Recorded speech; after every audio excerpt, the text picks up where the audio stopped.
that was if you could erase one anime from existence, so it had never happened, Naruto. what anime would you choose? Naruto is Awful. interesting because I I would love and to see the shift in the what hate other comments like roll yeah in. like what other Hmm. shonen would fill that void, or would shonen like fall in popularity? Um, Something else would. I mean, we it, that wasn't the it, only anime out that was yeah. banging at the time. Weirdly, if You know, Naruto disappears, Haruko no Go is Hikaru no go. yeah, Thank you. yeah. Hikaru. It's about Sorry. playing Go. Nobody do cares. not start correcting people on names. Do not. I don't want to hear it. It's part of the damn title, though. Okay, Yeah. yeah, And? but Patrick's point is that if you start doing Yeah, that, then that it's- opens yeah. up us to Avenue. critique and correct everybody on any name Yeah. about anything Which is instead of me just letting stuff especially. slide. Uh, Yeah, well, I wasn't gonna say that, Molly, but yes, that is you specifically. But also, I don't need a reason to be pedantic. All right, I'm trying to do that less. Stop making me be a worse person. Naruto is an interesting choice. That's I- mostly mine- my troll answer. I didn't actually Yeah. think about it. Mine's spicy, but not spicy, not literal in the spicy, but not for the reason. It's a that hot take. Yeah, The only Uh, anime I can think of is the one I never finished because I really didn't like the art style. Alexander the Rain, I think it was Ooh. called. Oh, just Reign the Conqueror. Yeah, Rain the Rain the Conqueror. Conqueror.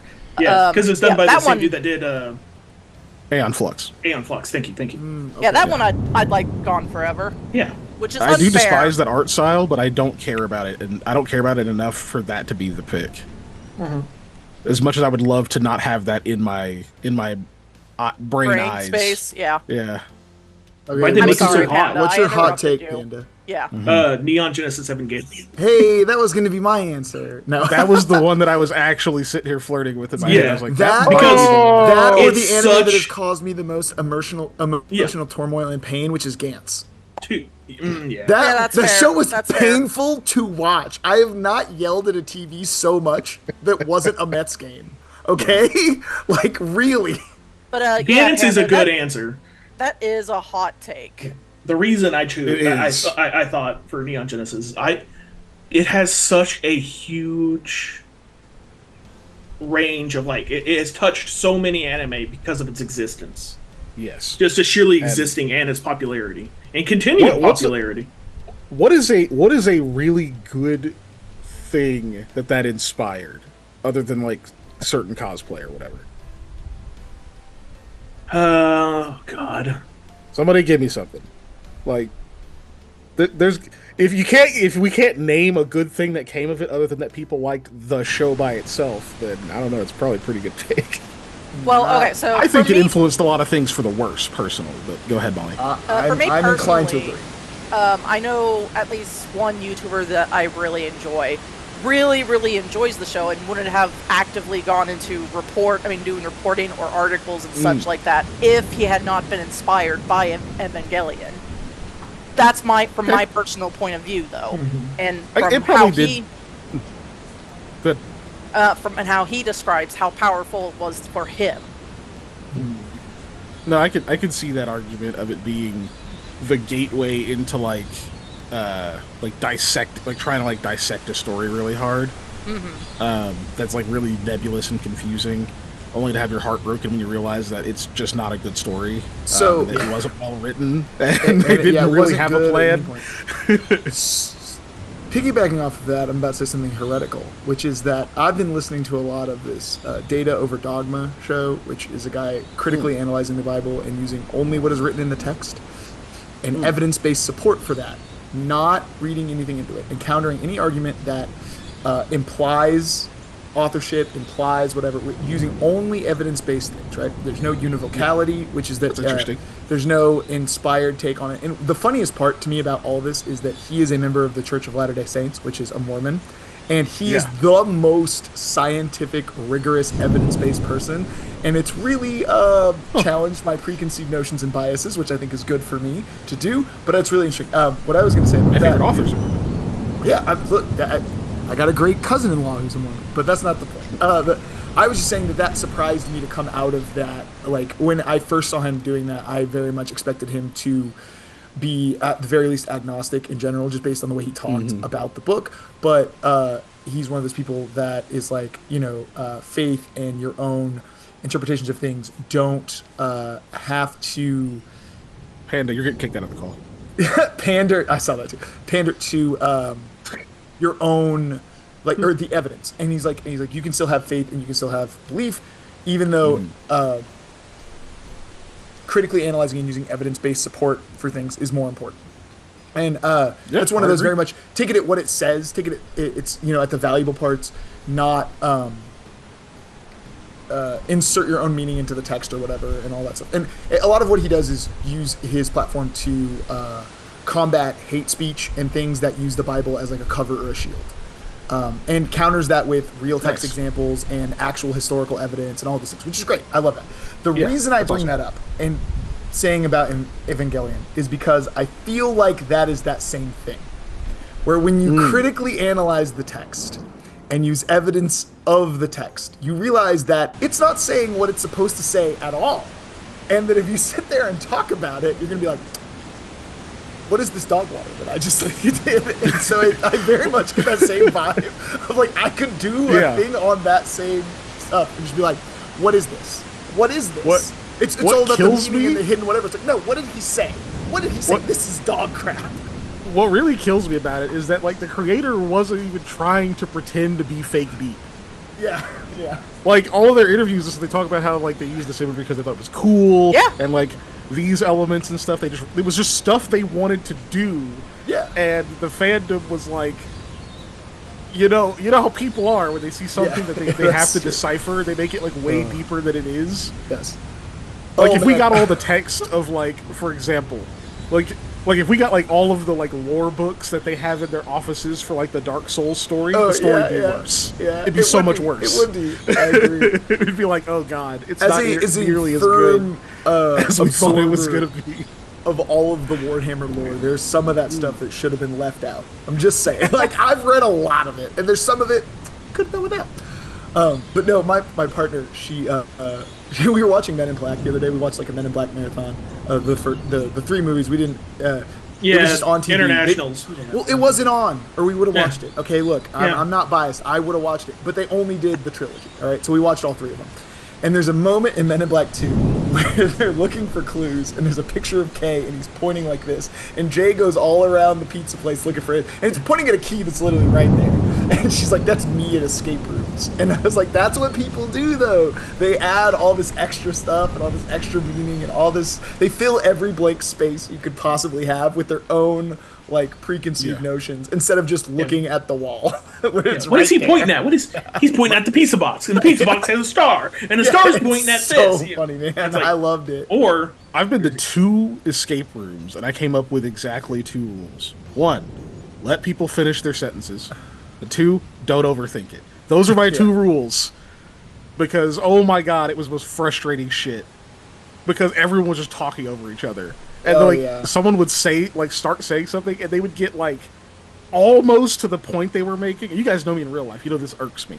They would get like almost to the point they were trying to make, and someone else would cut in and completely swerve the direction. I'd be like, hold the fuck on! I want to know what they're trying to say. What are they cooking? Yeah. Like, because then I can't follow, and then I become the quiet guy because I'm just like I have a 10th of 19 conversations. I can't do anything with this. Yeah. You know. There's too much. There's too much sensory input. I almost just to make a joke, just to be rude. I decided, but I almost Kanye'd you. I was gonna say, "Well, I'm gonna let you finish," but just because you said the rules are letting people finish, right?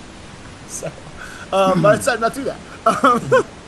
Also, all right. So, Panda, your official take is Neon Genesis Evangelion. Right? I think that would be the most interesting to me.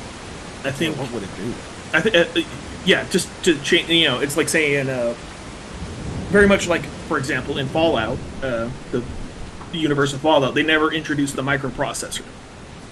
That's why the technology is so weird in Fallout, is because they never came up with microprocessor. It would take away so many gay anime boys. I'm so sad. No, I did cheat. And I did look up how did Evangelion change anime. And a lot of people said it's a good example of a flawed main character who was not he he was like a reluctant main character.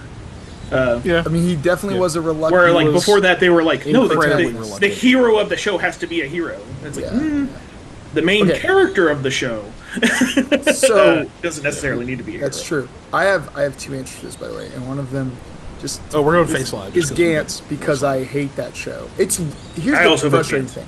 It's good in that it's like all the things around it are good, but it's the most frustrating thing, and the characters make the dumbest possible choice at every moment.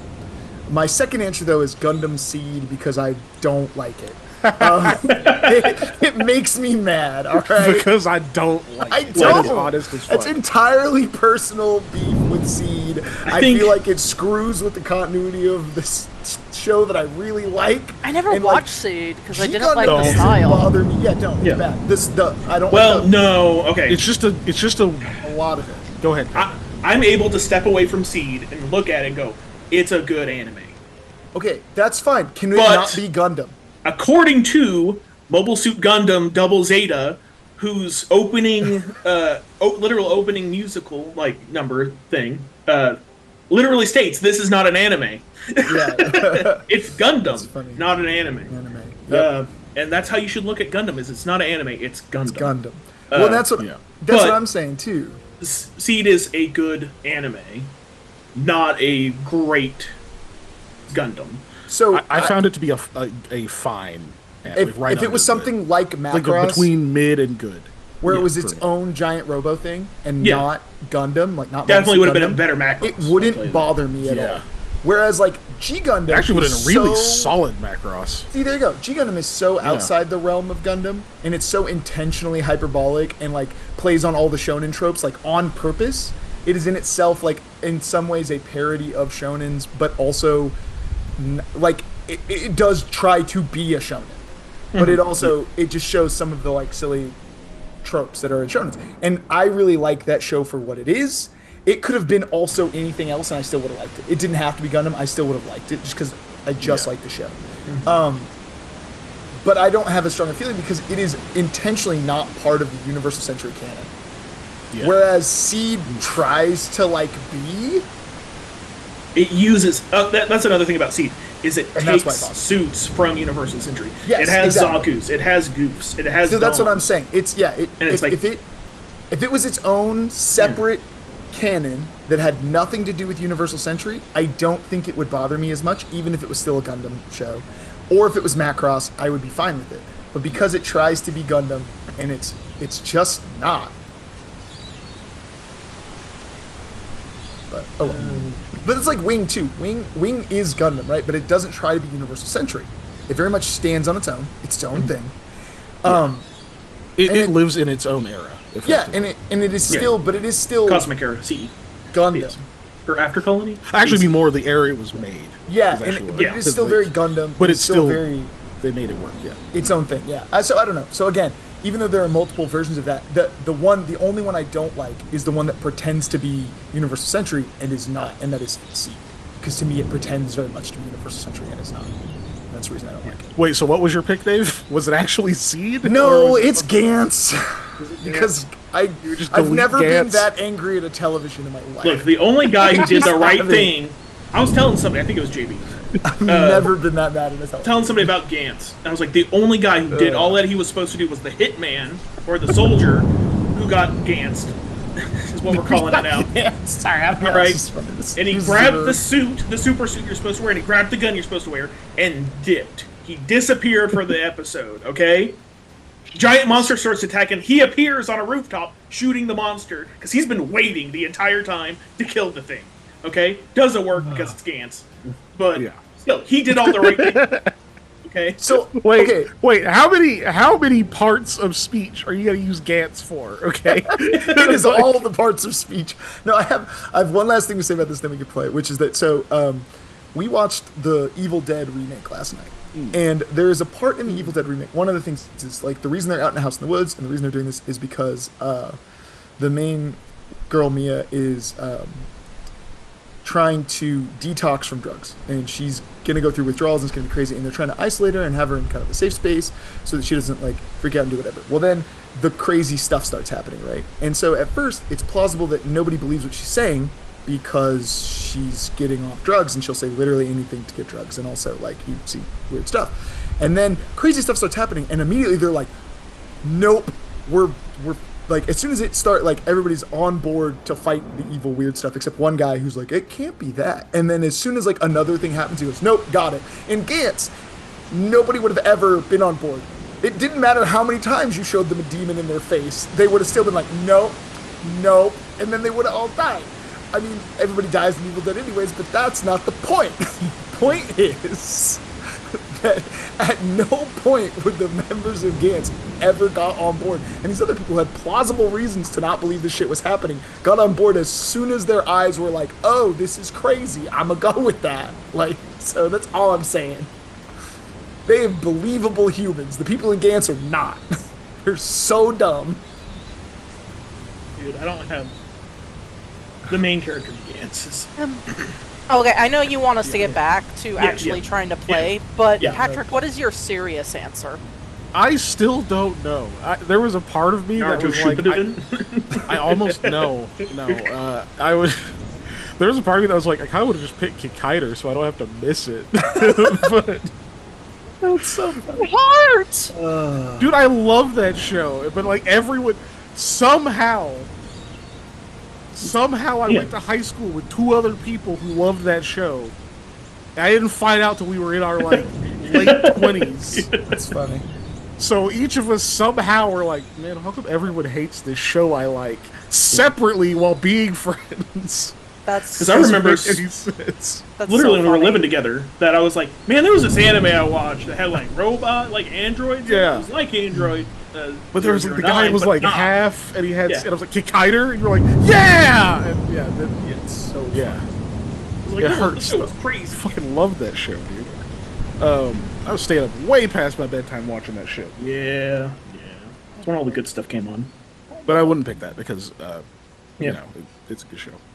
I wouldn't pick Hamtaro, even though that would be funny because I know there'd be like one person that'd be like, Hamtaro. "What the fuck did Hamtaro do?" Just break one person's world. Yes. Also, like, it's it funny is 'cause it's not a wholesome bad and show. funny. Yeah. It's legitimately not a bad show. No. I could delete Code Lyoko, even though I don't think it's an anime enough to count. Anime-esque. I get the idea though. Yeah. Like I would. Another choice I had, sorry, is the whatever the mech racing show that Toonami did, that like caused them to like not bankrupt it, but like basically they agreed that like, okay, we're gonna take a loss for this show, and we agreed never to show it again. But then they were like, there's been demand, so we're gonna have a limited showing of it again, and it did do well again, which was so fucking funny. I don't know. I've been sitting here like going through like all the anime that I actually know.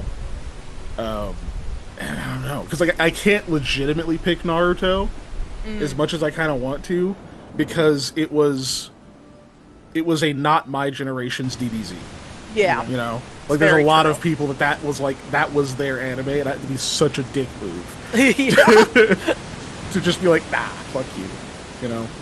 But so it can't be that. I don't know. I'll figure it out, and I'll probably tell you guys at the end once I think of it. Okay. My last announcement before I just start doing the recap, I'm just going to volunteer this week, is that I want you all to know how seriously I take this stream and how important you all to me because I'm not playing Legend ZA right now. Oh, Yeah. All right. Same. Honestly. I've not stopped playing that game basically since it came out, except when I had to go to work. Oh, And I right figured now- out how to do potions during battle. By the way. Good. What? So yeah, I just want you all to know that.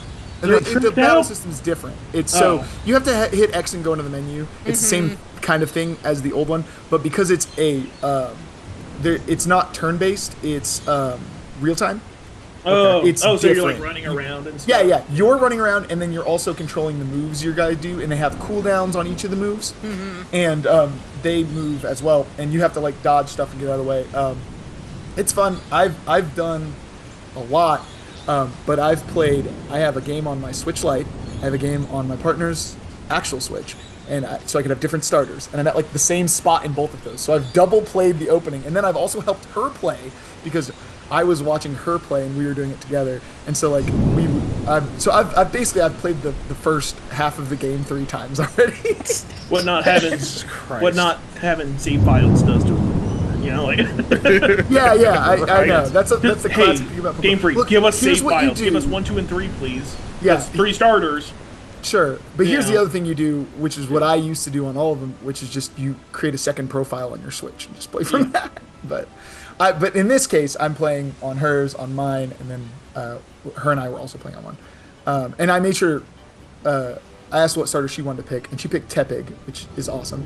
And so then I picked the others accordingly. I picked Totodile on my Switch, and then Bayleaf, or I call it Bayleaf, Chikorita on hers. So I've played through. So we all have the starters spread, so I can see what all their like megas and cool stuff is. Wasn't it adorable Yeah, they gave when up on giving Totodile new gives ones. you a high five? Yes, everything Totodile does is adorable. It was so Yeah, I cute. love Wait a minute. Totodile. So they have you can pick Keegan's looking Totodile. Yeah, so the way the Legends works is they don't pick starters who are the all options? from one place. Uh-huh. They mix and match, right? Because the Legends games are not like the canon regular Yeah, games. yeah, They pull sure. old starters. Okay. So they picked Tepig as the fire starter, which is from Generation 5. And then Chikorita and Totodile from Generation 2. Cyndaquil was in the last Legends game, which is why we don't get Cyndaquil in this game. Okay. And then Oshawott, who is also a Gen 5 starter, was in the last game. But then they picked Rowlet in Gen 7 because Rowlet is the most popular grass-type starter of all time, except that now also Grookey exists. But Grookey was in the same generation game as Arceus, so they wouldn't have picked Grookey. They went with that. You're doing my boy Charmander wrong, all right? I'm Oh, just you saying. get a Charmander. You get an opportunity to get a Charmander. Yeah, you There's get a it- spot where you get to pick one of the original 3 starters and Yep. add it to your team. Yep. And my partner, who is a Charmander stan, she picked Charmander, and I, being a 'Cause she's Bulbasaur correct. aficionado, picked Bulbasaur because Yeah. Bulba Buddy. I mean, look, Yeah, I How's go it feel for Charizard to not be a Bulbasaur, To be Dragon, fair, and Squirtle. even though it's like the spokesperson for dragons? right. First off, Charizard Mega X is a Dragon type. Yeah. Does it stay as a Mega And X? I this game has think- Mega Evolution. How long does it get to be Mega X? I think they shouldn't during have each made him battle. a dragon. I don't give a fuck. I think they should have just kept. They should just be like, he's still not a dragon. Well, He's Mega still- Y isn't. He a still just dragon. looks the That's most what- like okay, a dragon. Charizard also, because Game Freak loves Charizard, right? So they gave him 2 Mega Evolutions. You have Mega Charizard X and Mega Charizard Y. Mega Charizard Y keeps the same stat profile, is a special attacker, and gets the ability Drought. Mega Charizard X is a physical attacker for some reason, is now also a dragon type.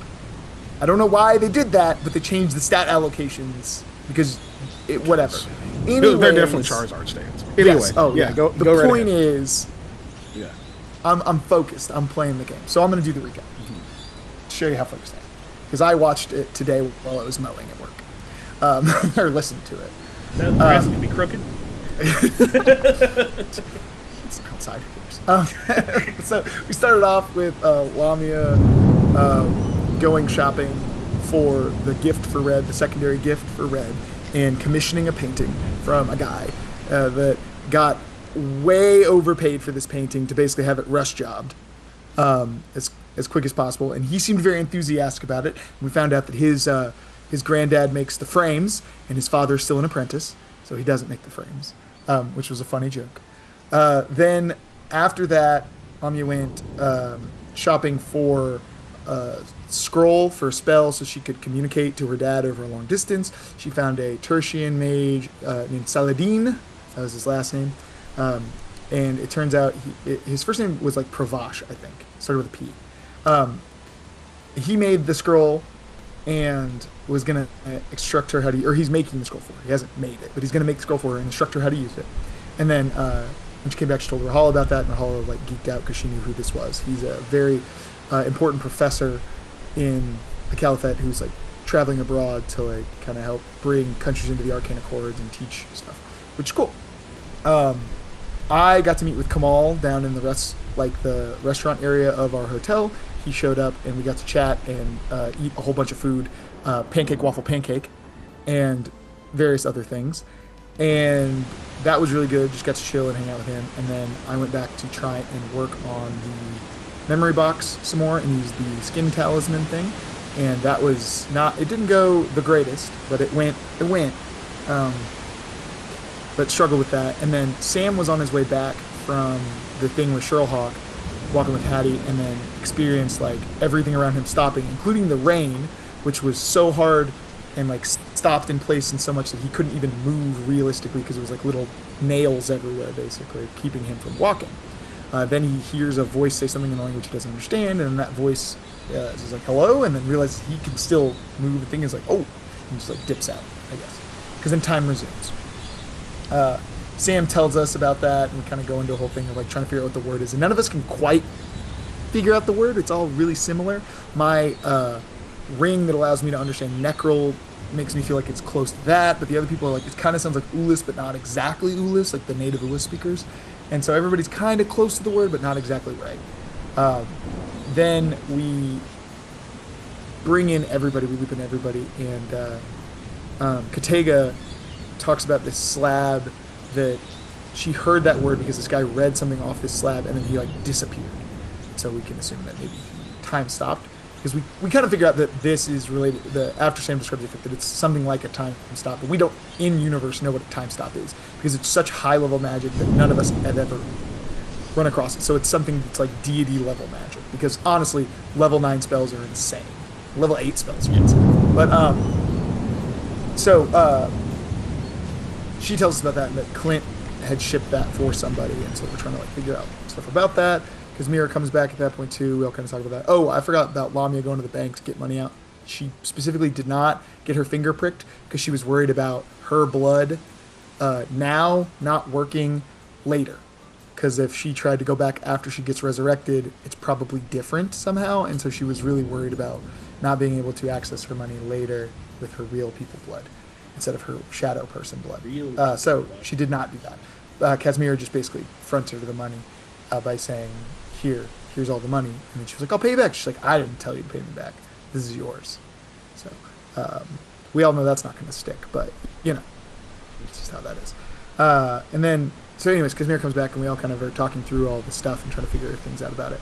And then Sam, I think, suggests going to look at the area and like using detect magic and trying to figure out what we can figure out. So I believe that is what we're going to do starting off. I'm going to go investigate a thing that is magical but makes absolutely no sense to me. With Sam. And that's, all right. I think, all of what we did last session. I listened to it on 2 times speed. Oh, nice. Anyone want to add anything to that? Polan started bleeding because she was trying to remember what happened to the guy who the had block. the... Yeah. And Sam was asking me about the ethics of memory lapsing people, essentially. Or the ability to memory lapse people, and then I think I started talking about the ethics of memory lapse. Because Eli is concerned about the ethics of the magics he casts, unlike certain other wizards I've played in the past.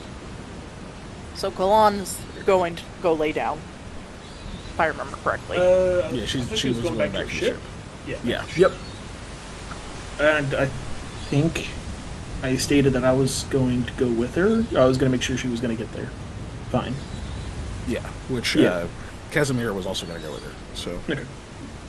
still go. Yes. Okay, which means... Like, wait, who's going with Eli? I guess Sam it was will going be with me. Eli. I thought it was Sam too, but I know you stated you were going to go check. You were going to go walk. I mean, I'll at least walk with you guys towards the ship so you can show me where it is, too, because I need you to show me where you were. oh, when the magic... Oh, yeah, because we're going to go see the magic stuff. Yeah. See if magic... Yeah. Yeah, that's Well, what- Realistically, I can accompany them to the ship. Sorry, and Sam and I can walk back and then do that investigation on the way back. one more thing that we officially established. 3 a.m. the upcoming day is when we're going to try the resume. Oh, yeah. Oh. That's true. We did. You were trying to be like, when's good for you guys? Yes. Like we're planning a potluck dinner instead of, doing a resurrection. Yeah. That you should said be 3 a.m. entirely and we were control like, the time of. 3 a.m.? We did do that. Okay.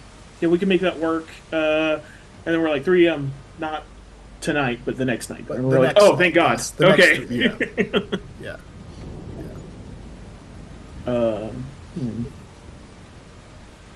taking this gum out of my mouth because I keep putting it. I'm in. looking at this picture of the rain fruit because it caught my eye randomly, by the way, and it looks like somebody crossed a cantaloupe with an avocado, and it's making me hungry. Count I'm going to close this picture now. Avalope. Yeah. Oh yeah, there it is. Cantavado. It does look like that. It just caught my eyes. I was scrolling because I was like, oh, I didn't open my character sheet. And it was like right above where my character sheet is. And usually the regional tab is closed, but for some reason I had it open. And so I was like, ah. I saw a joke that was like, avocado tastes like if you wash your hands really good and lick them. Tastes like washed human skin. And somebody was like, "You're not gonna trick me into licking an avocado." Oh, that's good. like, that is- we have a friend named Avocado, which weird. makes that even funnier. Yeah. Then I was like, it made me stop. And go. No, I don't think avocado tastes like people. I just do not think that's correct even for a moment. I don't either, but that's funny. And the first I thing think somebody popped in has my head- avocado hand wash in like. Yeah, that's what I was gonna say. Was if somebody just licking soap? That was the first thing that popped in my head. I was like, are you just licking your soap?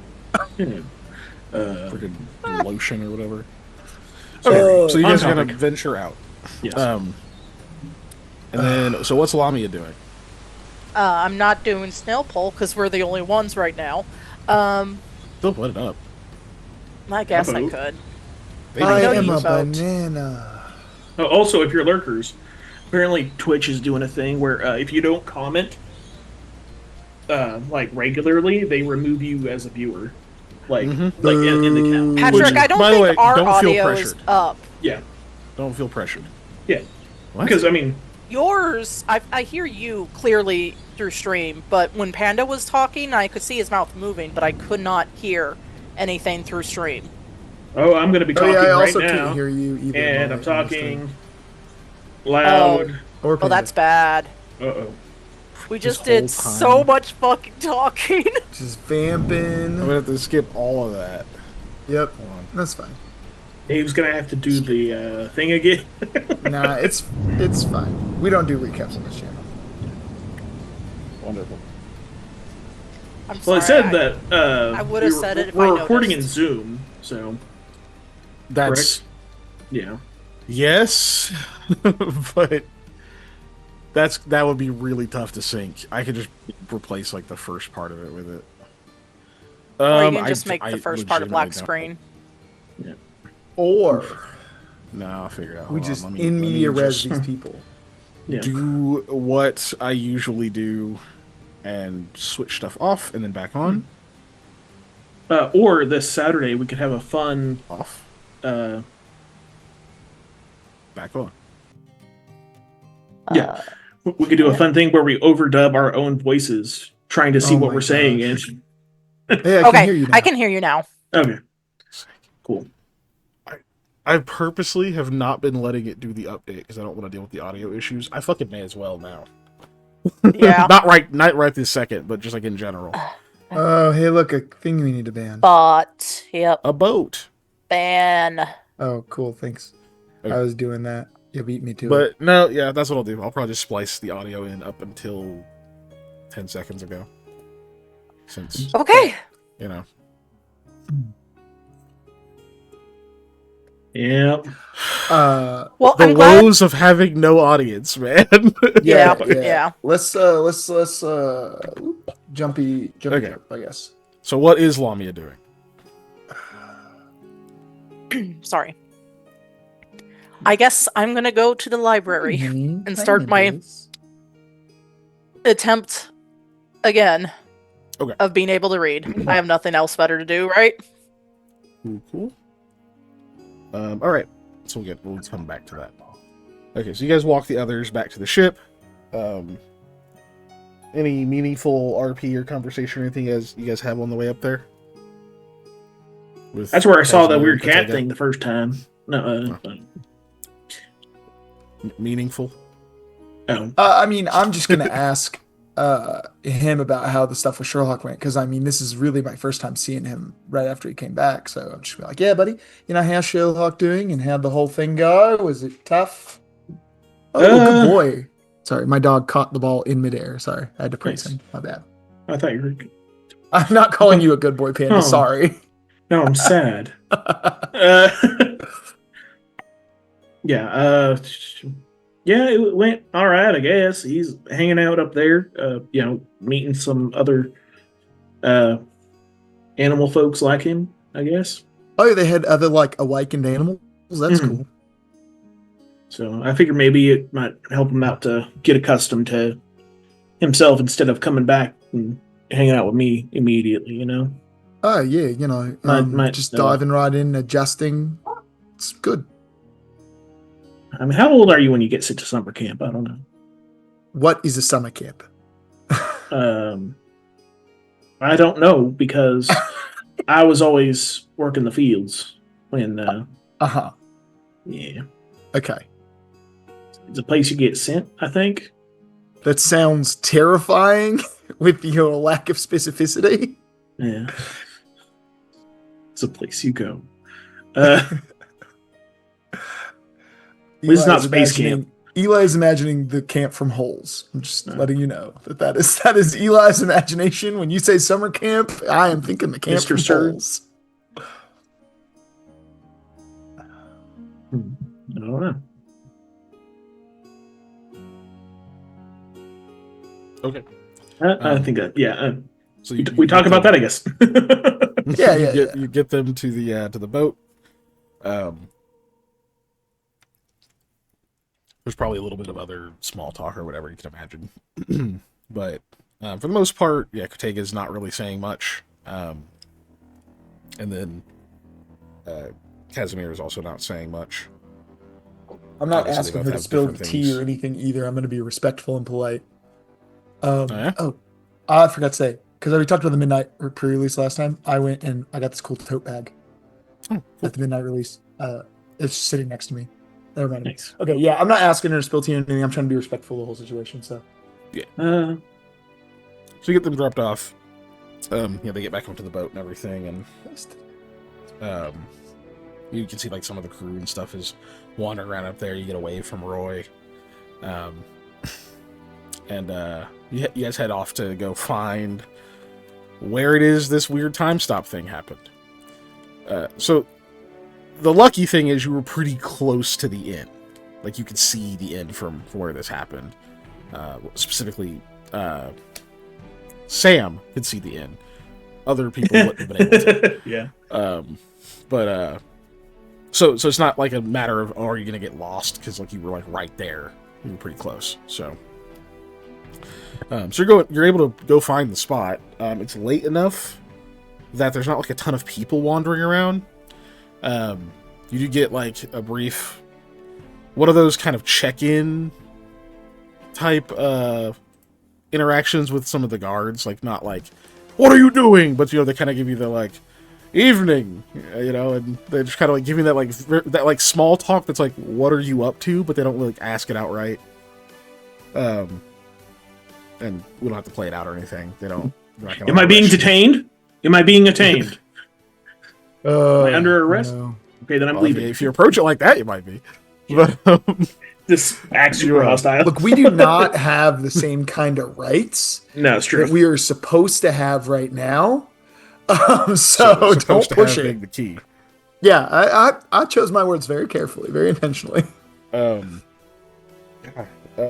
what was I saying? Yeah, so you get that kind of, they're not like being overtly hostile, whatever. It's just like you're wandering around in the middle of the night kind of thing. Sort of like looking around and pecking around and stuff. So you get one of those interactions. Eventually they realize like, okay, you're probably looking for like some money you dropped or something like that, but you're not asking for help, whatever. They don't mess with it too much. Cool. So other than that, you're gonna do what? Like look around at just at the spot, or you like doing detect magic, or Yeah, I am going going to to specific? boop for good habits right here. I'm going to boop detect magic. And then I am also going to look for, because this is powerful unknown magics, I'm going to look for anything that might signify like a ritual cast or some kind of specific foci or material component like remains that would be discharged or used from a high level spell. Okay. Because I Makes know perfect from my sense. experience that anytime we were casting anything high level, like over a level 4 spell, probably when I was younger, we used a ritual style casting because it was a lot less intense on the caster and then put a lot of the power through the ritual. So Correct. Cool. See, boop. So you're gonna look around there for a while. It is still raining. Um, so visibility is fairly poor. For the most part, it doesn't interfere too much with seeing magical auras, but it can a little bit. So I also will need a perception check from you. This is just the kind of searching the area as well. mhm. Me See if you or lock on to just him? anything. Just him. No. Unless you're looking for something specifically that's not a magic aura. No. Um. Yeah, I do like rolling perception. Trying to think of exactly what I'd be looking for. Solve his. Let me think. Okay. Or veto me. It's whatever. All right, so 24. Are we keeping that? Yeah, I'm gonna keep that. Good roll. So you're kind of like walking around, checking the area, asking Sam occasional little questions, like, where did it seem like it was coming from? Over this way, back here. Okay, but what? Like, give me more specific. I was turned the other way. It was just behind me. You're kind of going back and forth with this sort of stuff. Probably walking off and then yelling, being like, "Was it this far away? Can you tell by me yelling from here? Is it, you're having to try to see if you can get into the spot where you think this whoever this entity was that was standing." As far as finding magic auras, like, surprisingly little. In fact, it's pretty much all mundane around you, other than the things that you yourself are wearing, and of course, what Sam is wearing. Second time I forgot your name, Jesus. So, you between you two, you have like obviously the most magic on your persons in the area. You will see that the guard has like some kind of like small. Oh, it looks like there's like a signal whistle or something that's, instead of on his neck, is kind of sticking out of a pouch. That looks like that has a very faint aura coming off of it. And that doesn't stand out too much. Like, you see another guard walk by and realize, okay, they have the same one, so it's probably some pretty commonly produced, very low-level magic item. But excuse me. Even with, I think, what was your bonus to spellcraft? My bonus to spellcraft is a 14. Yeah, okay. So even without rolling, like, you get like a glance at it, and you see like a second one and then like a third one at some point or whatever, and it's like, oh, they have like some kind of version of alarm on them, effectively. Like, if one of them gets used, the others will, there's like an effect that will happen, like an alarm effect to the other guards. Okay. Or at least all the other guards who have this enchanted one. Cool. So you'll notice that, but like, you're really not seeing much. And about the time that you're kind of ready to be like, okay, whatever it is, maybe it was really powerful, but it must have dispersed quickly, like there's nothing lingering. Maybe other people walking through or whatever, some people having magic or whatever with them has like dispersed the aura or muddied it enough that you can't see anything. You take a second and you like kind of lean against the wall, you're like looking down at it, kind of rest your head backwards and look up. There's your evidence. The aura that you see appears to be encompassing a large area of the sky above you. Like, it literally looks like there is some kind of lingering aura that is like moving and rippling between the clouds and like scintillating in the rainfall. It goes as far as you can see because there's buildings in the way. Okay. And that's extra weird because detect magic shouldn't reach high enough for you to see something like that. It's almost like the effect is like drawn towards it, and you could have sworn you've looked up and whatever before, just like, coming out from under the awnings or whatever else and didn't see it, like maybe it took some time of you concentrating on this for like the two effects to touch. Because you've now been out here, like you were searching a pretty big area, so I Right. imagine quite a bit of time has passed. Okay. Yeah, that's wild. Um, I would say that beyond being just like very taken aback, very like startled, I'm like wildly intrigued by this. Just so. Uh buddy, shh. Um yeah, whine into the mic. dude, yeah.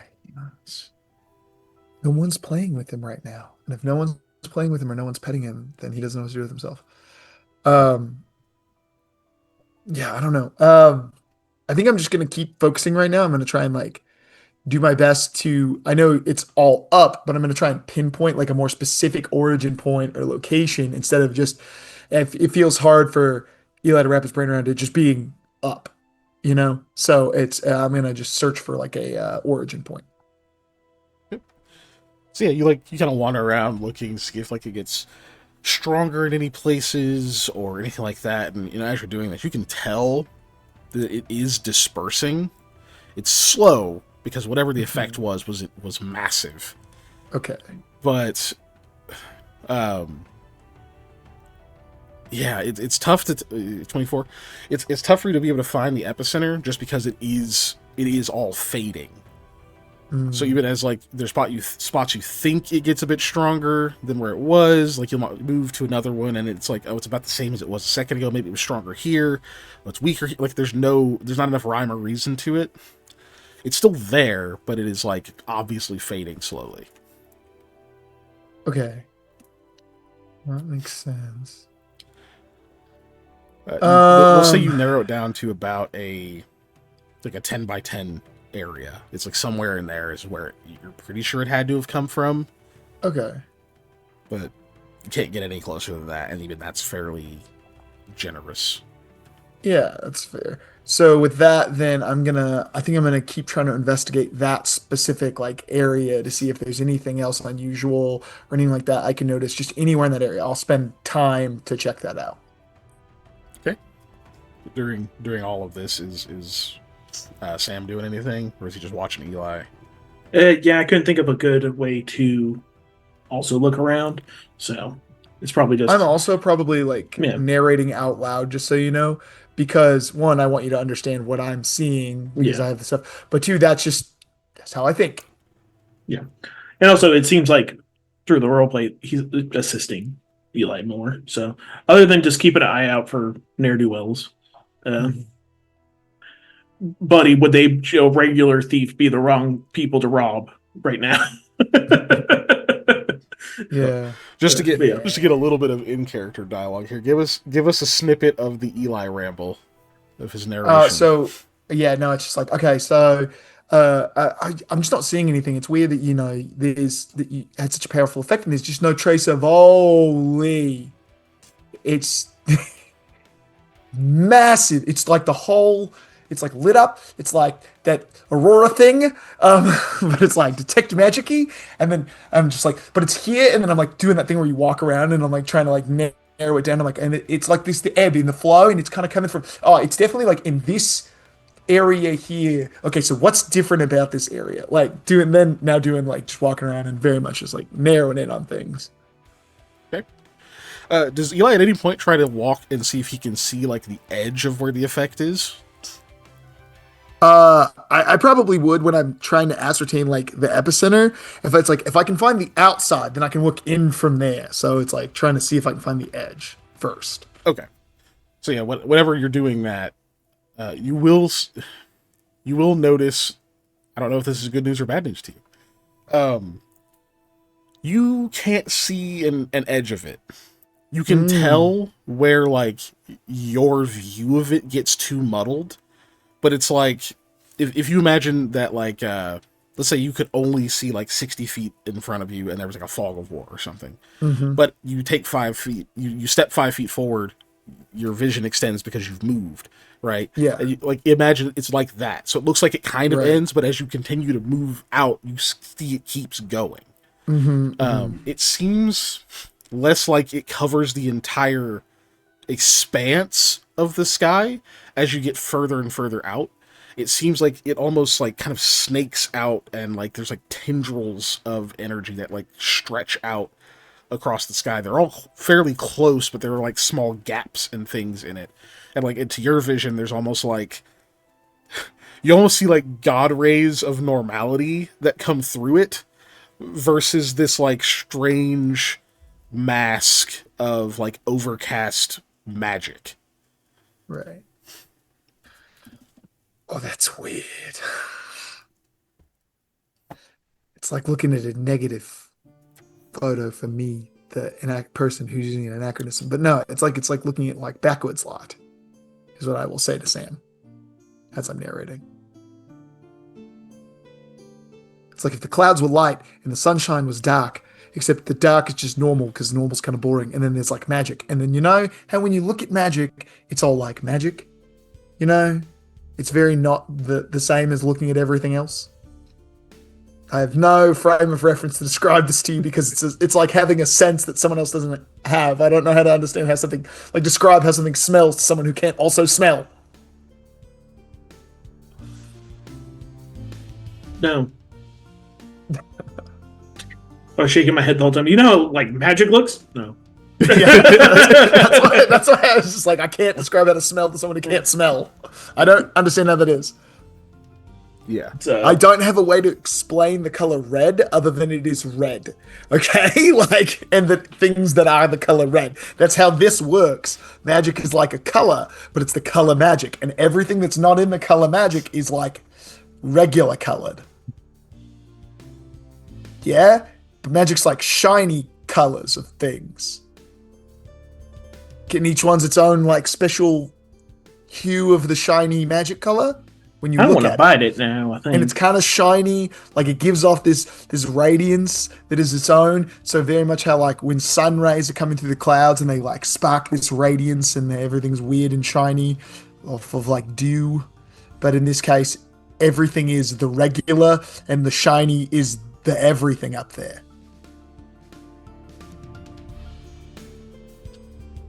No? Okay. Yeah, It's just like, I just give up. So you get back to where you think roughly somewhere in the epicenter of this is. You start kind of looking around, investigating that spot. Just there's so much nothing, but also like you know what's above you. It's a little distracting. One thing you will notice, it's not visual or auditory. It's just more of a like almost a tactile thing. There's like a buzz about the space you're standing in. Mm-hmm. You don't like quite get goosebumps. You almost get the same sensation as if like I'm using a lot of weird descriptors today, but okay. So imagine you were like really, really bundled up in like winter gear. Okay, I know this is a really tough one for Dave because he never does this. But so imagine you were like super like bundled up in winter gear or whatever, and you went from a really cold house to really cold outside. That level of difference where like they're both cold, but one is like a different kind. It feels different, you know. It's kind of that change. This would be more like going outside from inside. Mm-hmm. Okay.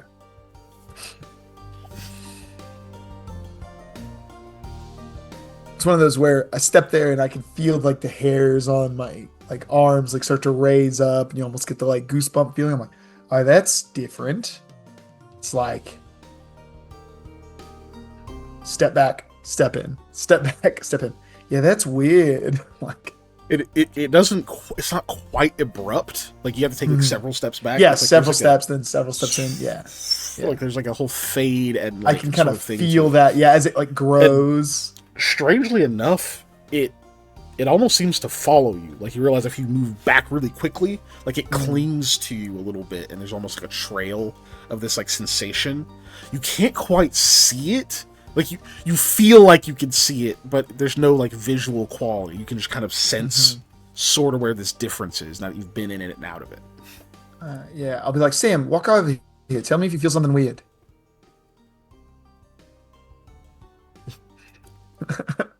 It's the head bobbing. Sorry, I got distracted. I was really far away. So Thought I saw a cat. Oh. Hang on, I think I found a copper piece. No, it's acorn. You say that when I was walking my dog, I found a penny. Is it in my pocket still? I went, ooh, a penny, as I was walking my dog. Ooh, a penny. those will be extinct one day. Yep. Because all U.S. currency will soon be the way of Jordanian. The dodo. Right, so you get U.S. there. specifically. So you step into the spot, Sam. It is immediately different.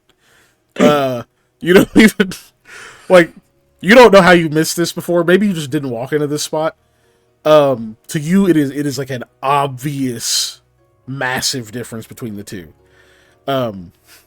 Whereas for Eli, it's like the two different colds. This is like, okay, if you went from the cold inside, but when you walked outside, all of your winter clothes stayed in the house. Like, it's like you are immediately just awash in whatever this sensation is. Like, immediately goosebumps break out. Like, you kind of turn flush. Like, you can kind of feel like the blood sort of like start to rush under your skin.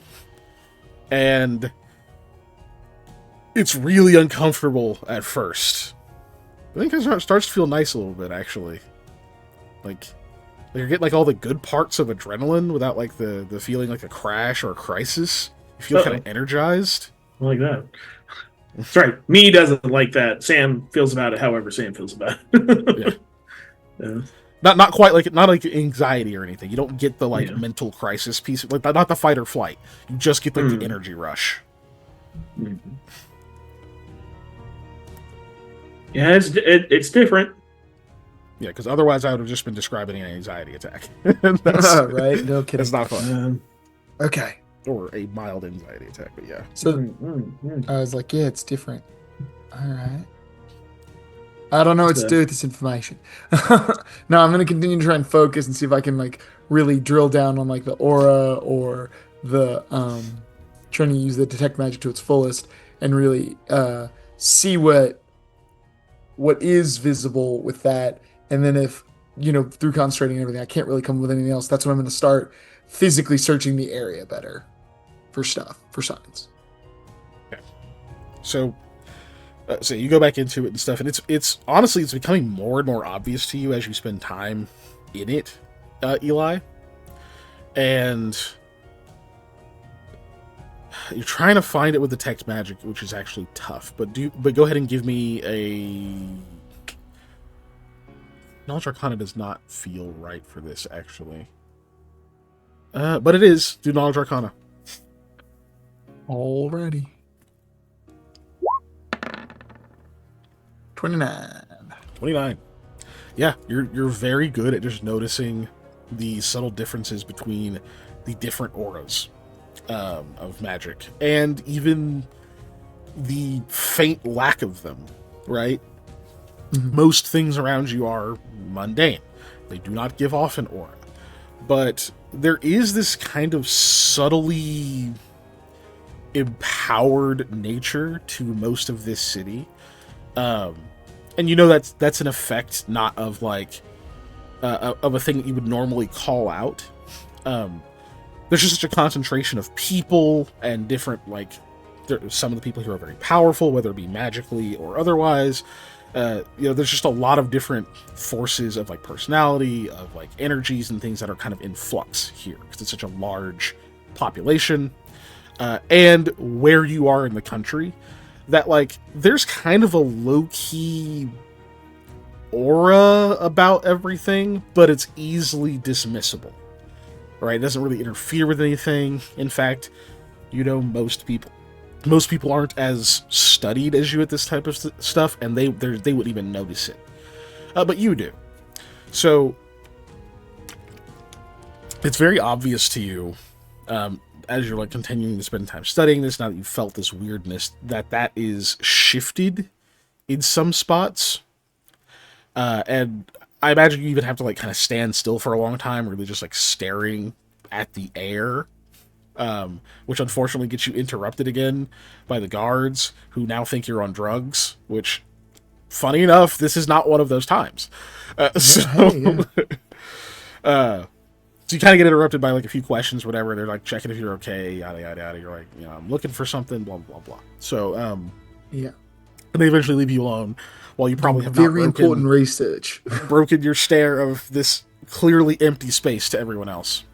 And you do think you can actually see a difference.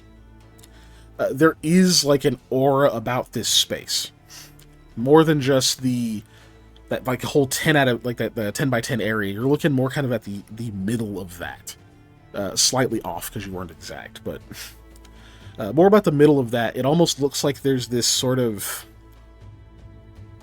fog in that area. No, more like I use heat haze a lot for things, but you do get that kind of ripple sort of effect where like there's like a slight distortion, not in your actual regular vision, just in the aura about the place.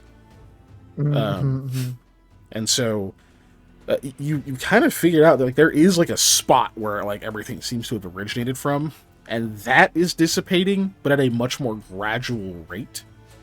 Like it's almost it's almost like, how there, like if there's like a footprint in mud or whatever, like a much harder one will stay much longer. It's much deeper, has a deeper impact.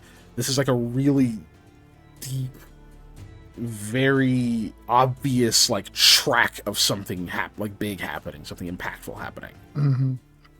It's kind of like that. What is that? Where it's Godzilla, the Matthew Broderick version, where they're looking around and then they realize they're in the footprint. Mm-hmm. Yeah, like, yeah. Yeah, he's like, "Where's the footprint?" And it's just like realizes, but camera pans out and it's like, "Oh, it's huge. no." Oh, yeah. I love that movie. Me too, and not just because it came out in 2000, so I was the perfect age to love that movie. I've watched That it as movie an makes adult, me go and to I sleep. Still enjoyed it. Oh, the How dare dumbest you. quote. There's two movies that I will pass out to no matter what if I try and watch it. Jesus. Godzilla 1999 and Resident Evil 3. Resident Evil 3 is mine. That's the desert one, right? No, we both fell asleep. Yeah, that's that is Desert the one. Desert one. I have I know like I do. movie narcolepsy. I've inherited it from my mother, which is that unless I am actively engaged in watching the movie, I can fall asleep in 3 seconds once the movie starts. I'll just be like, "Movie?" Yep. Like instant. Yeah. God, Sorry. the dumbest Sorry to quote. interrupt. You best start believing in footprints. You're in one. That's why I was over giggling, and I was like, "What the fuck, brain?"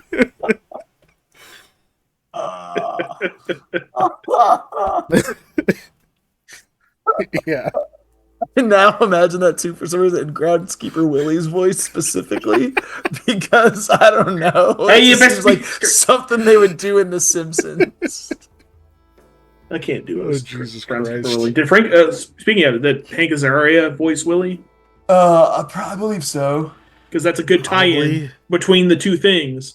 Yeah, that's He was the that's true. cameraman. He was the cameraman in Godzilla. Yeah. Yeah, he's an animal.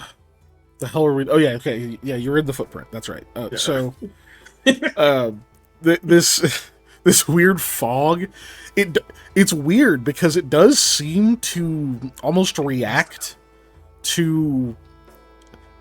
It almost seems reactive to things like the rain, and you remember like when you move in and out of it, it kind of clung to you, almost like it does have a slight tangibility, maybe a byproduct of being kind of ingrained into like the city's own aura, is making it like partially tangible.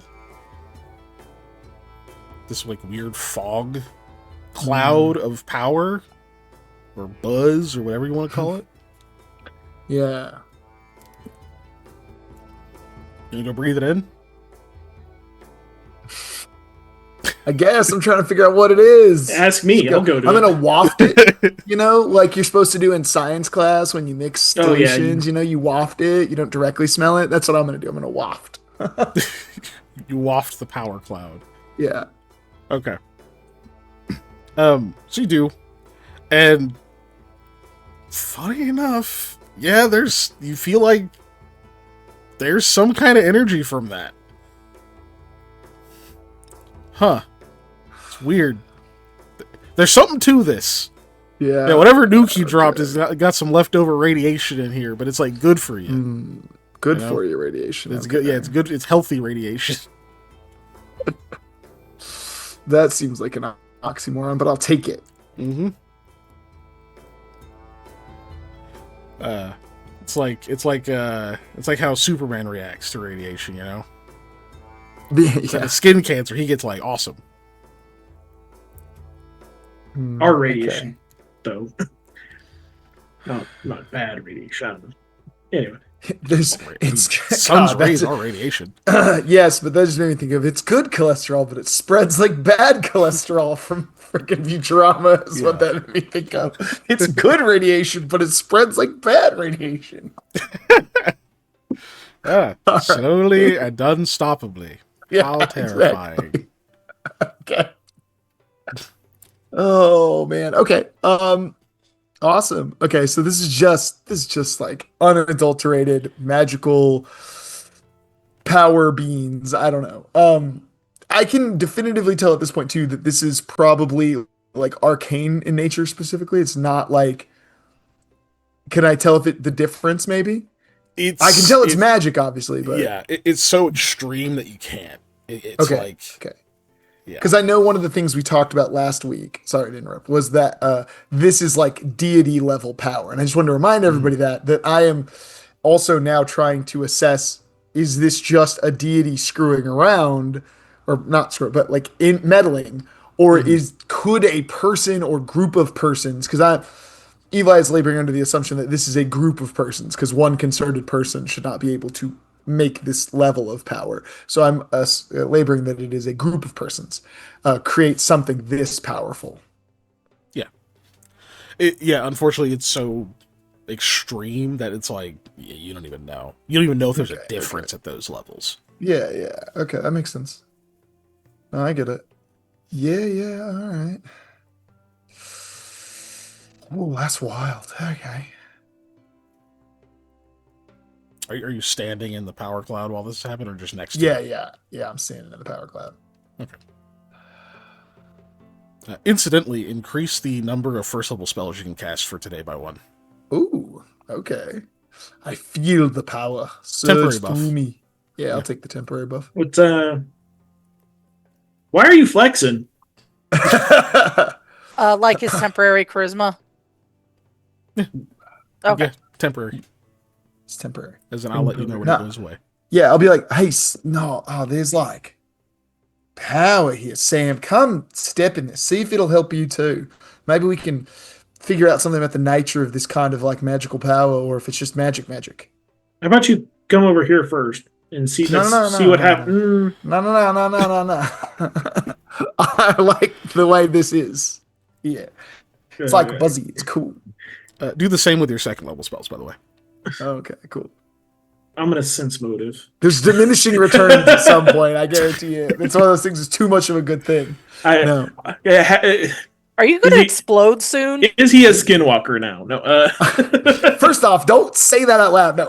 Secondly, skinwalker. That's too loud in my ears. No. Okay. Sorry. I didn't even get the okay. I know everything about him. Yeah. I'm not superstitious, by the way. I'm not. I'm really not. But I have this thing where I just cover my bases with some things where there's like a superstition about it, and if it doesn't impact me negatively, I'll adhere to that. And that is one of those where you're not supposed to say that out loud because it can summon them or whatever. And so much so that I was trying to explain that to my partner, and she still doesn't know what I'm talking about because I haven't said the word. So she's still like, I don't know what you're talking about.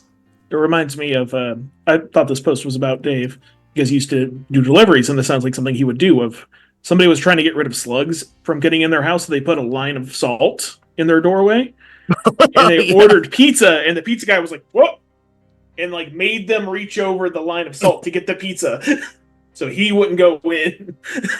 I'm not getting trapped in there. Yeah, and somebody was like, "Are you a demon?" that delivery guy was a demon, and like, no, that delivery guy thought y'all were demons. Exactly. He was like, I ain't coming in there. No, you come out here. First You of all, get it. why would a demon be a delivery person? Uh, But yes. Anyway, all right. So okay. So Yeah, he rolled a sense motive against you for I don't know what he learns with his 26. What I'm being sincere in that I want you to come over here because I am feeling really juiced. Like whatever this feeling, this cloud is I'm feeling really juiced, and I want to see if it'll have the same effect on you magically, since your magic comes from Mr. Gaia, Different place, not like mine, which comes from my like arcane bloodline. Or more accurately, apparently comes from this weird way I was born in Vunjia, and the shadow realm is like spliced into my being somehow, and I have a shadow that's not mine attached Alright, to me. Bakura, But I'll come over. you know, there. whatever. You go over? Okay. Yeah. So you go over. You still get that same like woof. But then it starts to pick up a little bit. Have taste. Yeah. You can cast one more first level spell each day. For now. Okay. So if you're feeling it too, I guess it just boosts like Do the same with your inherent 30, Eli. inherent magical attunement, not simply your like specific style of casting. So this is so much like extra, so much like overflow, like the power overflow. I don't know where to change that temporarily. So You can just skills. write it down if you want. But I just went to my spells. spells and I just clicked one over on the amount I can cast. Like, you know how you have the prepare bubbles? I just literally Yeah. clicked one over on one of my spells, so I know I have an extra one. Oh, okay. Because you can go above the purposeful limit. Oh, I see. Okay. Yep. Okay. Yeah, I'm just like, this is, I don't know. We'd have to like actually investigate this. Wasn't Lahamia? I was about to say Rahala and Lamia, but then I tried to say their names at the same time. That's their ship name. Rahala and Lamia, weren't they talking about some old Tertian mage who was here? Maybe he would know what this is. I wish they had told me where he was. Okay. Sam, you can cast another second level spell, so take one of your second levels up. We should go find him. I really don't want to leave this area though, because I don't know if it'll be here when I get back. But we should go right now to the hotel and figure this out. Eli, take up your fourth level spells, and it's Dang. Oh. Yeah, I think we should also go back to the hotel and definitely see what's going on. you feel the area gonna go flat, Yeah. and it seems to like snatch your detect magic with it. Well, no, you're still concentrating. It's just that that like weird connection it had where you could see up there and all that stuff seems to have been released, so you can't see up there anymore. It's just back to normal. It just feels Okay, yeah, I look at Sam's magical aura stuff and like, yeah, it seems a Okay. lot dimmer all of a sudden. that's weird. Help me, it's gone now. So help me just look around this area and see if there was something it was emanating from, or any kind of markings, or like scrolls or anything. I start looking for. I start. Let's see, what's a good thing I would look for? Things that would be harder to see through rain. That's broad, because that's one of those things of like I have to be like. Physical evidence. Okay. You spend 10 minutes or so, you find no physical evidence. Okay, we got to go back. We got to run the Spirahola, and then we got to have to ask go back. Lamia where that guy was. And if tomorrow, when they go to pick up the scroll, we can go with her. I have a lot of questions. We'll see if he'll entertain them. I mean, yeah.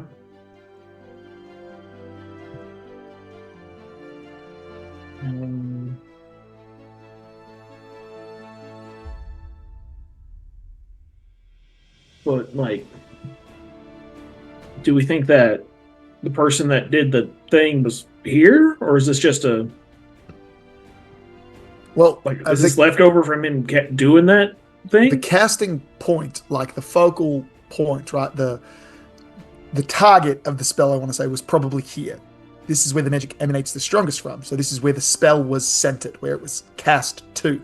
It doesn't necessarily mean the caster had to be standing here, but depending on how the spell works, if it was a spell and not some other magical force, then they were either standing here or near here to where they could see this area, because usually you need, line of sight and effect to cast a spell, but not always both, sometimes one or the other, but, and generally you're not casting a spell if you're not at least, looks like 200 feet from where you are, and in this rain in Tsutsigia, 200 feet's mighty far away to see unless you're you, so, Yeah.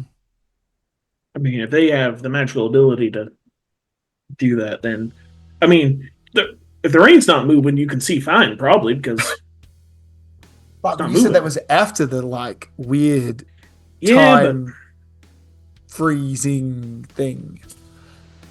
I don't know why this is time freezing, but it is. It's most certainly not. Yeah. So. All right, yeah, let's get back and we can ask the question. Okay. So you guys head back. Lami, you can roll your linguistics with a +2. You roll your linguini. Is it par cooked or overcooked?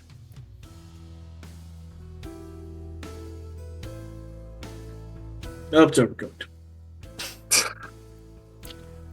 You got the soggy noodle. I'm cooking my noodles until they're perfectly starchy and sticky enough to stick to the wall, and then I take them off the heat. I just can't concentrate. Right, I forgot. I was gonna ask Eli, hey, what's your problem, dude? Rahala told me to be concerned about you. Why didn't I ask? I'm such an idiot. That's what it is. I'm just concerned. Yes. Yeah. Oh well. So you try to Eli, study. don't... Sorry, I was going to do a cut into that, but you unfortunately you try to study, but yeah, you're distracted. Occasionally, just can't focus, so you start talking to people, you end up in some conversations, that kind of stuff. You just don't make any progress at all today. But that'll be the next few hours. Cool. So you guys get back to the Westerlies. I did not hear what you were going to do. I think I heard it, and then it went out of the other ear. I'm going to just describe this entire event to Rahala, and then ask Lamia about the Tertian man that she met, who is apparently a very important spellcaster, because I overheard some of that conversation while I was in the bath, because they were outside in the room talking about it. So I didn't hear the whole conversation, but I caught bits and pieces that there's some really high level, mage guy.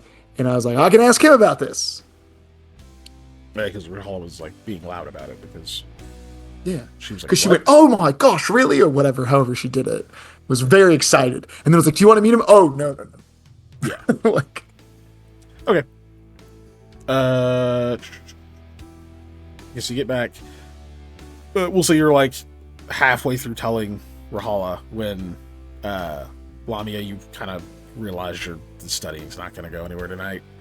And you'll head back to the Westerlies. So you get there about halfway through his explanation, and then he starts over, and you get the rest of it.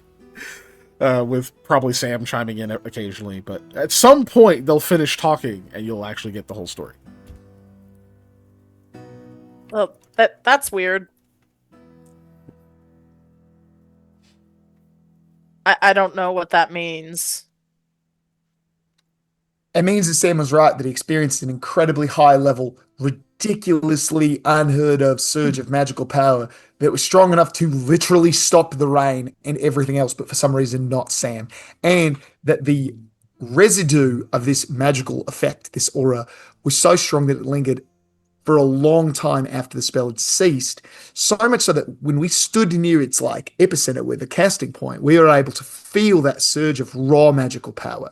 So either it's something similar to the arcane winds, that are in the Caliphate, and is a super strong surge of natural magical energy that upped somebody's casting of a rather simple spell into something just insanely godlike, or it is a collection of mages or single mage that has so much power and potential that they were able to leave such a lasting mark on like that. In fact, hold on, I get a sheet off the bed. I go, this sheet, and I like lay it out, is reality. Magic does this, and I like push my fist and I like warp the sheet. It warps the sheet. And as soon as I stop casting the spell, I move my hand. It goes away. This was like if you dropped something on the sheet and waited to pick it up for a while, or it like got smaller, like a something that was dissolving on the sheet, pulling down into the sheet, making this weird ripple effect. We use runes and magical circles, and I start like drawing on the wall with chalk, forgetting completely that we're in a really fancy place. I'm like, you use runes, magical summoning circles, or things like this to channel this power in order to bend the sheet to you so that you have to apply less force to get the same warping of the sheet. I pick up the sheet. So it would do like this, how I pick up the sheet and it scoops in. I wish I had an actual one. Okay, so you pick up the sheet like this and it scoops in with very little effort. I'm not having to push down on the sheet. The circle is pushing down on the sheet, or is allowing the sheet to bend. So now all I need to do is just be here and I can focus that power. So this was something like that, but instead of it doing it like that, it did like this. And I was staring at everybody like, did that make sense? Like at the end of the explanation, like, yeah? Rahal looks impressed. Sam has been distracted this entire time. He's been looking around the room. I think he finds probably a ornamental object that's like a bookend or something like that. He's picking it up, playing with it, hefting its size. Oh no, I wrote on the walls. I started immediately like looking off the wall like frantically. Casting all So food on all I really understood is I was right in that super powerful things kind of stay a little while. Ha! it. I take a bite out of it. I mean, that is an accurate takeaway. Yes, the stronger something is, the longer effect it has on like the metaphysics of where we are. The like magical overlay, because like magic as a force exists all the time around us, kind of it, but we can't see it or feel it unless you're attuned to magic, and then you know how to like draw that power and use it in an effective way. You know how like Captain Katega, she can like move water and stuff, right? The water is there already a lot of the time, but she can manipulate the water or the wind or whatever. She can also create it from the water that's in the air all around us because she's able to harness its existence and form it. Magic works that way too, but we can't see magic until it's like harnessed in a spell. Okay, so Eli, do we have to worry about this, or are we just fine to, kind of keep an eye out and continue doing what we're doing to do our job?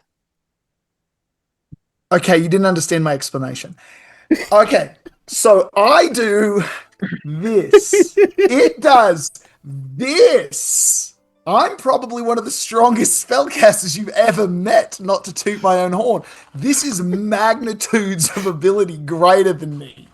This is a big deal. Oh, God. I take another bite and I put it up. Anyway. Well, Hattie leans over and takes a bite as well. Oh, okay. So now there's some, I don't know, it's like a globe that has It's like a 3 bites taken out of it. It's out of it.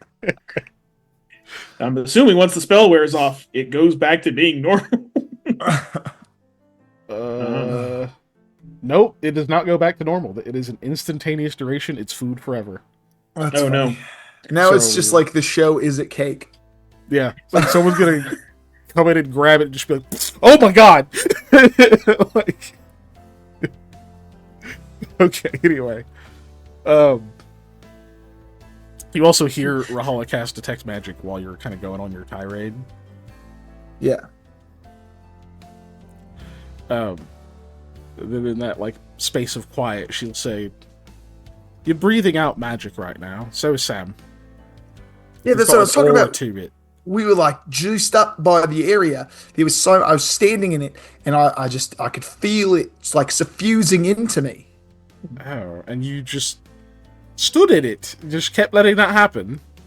And he told me to come over there too. And you did it.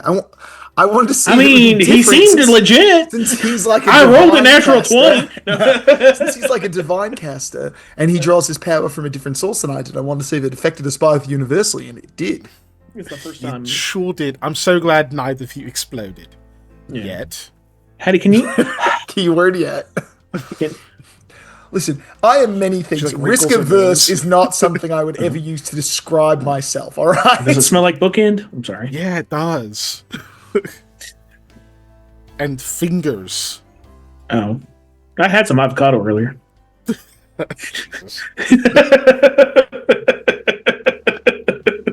Okay, I'm starting to think you guys need to go to sleep. It's kind of late. I am beyond And- wired now. Yeah. You know, I there's believe no you. possible way. Yeah. But you're kind of talking like someone who needs sleep to operate. I think he's a pretty smooth operator. I don't know if I've ever been more awake, like physically awake. I don't mean like mentally woke. Physically awake in my entire existence. I knew Eli was woke. I'm subscribing. Ridiculously woke. He is, Anyway. he is supremely woke. But that's not the point I just Anyway. was trying to make here. Woke, dude. Okay. Oh, that reminds me. Eli, do you need to talk about anything besides the new discovery thing? No, I feel like this supersedes anything that I was dealing with previously. I don't think you understand the power Are you level. sure? Yes. I'm quite Interruption. certain. I have news. Yeah. Eli, take up your 4th level spells, please. Oh, no. Sam, what's the highest level spell you can cast? 3rd? Roll a Constitution saving throw? No, Is it 3rd? 3. Is 3rd? Yeah, okay. Okay. Take up your 3rd level spells. Oh no. I may not need to sleep, but I might gotta need to look up spell other some third-level magical spells. energy here really quick. Hold on. I did. By the Why? way, I did cast. I took all food as the bonus one, Mhm. so I did so cast that. Yeah. Oh, so that comes back. You get another set. Oh, instead of Correct. Yeah. Okay.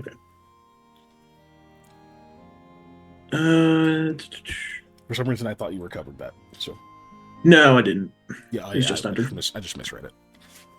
Oh, okay. That brings up a good point because it's like we haven't really stated that. It feels like, oh, I'm even more powerful now. Oh, I'm even more powerful now. I feel like I lost it. Like I felt like the normal amount of drain, and I feel like I got it back. So I explained that in character because I don't know how to word that. Like I cast all food, and I feel the same kind of like spiritual fatigue, like when you confess too many things to your religious leader. But I got it back just now, so Wait, I you didn't have got to a pray spell again or that you nothing. already cast back? yeah, like I cast all food over there on that there bookend. So That's not how that works, right? Right, Rahama? I mean, normally I know like when I cast a spell if I can do it again. I knew I used it, but now I feel like I have it back. And it's kind of like still puffing out. no, sorry. Aura. And I cover my No, mouth you when don't I have to speak. do that. I'm just saying it's not going away. No. It might even be getting thicker. Ooh.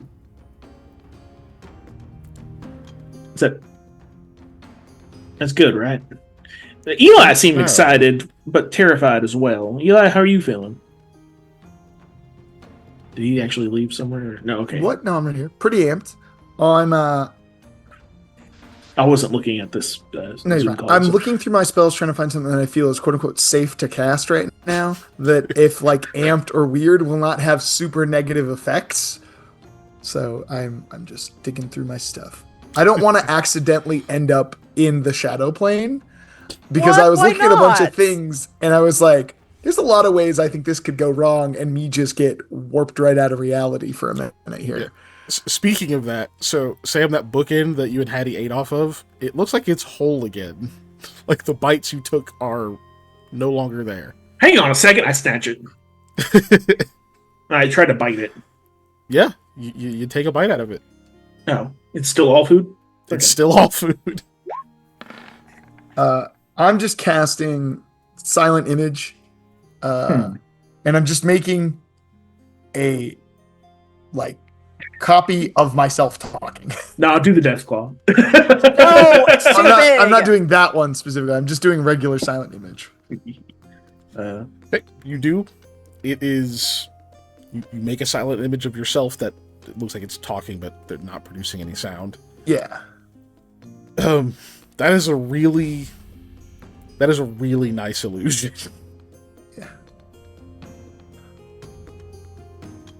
In fact, it's nice enough that like if you could like trick yourself into believing it, it might even be more real than it looks.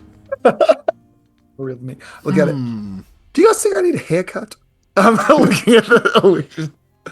Maybe I think I need a haircut. It's the projection of me in my own mind. I don't know. Maybe if you like, you trim it here, I'll gesture to the duplicate. I That's will point me. out. Oh, my bad. I go over here to the duplicate, and I will gesture to the hair and view like where I'm touching the hair. Does anything happen? When you do it, like the hair seems to like move with like the whoosh of your hand by it, like as if it were real. Yeah.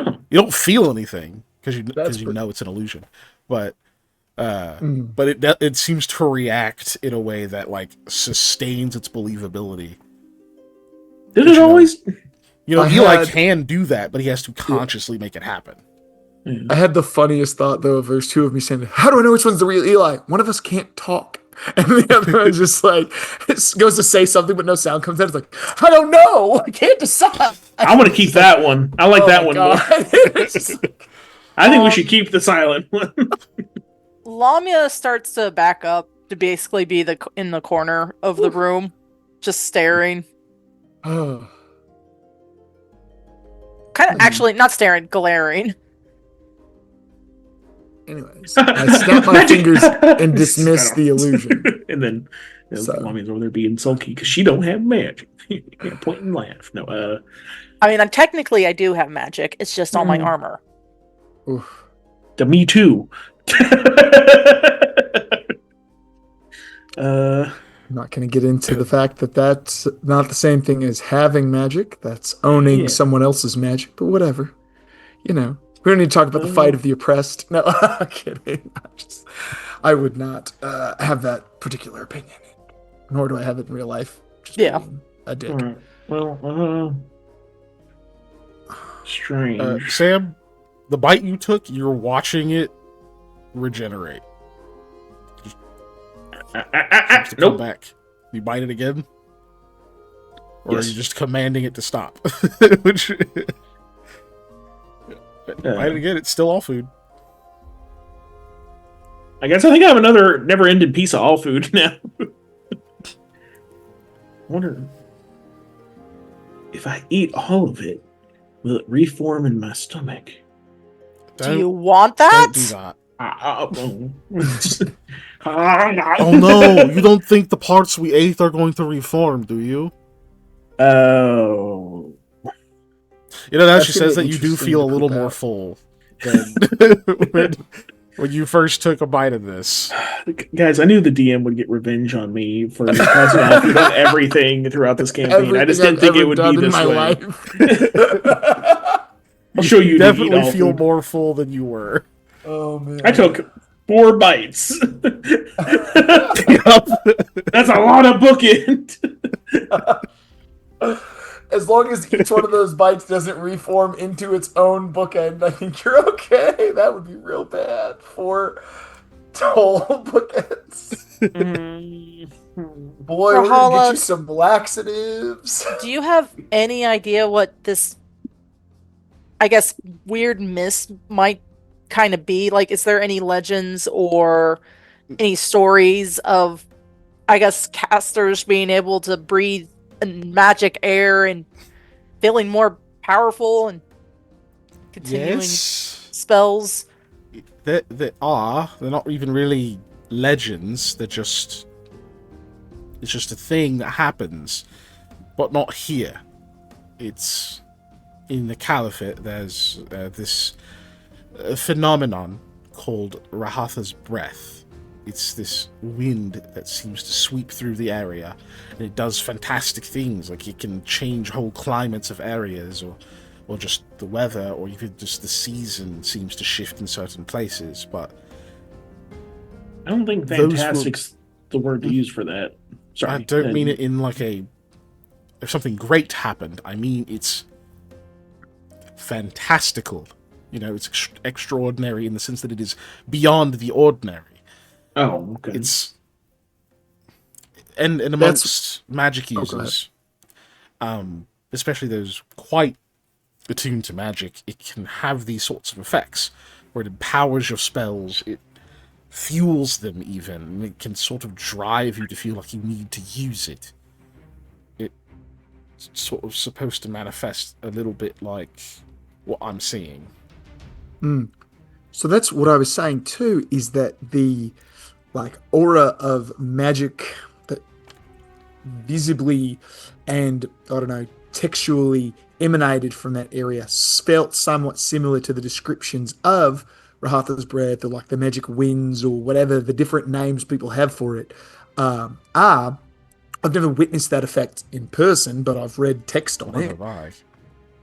And from what I learned growing up, anyways, about it is, yeah, it can suffuse an entire area with magical potential and create spontaneous uses of magic in casters or even awaken dormant magic in people's bloodlines. Like a lot of people who have the talent, as it would be called in the Caliphate, were awakened due to surges of Rahatha's breath across the area they lived.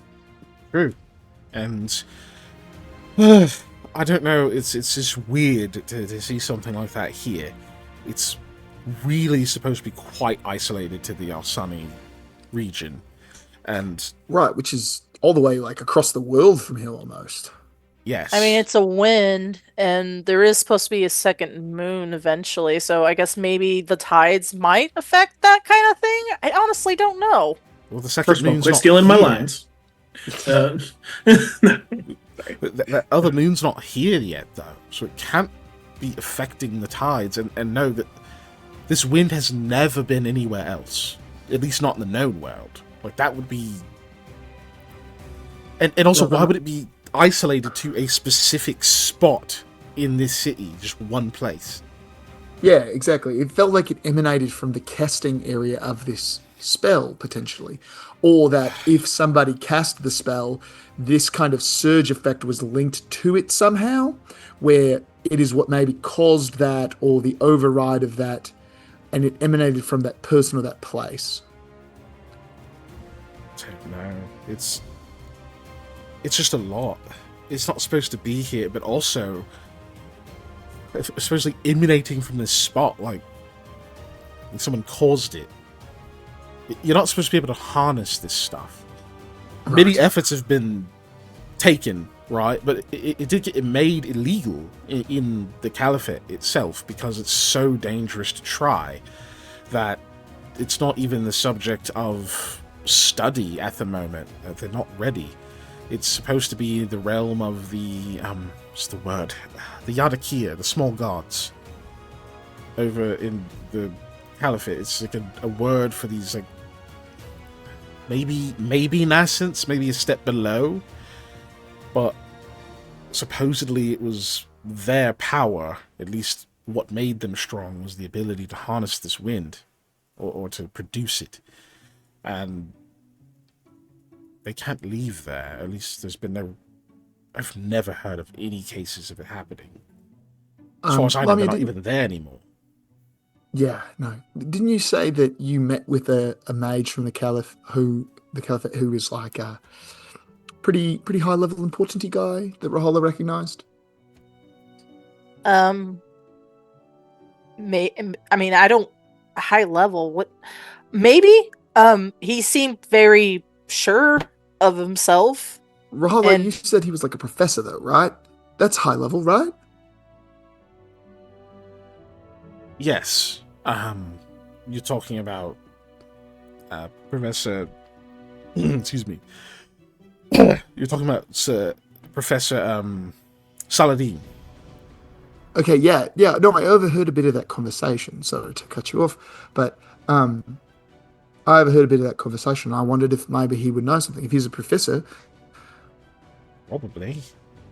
Well, it wouldn't be surprising. I mean, given the people he's instructed, the level he teaches at. I mean, he himself is.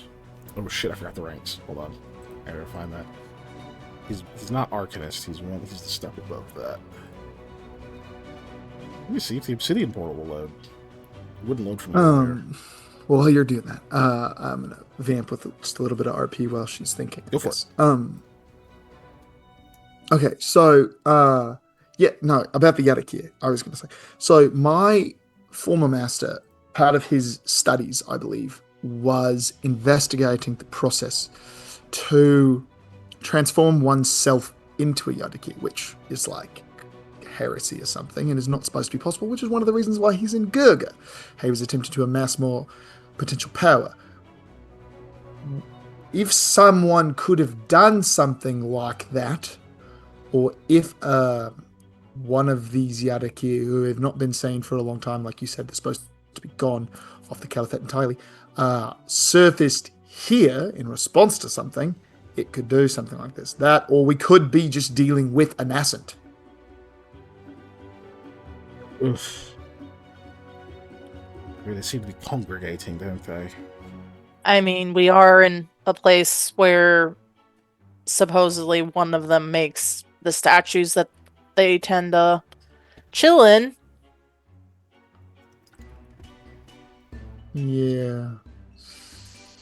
This could also be the kind of precursor to another, like, extermination isn't the right word, because they didn't all die, they got turned into weird wood people, but, city destroying, I suppose, level event again.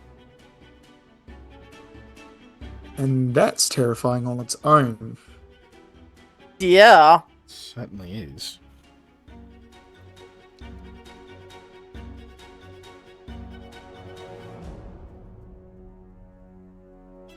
When was Red supposed to see us again, Rahala?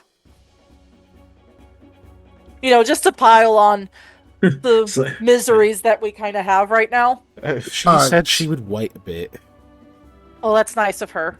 Also, like, she's like down my totem pole of concern at this point, which is wild because she's supposed to be taking my legs, and that's like lower on my list of problems. Plural. If you say so. Legs Yeah. plural. Yeah, both of them. Listen, my legs are attached to just me, and they only affect me. This is a like city-wide extermination level potential.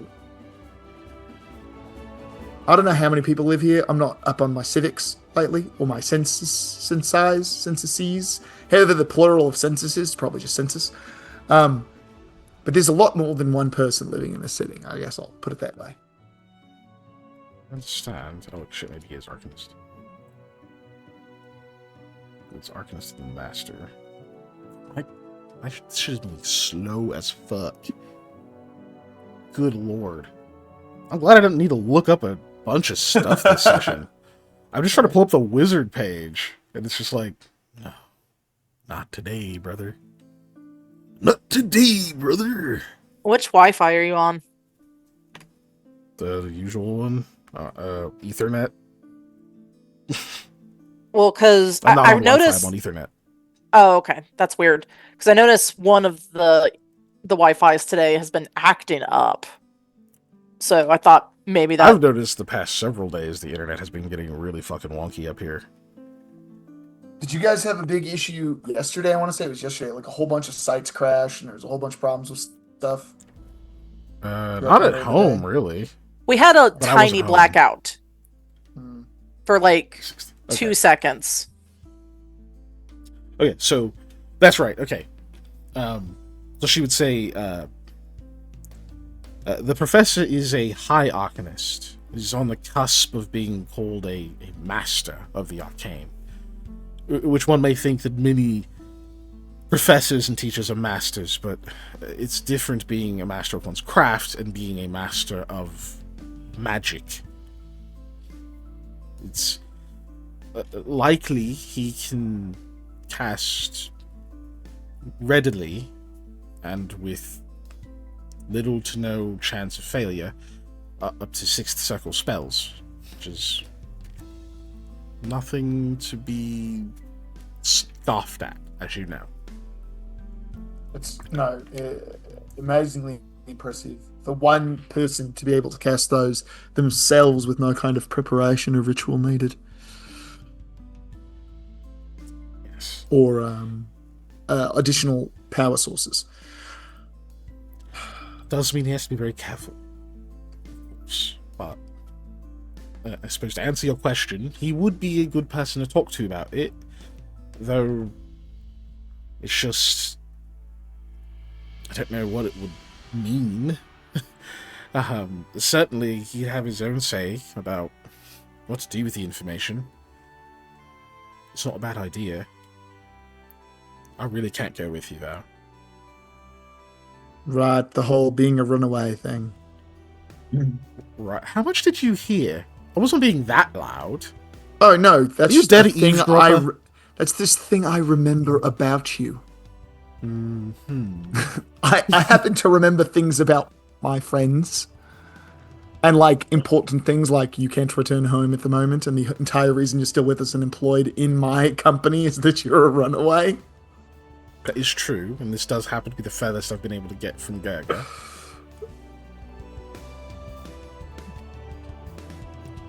But yes, you probably should speak to him, because I'm very curious what he'd say. As am I. What are the name of my chickens? And that's a question for you, Eli. She goes back to drinking her tea. Oh yes. No.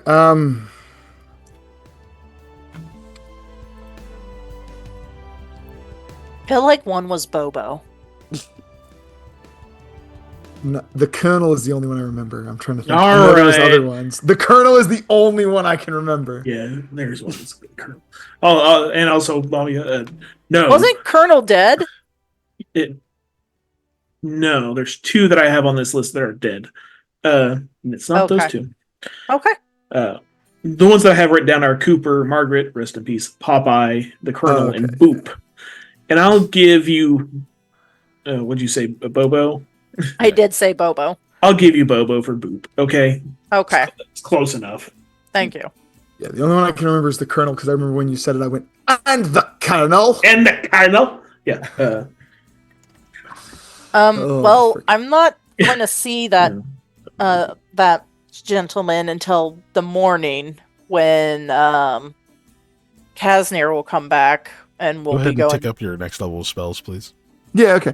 Yeah, that's fine. I wasn't expecting you to just like be there right now or anything. Or not be there. Take us there right now. It's the middle of the night. I wouldn't expect him to accept us as coming in. So it's probably fine waiting till the morning. Do they have a container of some kind, like a wine bottle? Have you been drinking wine? Does anybody have like an ocean bottle or something? Some will hand you a cup. Yeah, I fish out of my bag a wine, not wine flask, but Oh, your water skin. water skin. I wanted something with a stopper. When I go, like, I disappear into the bathroom for a minute, and it sounds like I'm peeing. I cast persistent image. Sorry, but it's the dancing dog.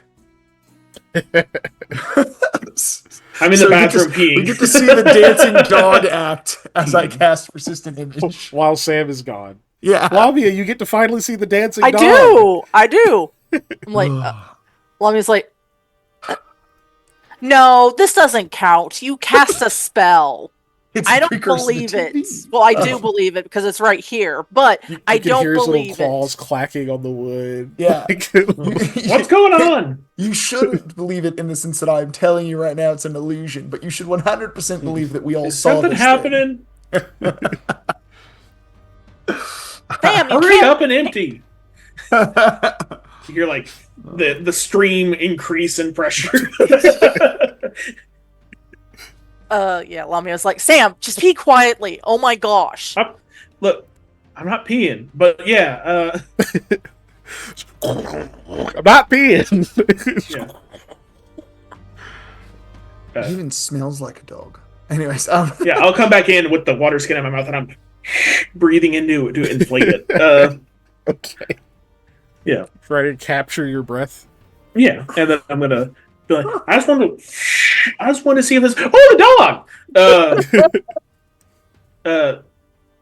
Rahala, your thing's still going, right? Yes, no. Yes. I squeeze the water flask or the water skin. Oh, yeah, it came out of there. Oh, you want some? No. Scoots the chair she's in back. No, thank you.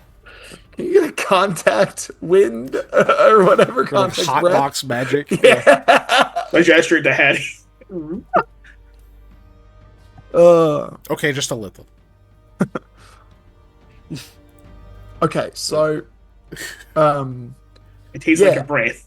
I definitely Yeah, probably not great. still Right. feel the magical resonance. But like as we were standing in the field, it dissipated. It took a while. So I'm imagining whatever is going on with us will also probably take a while to dissipate. Did it actually dissipate, or did you guys just absorb it?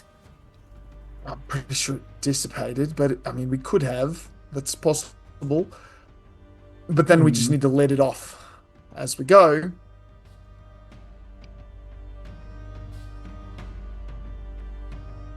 Well, I'm up all night. I'm To get just lucky? gonna. I'm so good. Lamia throws Sam to the wall. Throws just, like, Sam. Yeah, just throw you, bro. To the Well, I think it was window, Panda that said to that. the wall. Yeah. Game. Oh, All right, everyone clap upset.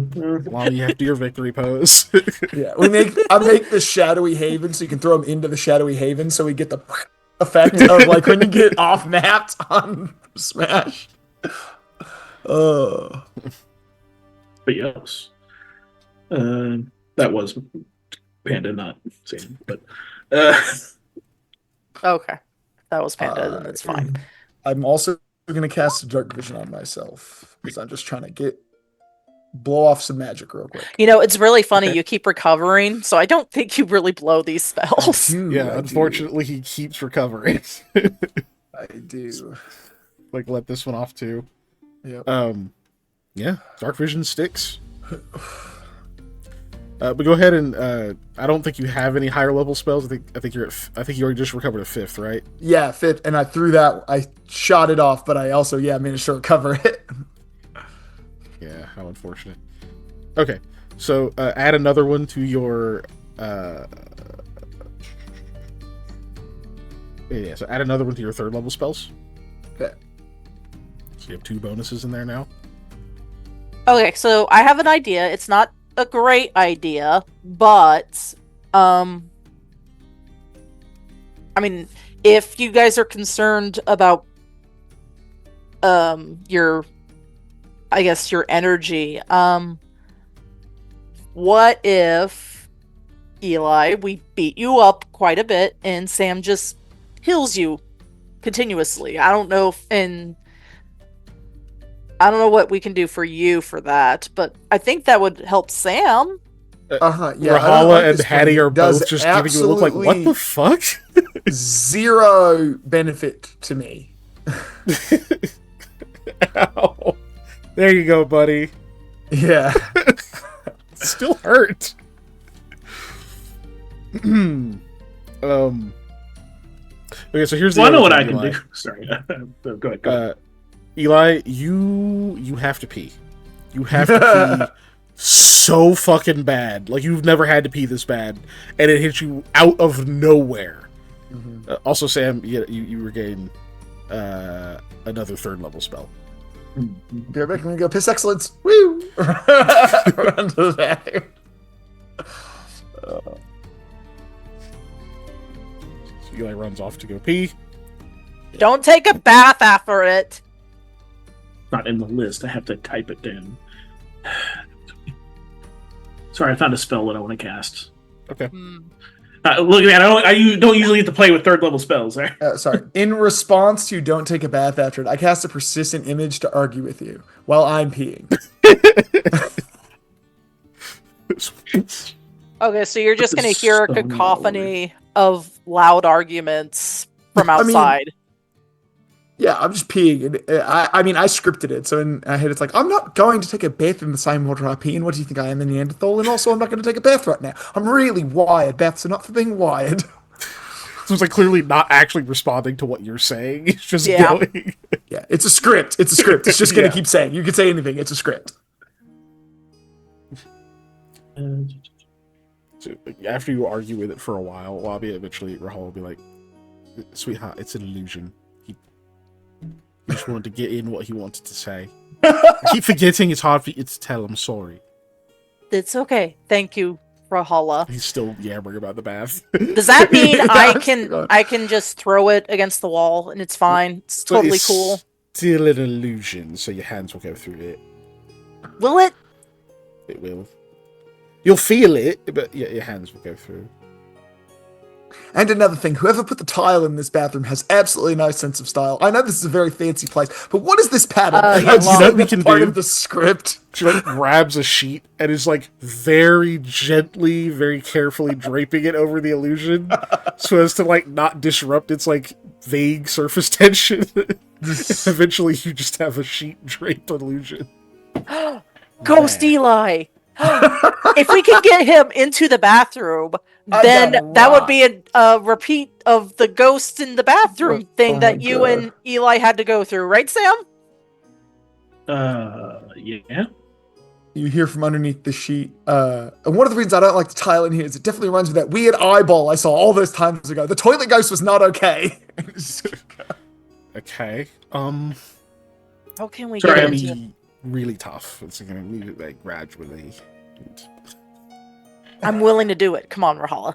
Sorry, I'm doing a lot of copy and pasting. Okay, Very slow. Rahul is doing what now? They're slowly pushing the Eli image that he left into the bath, into like where the bath is. Oh. It's also covered in a sheet. And arguing. Continually. Yeah, at this point now it's espousing its critique on the design of the building we're in. It stopped caring about whatever Lamia said. It's just the things that I was passing as I was going to the restroom because I had to pee were what were in the script of the illusion in my head. Did you figure out what you're gonna do there, Panda? Yeah.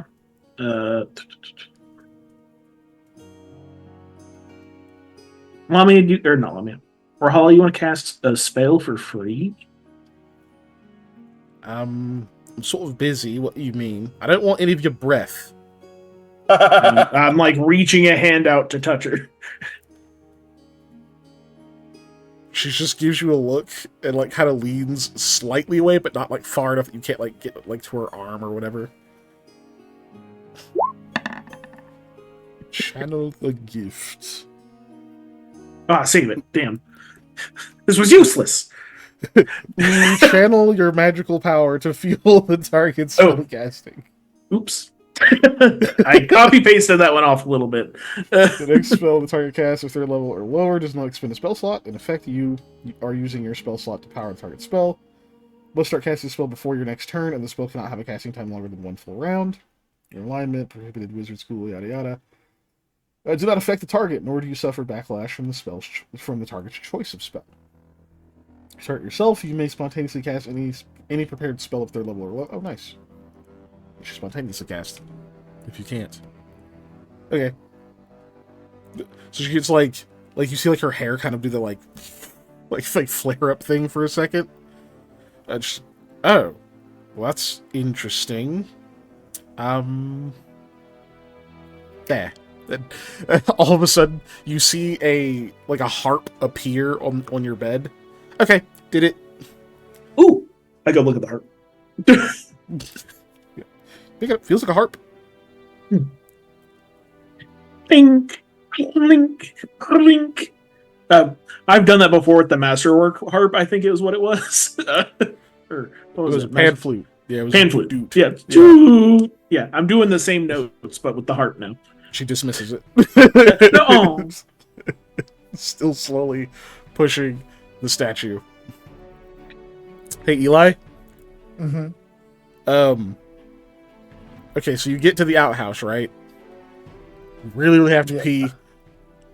It was close. It was real close. Sprinting over there because you went to one and it was occupied. You were like, I could just pee in there anyway. Like, they can't stop me. But you see, there's another outhouse. You're like, fuck it, I'll just go over there. So you sprint for all you're worth over there. You like bang on the door like once. Don't wait to see if there's a person in. Just throw it open, run in there, and you piss pure blood. Oof. Uh-oh. It is straight up blood that's coming out. I don't know how Eli reacts to this, but that's bright crimson. Something along the lines of My tummy hurts. And, Only you were a woman, you'd be like, okay. no, I mean, like more than like even alarming. It's alarming. Well, I was gonna say, I want to say there's entire a difference piss between I was gonna say between a bodily function you understand being what it is, and then a bodily function is normally something else being blood. Those are, to me, let me put it this way: if you pop a being on pimple, your cycle you expect and then some, also pissing blood. yeah, you Like, expect some blood to come out when you like pop a pimple, let's say, right? But if you were, I don't know, popping a pimple and instead of blood coming out, it was just like any other fluid, you would be disturbed and worried. So, Yep. But yeah, you just Kool-Aid. ew. So Is this Hawaiian Punch? it's just straight up blood, and unfortunately, it is like the entire emptying of your bladder, like from full to I no longer have to pee. Straight sanguine. that's awful. It didn't hurt. Yeah, all those extra spells are gone. Oh, thank God. No, And 1 point of Constitution. that's fine. Eli doesn't know this, but I know this, which is funny. Warning for everybody who doesn't want to know this. I'm sorry. Your blood is pee, anyways. It comes from, your pee is blood. Not your blood is pee. Your pee is blood. It comes from your blood. It comes from the liquid in your blood. That's where it comes from. Which is fine, but there's a difference between the liquid that is excess in your body that goes through your blood to your kidneys versus just a whole lot of blood. That's two totally separate things that is terrible and awful. It's like a highway system, right? Where like they were like, no, this is the express route. We need to get some of this out. No? Oh man. So you do feel a bit lightheaded afterwards. Yeah, those extra spells are gone, and Okay, I'm dropping them. yeah, and you got one Constitution damage. That's fine. You do not feel good. That's fine. And fatigue. I'm sorry. You are also fatigued. It's fine. I'll add that condition. Here we go. If my sheet will cooperate. Man, I'm tired with me. of typing in these spells and them not being in the compendium where I have to copy them down like a pleb. I know. Like Yeah, pleb. Sam, you're really, really full. Ugh. You are pretty uncomfortable.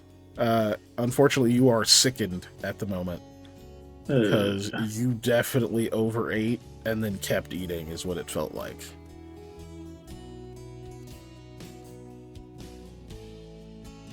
Can I just tell you what the spell is, or do I have to copy it all Sure. down? Okay. Because I was looking at 2. Well, actually, let me see. Okay, so it doesn't drop it down from. Never mind, this would be useless. It's Soothing Word, which lessens the conditions of. Oh, like nauseated, stunned, exhausted, that kind of Yeah, stuff. yeah. So it will go from stunned to dazed, exhausted to fatigued, frightened to shaken, paralyzed to staggered, nauseated to sickened. Does not do anything if it's the lesser version, apparently. So, yeah. So, wouldn't do anything. I'd still cast it on myself. I'm just gonna cast something. For the. It's just gonna be that instead. This will probably be the only time I use it. I do lose it. Okay. That was why I was wanting to. Yeah. Roll to actually expend the slot. Don't expend it. I was about to have you recover one. Okay, I get it back. So you're just even. Okay. You do still feel bloated and kind of sick, and like it might be getting worse. So you like cast out on yourself, and that actually does seem like it helps. Like maybe it prevented you from becoming nauseated. And Hattie's kind of giving you a worried look. You like burp or like go ooh or whatever, like whatever your reaction is. I'm kind of like, oh man, You're doing the stomach rub. Like this'll help. Yeah, Just gotta rearrange yeah. where the organs sit real quick. Push, yeah. And she's like, I feel kind of full. I only had the one bite. I should have chose a smaller thing. Do you need to get? Do you need me to go get some medicine or something? No, I'll be It's kind of late.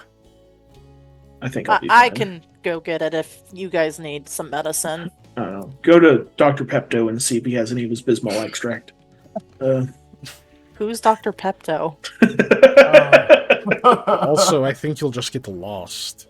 It's Oh, night my time and goodness. Kazner's not here.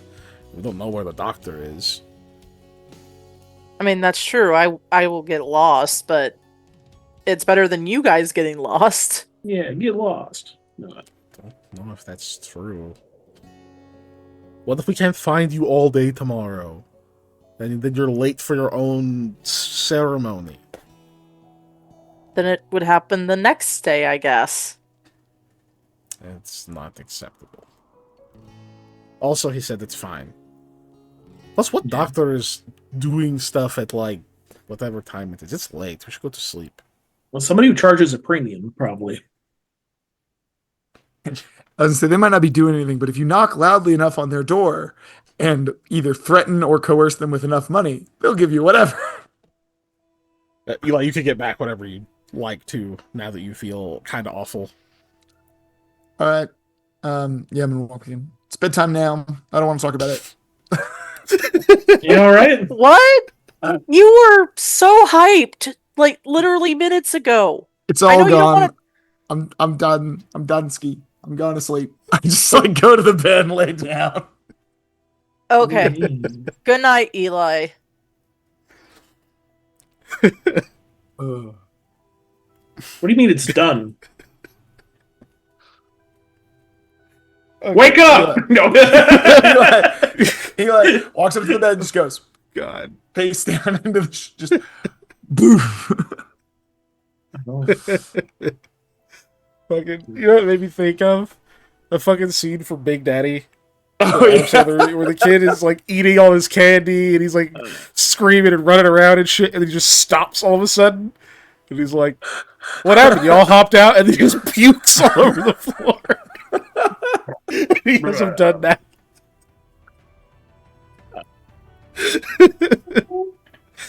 Went from 10 to 0 real fucking quick. Oh my gosh. Yep.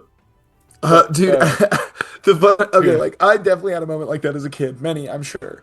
But as a dad, the funniest thing is watching that happen sometimes. Because my daughter will be super hype. I'm like, all right, lay down, just close your eyes for like 5 minutes. And then I'll walk in the other room, grab some like dishes or something or whatever that I'm gonna take into the kitchen. And it's not been like 2 minutes. I come out, and she's just out, like sprawled like this, like no bones across like the side of the bed. And I'm just like, yep, Okay. That worked. Just don't use the word sleep or bed. Uh, All right, but yeah. Okay, so Eli flops. Sam, you can tell that spell is working because you feel like your ribs kind of hurt a little bit, but like on the inside. I'm I'm gonna go take a mud bath. A mud bath. Yeah, I haven't used this yet because I don't like being dirty.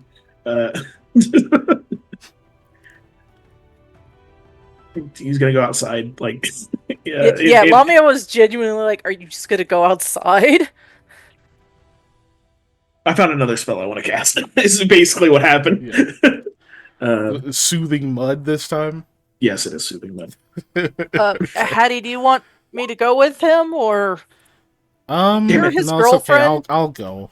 Okay, He's taking thank a you. bath outside because he's weird. Sam, don't explode, please. Oh, I guess I could use water, and I guess I could just do it in the fucking bath. You can. Yeah. It does I've turn it already into said it. mud, but until the duration ends, then it's back to normal. Yeah. I think it would be funnier to do that to the poor bath, so I'm going to do that instead. I'm going to go take a mud bath, go to the bathroom. Wait. The cast area. Water becomes mud. I get in it. Healed of 1d4 points of ability damage. Well, you don't have any ability damage yet. No, it'd be good for somebody who's asleep. Laid face down. But yeah, so you soak in that, and it's nice. But God, you are starting to feel awful. So do you have any slots that don't have an extra spell in them right now? Besides 3 that I just used. Yeah, you recovered. Oh wait, no, I recovered it. No, everything has an extra slot. Or everything has been extra'd. Aha. Mm-hmm. Okay. So Sam, you're soaking in the mud, just relaxing in there, trying to just trying to not feel whatever's going on in the guts.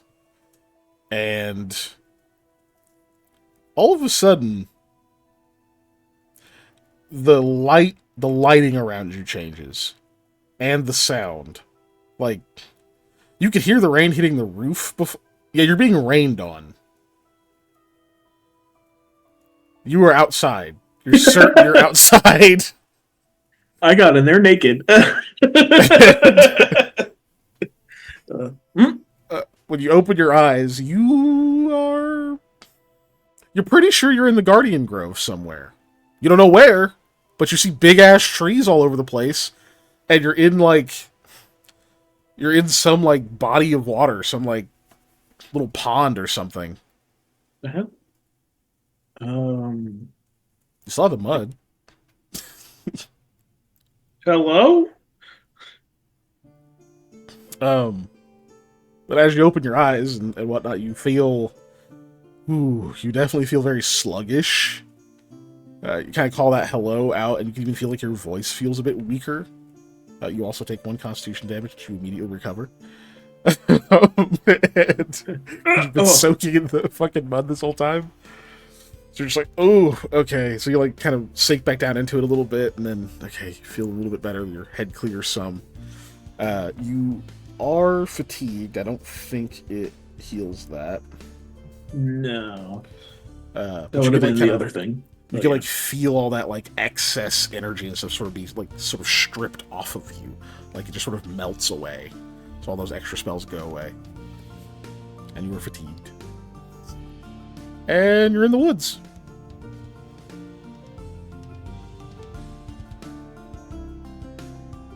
Naked. Which unfortunately Just means as you cannot nature see through the rain. Just as nature intended. Just as God intended. It's not the first time I've been naked in the woods.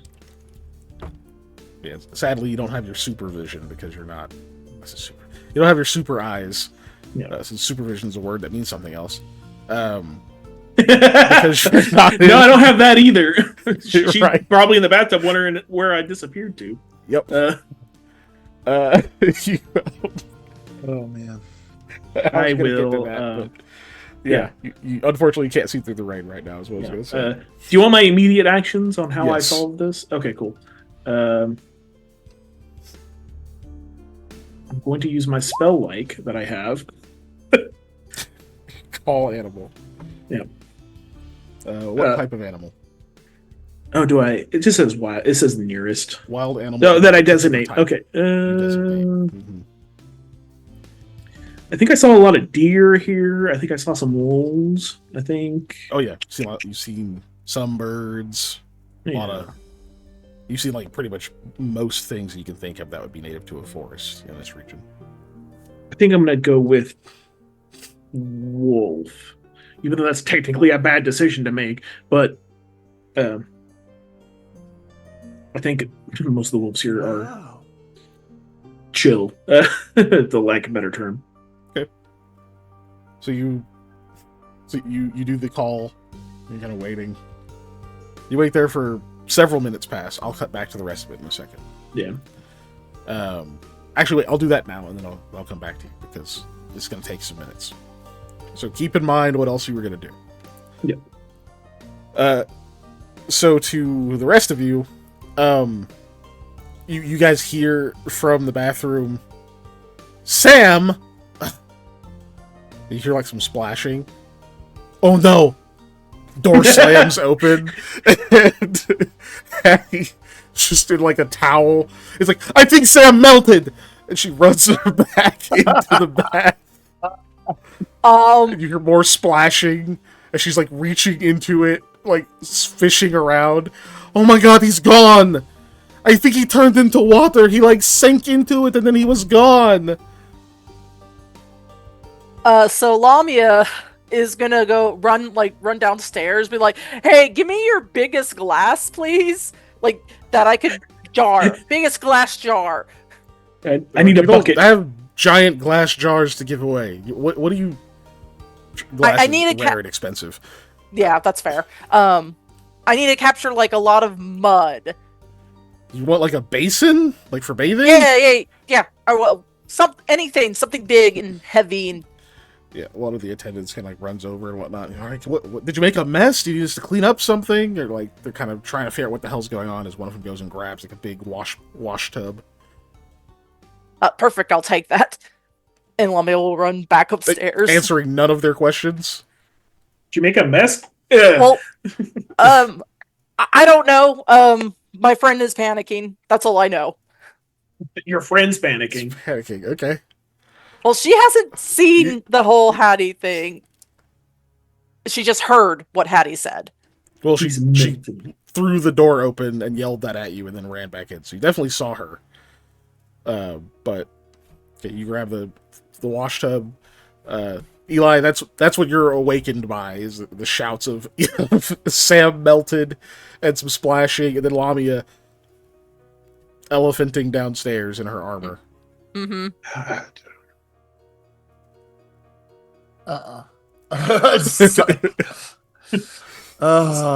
Sam's doing the thing in the water where you like cup your hands and you like shoot a little stream out of it. While he's waiting for a wolf to show up. Oh my gosh. Rahala is also in the bath. When you come back up, you rush back up there, Lamia. You hear she, we don't know he melted, alright? Just because he sank into, what if something else happened? Maybe he teleported, or maybe he's invisible? I fished around, I would have felt him if he was invisible. He's not that slippery. Okay, when Lamia gets back, it's like, okay, I just remembered he can't have possibly melted, because otherwise that would have been his, the Death? fruit thing would have gone off. What if he's not dead? What if he's alive but as melted? Well, okay, so here's this, and we can put what we can of it in the basin, and then we can figure out what to do with that. You want to fish water out of the bath where it's still water? Well, Kotega's a water lady. Give me a minute. Lobby will rush over to the other side. Yeah, She went Kotega's to at the her ship. boat. Yeah, she's Oh, that's back at her right, she ship. is. Yeah, I'm gonna so- sit up so is and I'm just be Casimir. like, okay, to settle all this because I have a splitting headache. Everybody, shush. Everybody, get dressed. Everybody, get ready. We're gonna check the area. We're not gonna drain the bath just in case. If he somehow transmogrified into water, if he teleported, we'll just try and figure out where he teleported to. Quick detect magic should do the trick. We can figure this out. I cast detect magic. It fails. Okay. Rahalo casts detect magic. You literally realize, like, you cannot concentrate on spells. It's like your whole... It's not like you've lost the ability. It's just...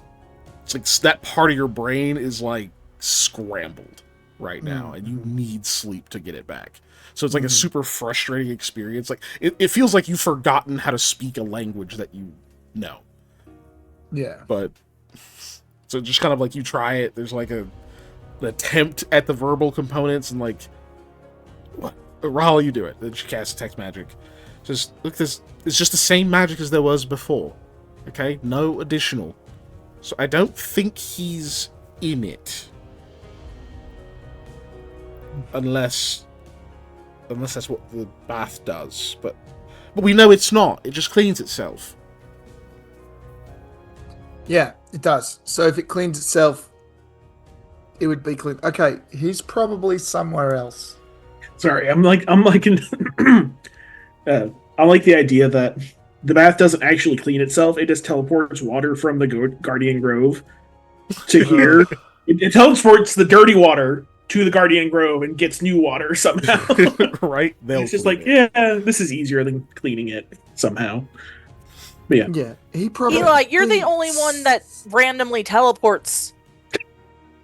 I'm not the only one that randomly teleports, and even if I was, we were both exposed to the same magic.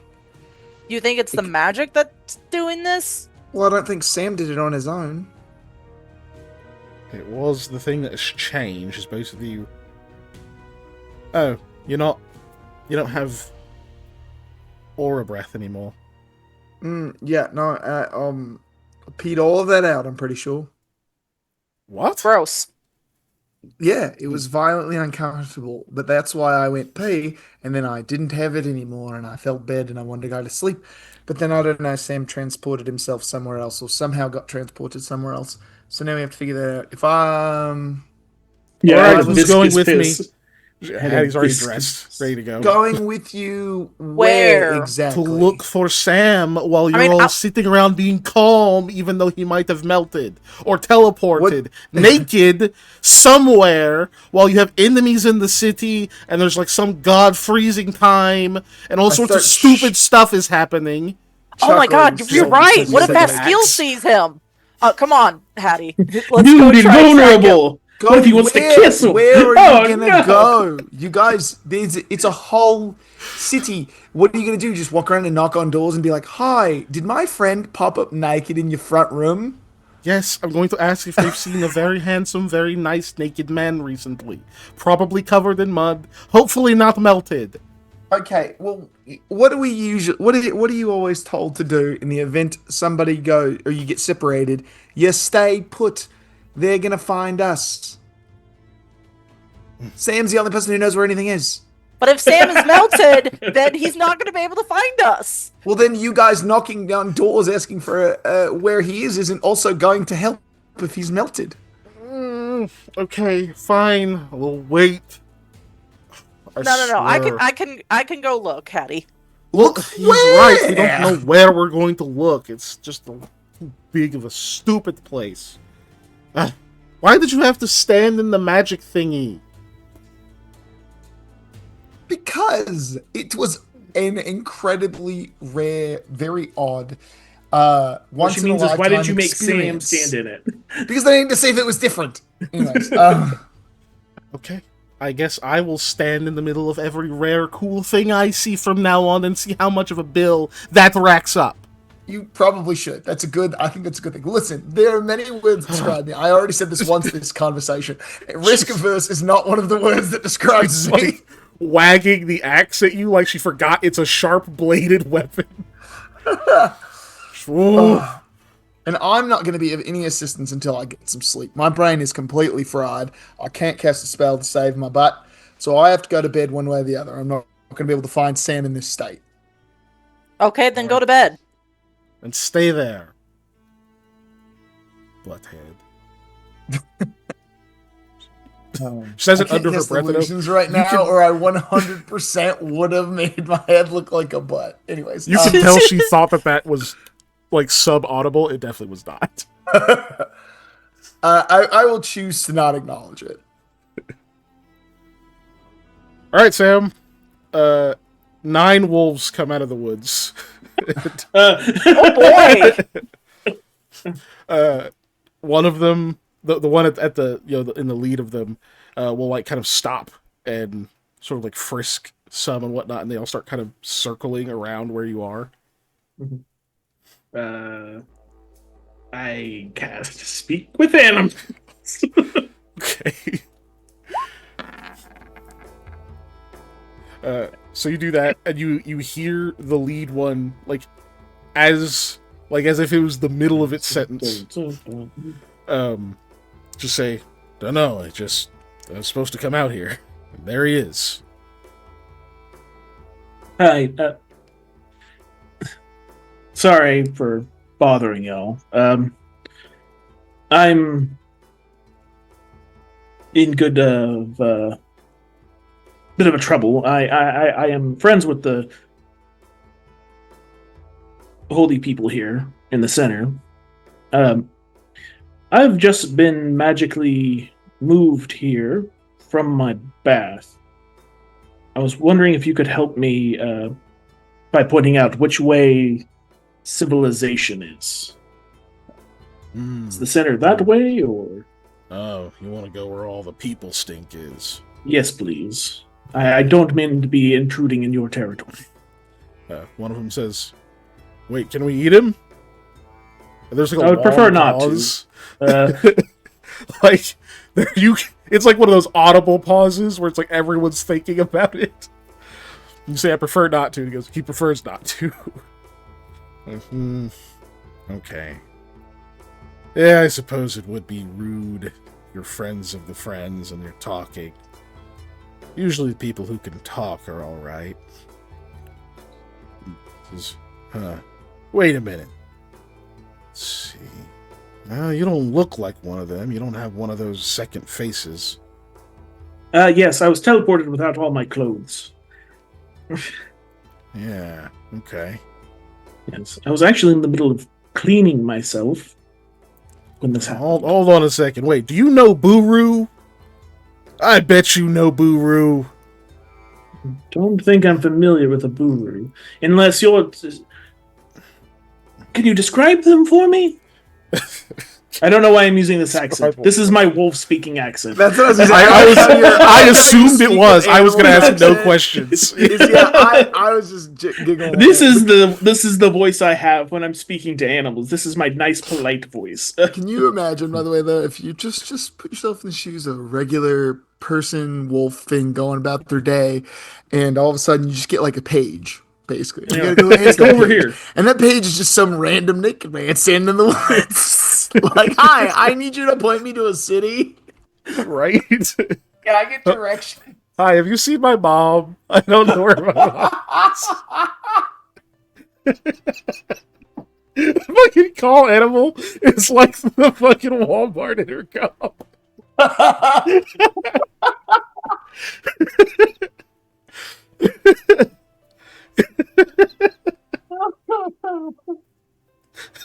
Hello? Wolf. Wolf A. Could you please report to this direction, please? If anybody lost a Volu in the woods, we found him. Come pick him up at the reception, please. He's naked. Please come to the receptionist desk. Would the caretaker of the small Volu child please come to... A small When demi did you child. adopt a person? I didn't. But now I'm curious. But no. Fuck. So you say describe Buru. And they all start describing him. They're definitely describing smells. I see. Yeah, one of them goes, "No, he probably doesn't know Buru, but he might know Buru." Yeah, I bet he knows Buru. And one of them's like, "Yeah, he probably knows Buru." And you're like picking up like subtle differences in what they're saying, but it's real subtle. I may know them. I do know a lot of people. Nah. Do you know any wolves? Because we're all wolves, Yes, says the one in yes. the front. I specifically, when I sent out my little call, I asked for y'all specifically because of how well, how good of keepers of your territory you are and how well you know it. I figured you would be the ones to ask. I'm trying to like hype them up. You can give me a wild empathy. There you go. Oh yeah, I do have one of those. I was like, wild empathy. Your Let level me plus your boop it. charisma bonus. That's what it is. Yeah. I gotta beep it.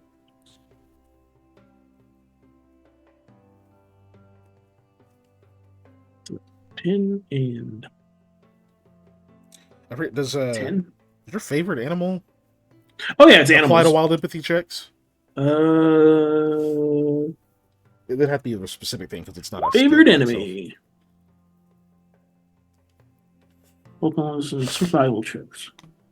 Weapon attacks, knowledge checks. It's knowledge checks and survival, basically. Okay, so it doesn't apply to wild empathy. That's Yeah. fair. Okay. So yeah, just level plus charisma bonus, which I think is 0. So Yep. So 1, 20, 10? I believe you're level 10. I'm level 10. I'll take it. Seems to work. They you're like, hey, like, I think it'd be you guys. You guys know your territory. And one of them's like, one of the other ones just like, yeah, we do know our territory. And one's like, yeah, we know it real well. We could get him to the people stink, and then what? And the guy in the lead's like, then we've done a good deed. Yeah, and they all seem like hyper about it. And I was like, yeah, and then what? Then we eat. Then we eat. Yeah, then we eat. All right, we get him out of here, and we've done our good deed, and then we eat. And they all seem to be getting like really excited. And one of them was like, yeah, we're gonna eat rabbit. And one of them was like, yeah, rabbit. I haven't had rabbit in a while. And you can see this is like devolving into like them kind of just getting really excited and like losing the plot a little bit. I don't know if you like kind of enter in to be like, all right, yeah, let's go, or anything to just try to get them to focus. Do I see the largest female? That's who's yeah, usually with in your charge. Yeah. With your training, you do. Who has not spoken? Who's just been in the middle, kind of just hanging out. There's a lot of you. Sorry to bother you. I assume this is your pack. Yes. Your group. Yes. Okay. I can I don't have anything on me, but I can try and reward you once I get back to civilization, or I can come back. I have nothing at the moment. Yes, a reward. What manner? I can make some very unappetizing food for you out of magic. No, you called us. Yes. Yes. Call a beast to us. I go, okay. We only do that once a day. Okay. Oh, that was from the not using the whistle, but the tuning to it. Yeah. Oh, whistle the one that Miles gave you forever ago. That's what you got that. Oh one day fuck! from. Yeah. I forgot about that. Did I put that down in here somewhere? Did I just write it down and then didn't write anything else about the damn whistle? Probably. I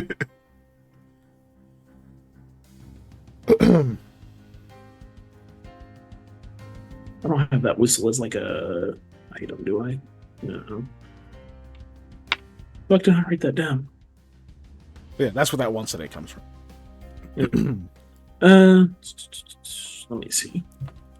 What can I do? What can I do?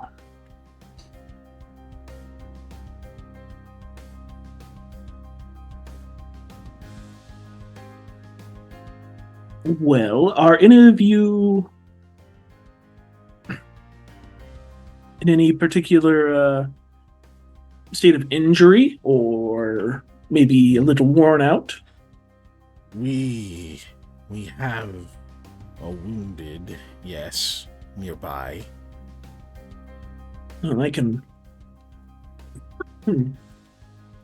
I have certain magics granted me by the gods that oversee nature and the like. Yes, That could help them. You can rejuvenate them. Knit together the flesh, correct the strange bone. Yes? Yes. This will do. There's like a bark. It's not even a word, it's just like a sharp bark. The rest of them kind of seem to snap out of their reverie. I will also state that. Oh, go ahead.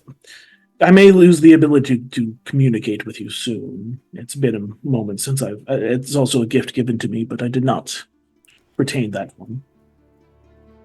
So, after that is done, if you feel like it, just lead me where you want to. If our deal is good, I'm putting my trust in you.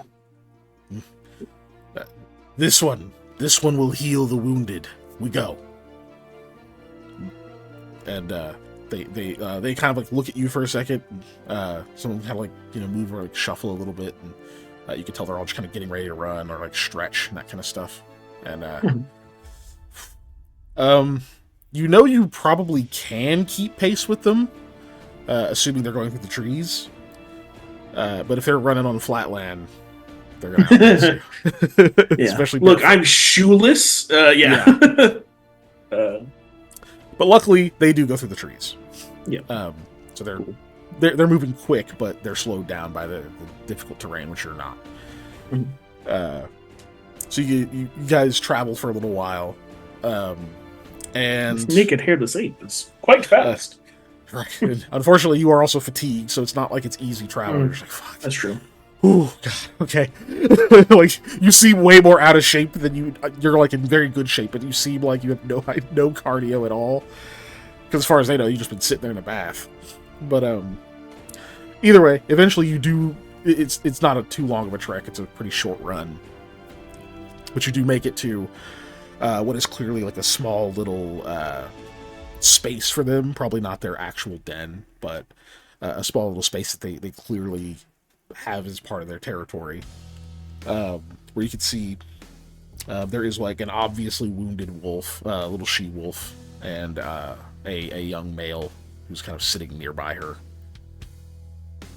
Like they all come in, and then like as soon as you burst through the brush, he immediately gets on guard and snarls, and then like you hear some like movements and stuff from the others, and like he relaxes. And you're gonna go over and try to heal the she-wolf?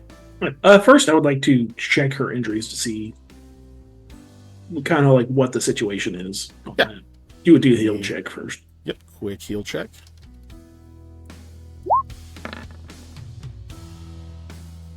Yeah, that's pretty good. Yeah.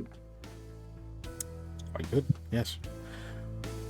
Okay, yeah, you can definitely see, it looks like her, like, left hind leg is definitely broken. Looks like it was it doesn't look good either. Like obviously they've been like doing what wolves do and like trying to lick the exposed, like, the open parts of it and whatnot, which does help actually clean it and seal it and whatnot. But so that seems to have helped the like open wound portion of it, which looks like it was done by like a bite of something. maybe it was like a fight with another wolf, or hell, maybe one of them tried to pull her out by that, like whenever she fell. But you can see that whatever the bite was doesn't seem to have done the most damage. It was like there was like a fall or like a snapping, like jerking motion or something that happened. That happened. So that leg is definitely broken.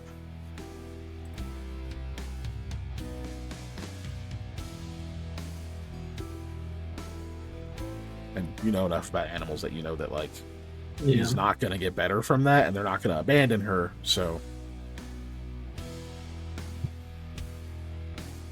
oh, sorry, I was looking at chat. Yeah, I may have just chose Wolf as my new partner. Hey, if it goes through the RP wise, yeah, sure. Okay, I'm gonna try and because it makes sense this way, to set the bone as best I can physically before I cast the spell. okay, Which I'm sure is gonna hurt. another heal check. Good.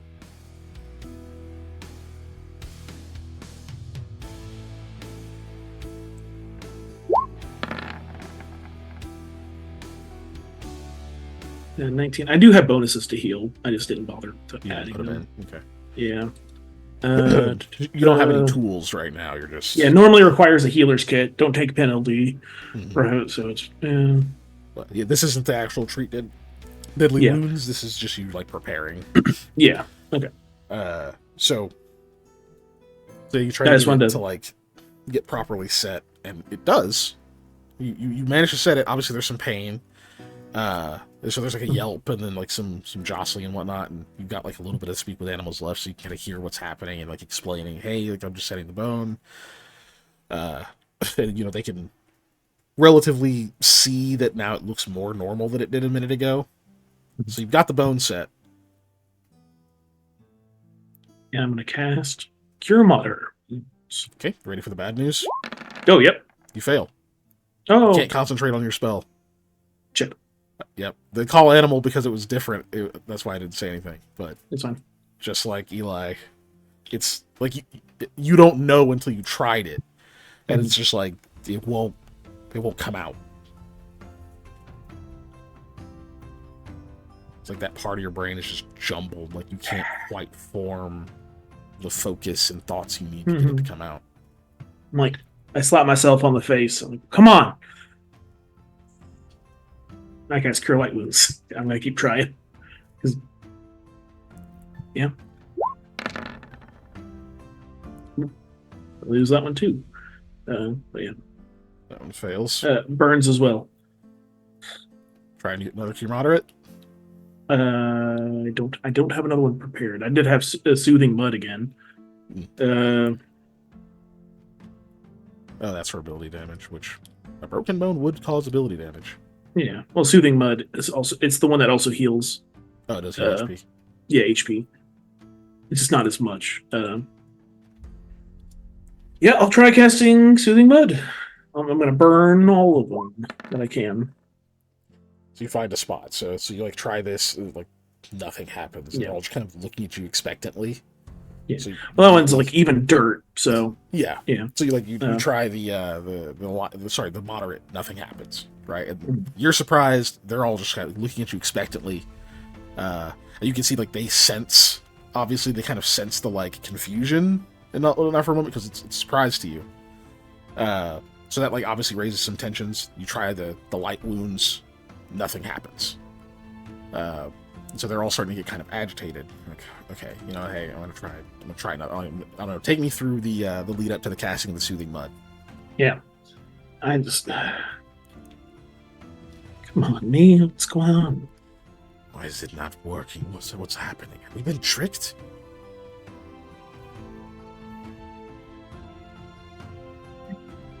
In the grove, everything's supposed to be better here.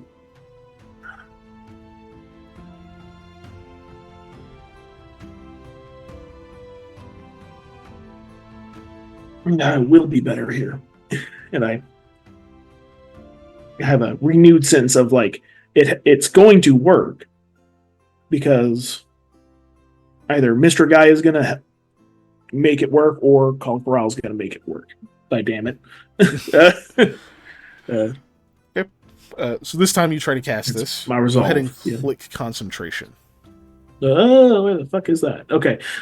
Yeah, right under duration on your spell. Modifier none. None, correct. No.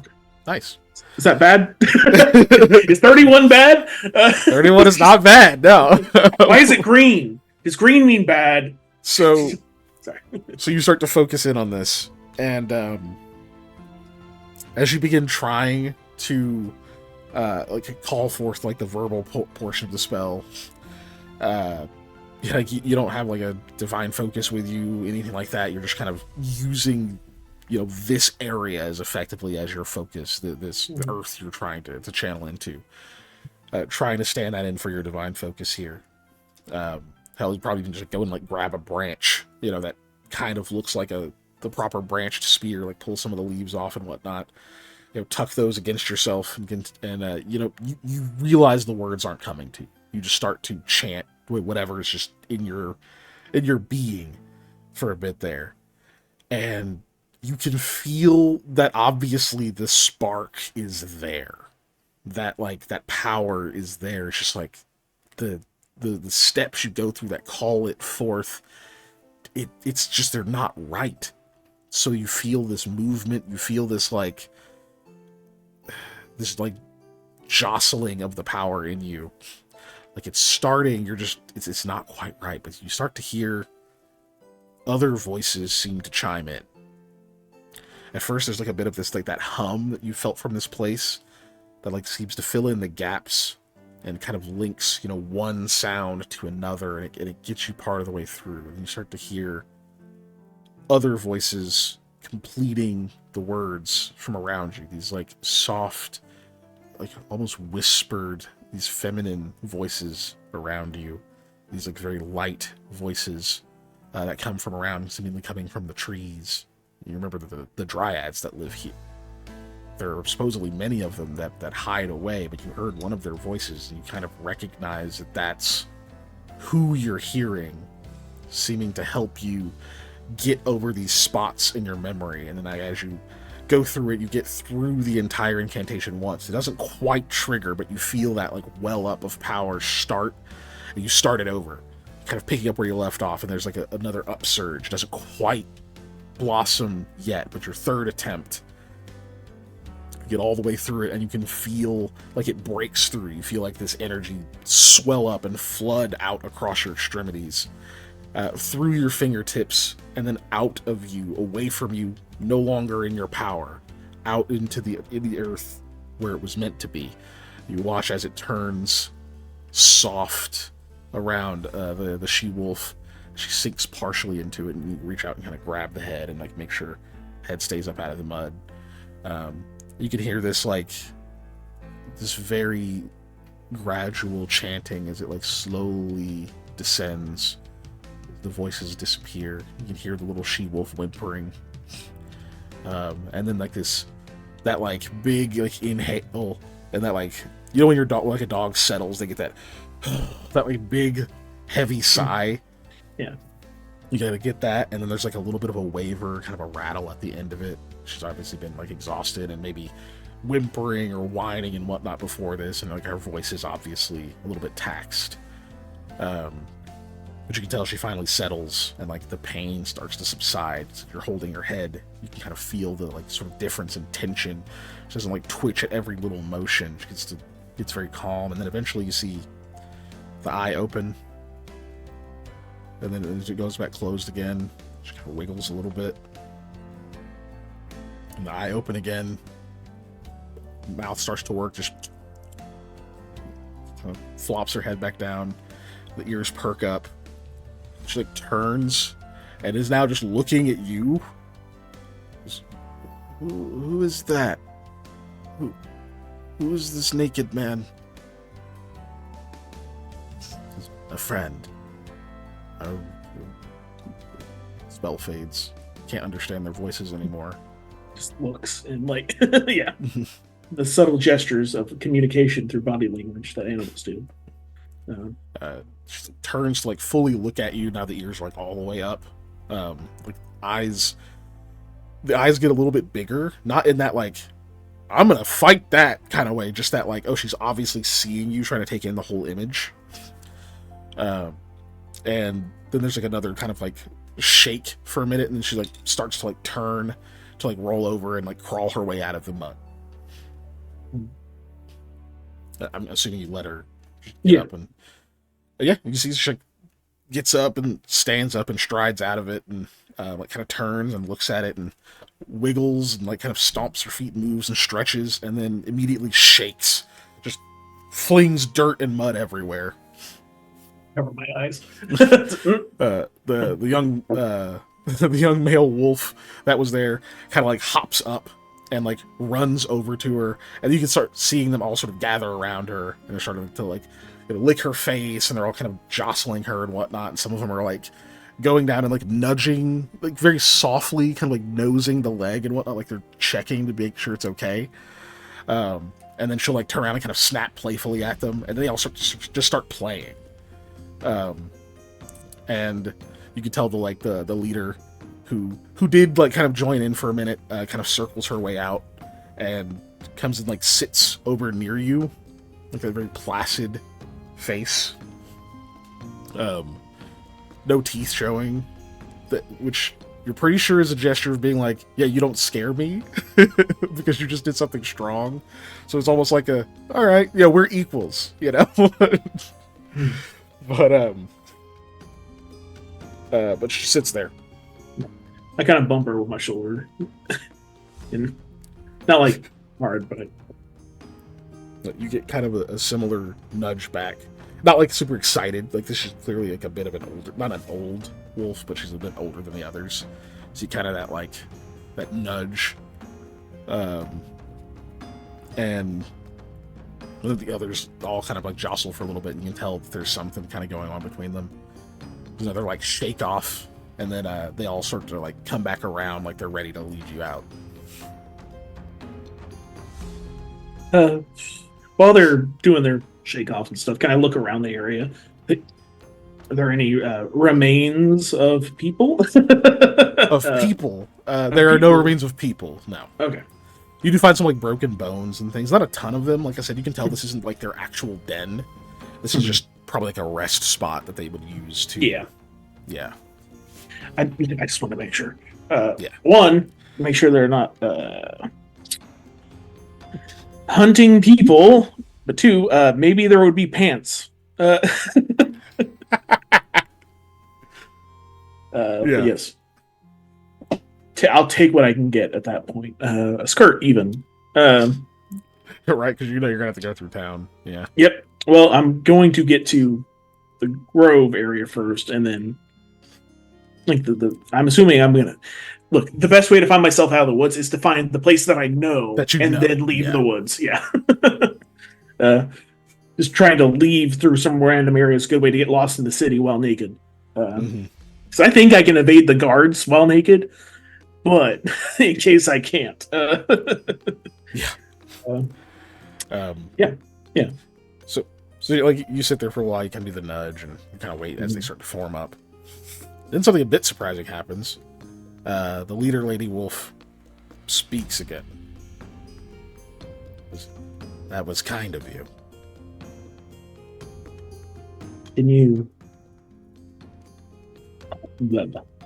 You can normally. I have to say this in my normal voice, not my speak to wolf voice. Are you a descended? I am. I apologize for pretending I was not. No, it's fine. I have a hawk friend that recently happened to. And, yes, the newly enlightened. I heard his cries of joy, realizing the glory of his flight for the first time.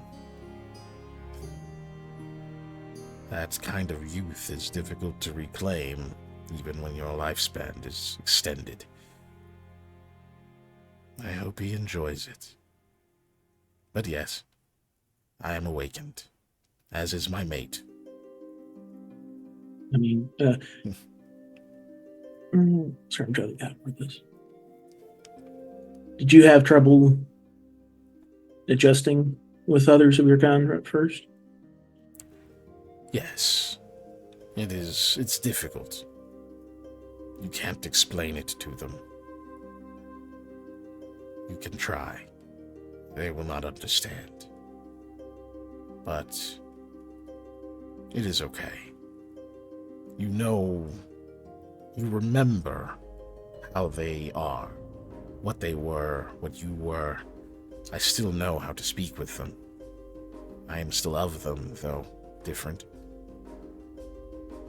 I still love them, even if we do not see the world the same way. I'm glad.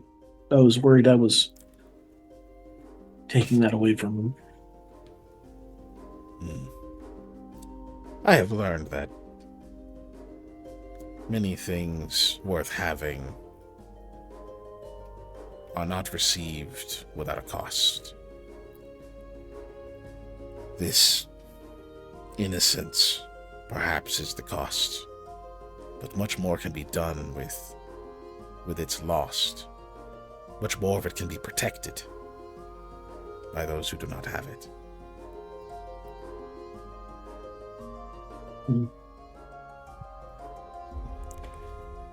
We will see you to your destination, now that I know the measure of you.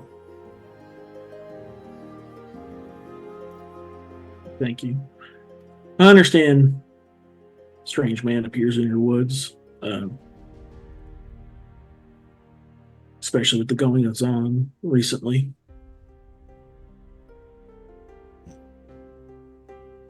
It is Good to be wary of strangers in the woods. It is necessary, as protected as this place is. But you do not belong here. Not like this, at least. Not out in these parts. Let us see you back to your own kind.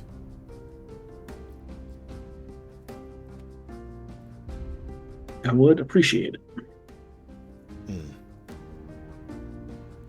That's just like kind of a grunt, and they start to lead you towards what you hope is the center. Yep. Yeah, they said others of my kind, and I'll take that. So I guess here's the question: Do you want a new animal companion that is a wolf? I mean, I think that works out well thematically, rather than me going to find a pangolin, which I had an idea about. Now, where the hell am I gonna have the whole role play it like Sam finds a pangolin for some reason? Turns out penguins aren't endangered in Hayethe, so they're just all over the place. It's fine. Yeah.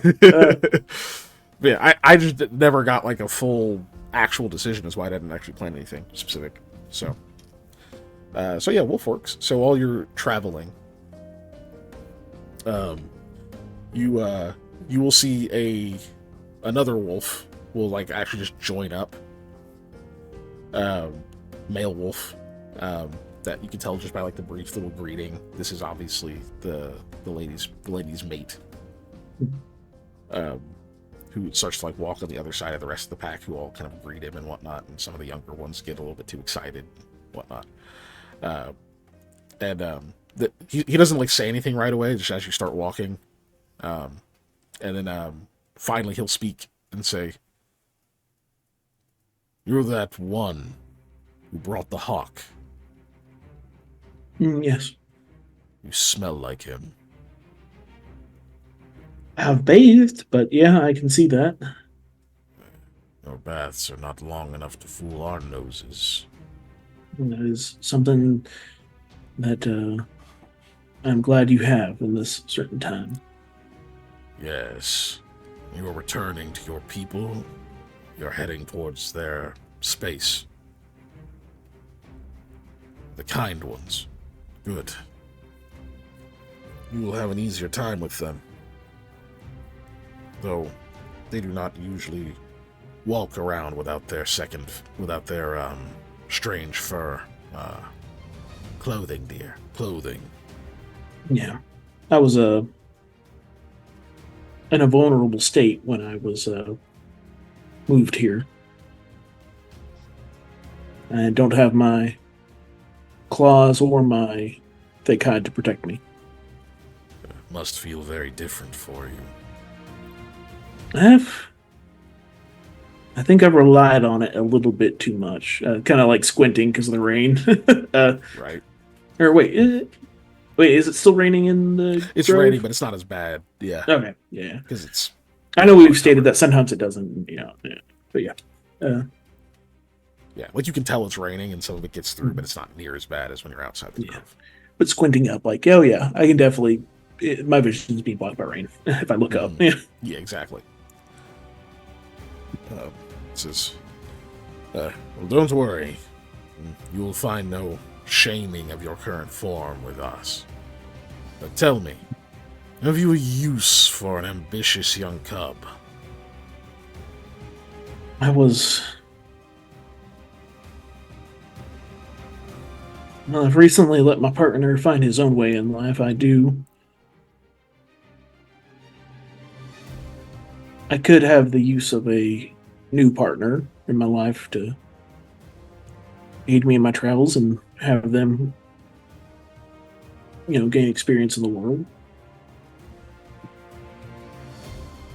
It is good to not be alone on certain journeys.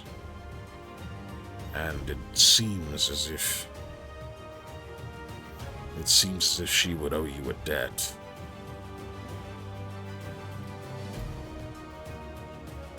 Or speaking of the one that had the injured leg, Correct. or it was you who healed it, yes? yes. Well, I mean, it was granted me to the abilities given to me by Mr. Guyan called Corral. The she-wolf chimes in and says, it was his choice, offered in exchange for assistance. Though I get the sense that had he known the situation, it would not have required a reward. I mean, yeah, it's true. I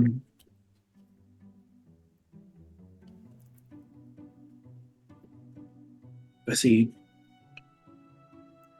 somebody hurt, I do tend to help in any way I can.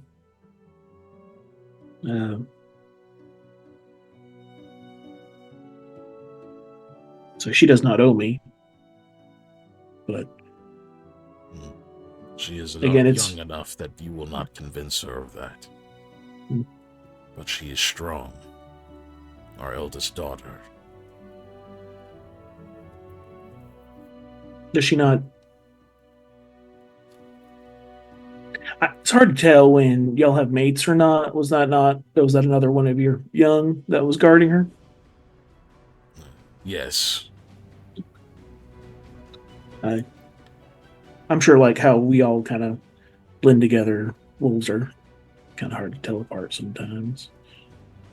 There is no offense taken. Yeah. It's like the tail kind of wags slightly, like he's a bit amused. Yeah. I'm just haven't spent enough time around you. I'm sure it was a while. I see it. You do have a little bit more silver around your muzzle than some of the other ones. I do. It is a point of pride. But with this gift of enlightenment, our aging slows. The silver will remain as it is for some time, apparently. But yes, I mean, if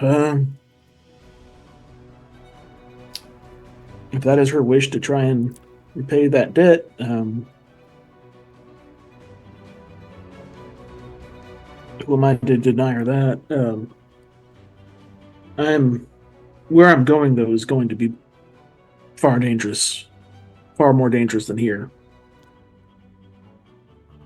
Yes. Well, I will. Says we believe that, but I will do my best to protect her, and I cannot guarantee it.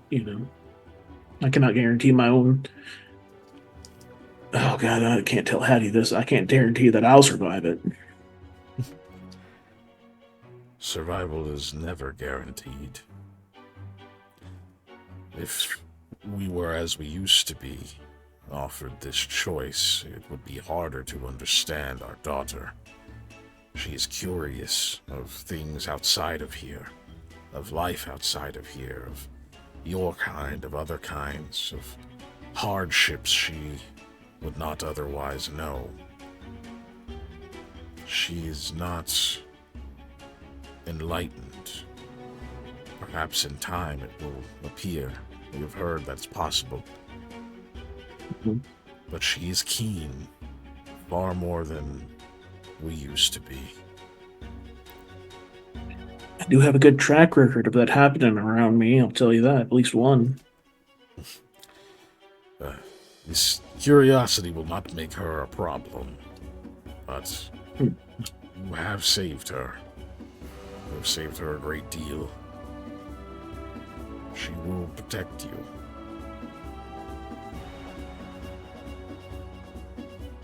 Well, I'll accept that. Even as they're talking, even though you know they're speaking like Ulu, um, you can see the wolf that you saved is. You can't tell if she's following the conversation, but there is like kind of like the ear perks and stuff, and she's kind of watching people and like has like lowered her head, like she's being stealthy, you know. It is like kind of lurking on the other side of the other ones, and like when you kind of glance over, you can see that she like ducks down a little bit more, keeps watching you, but you can tell that she's trying to like eavesdrop effectively. Mm-hmm. I'll do a long blink. Head raises. I think I know the bait, somewhat base. Look, they're my favorite enemy. Some bases of like communication through animals of like, oh yes, closing your eyes around a predator is like a sign of trust. Mhm. Yeah. It just comes up, not like abrupt, just like a oh Yeah. You know? Like I'm not over here rolling on my belly, but you know, I did think about that earlier. Like, shit, how do I appease these wolves? See, I'm a baby. I'm a baby. Get out. He's no bite. He's no bite. But yeah, you can tell that like she's like trying to kind of like eavesdrop or something. You don't know if she actually understands the conversation.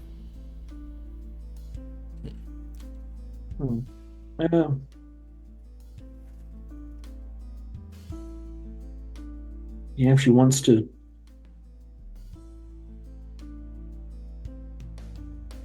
Yeah, she can come on.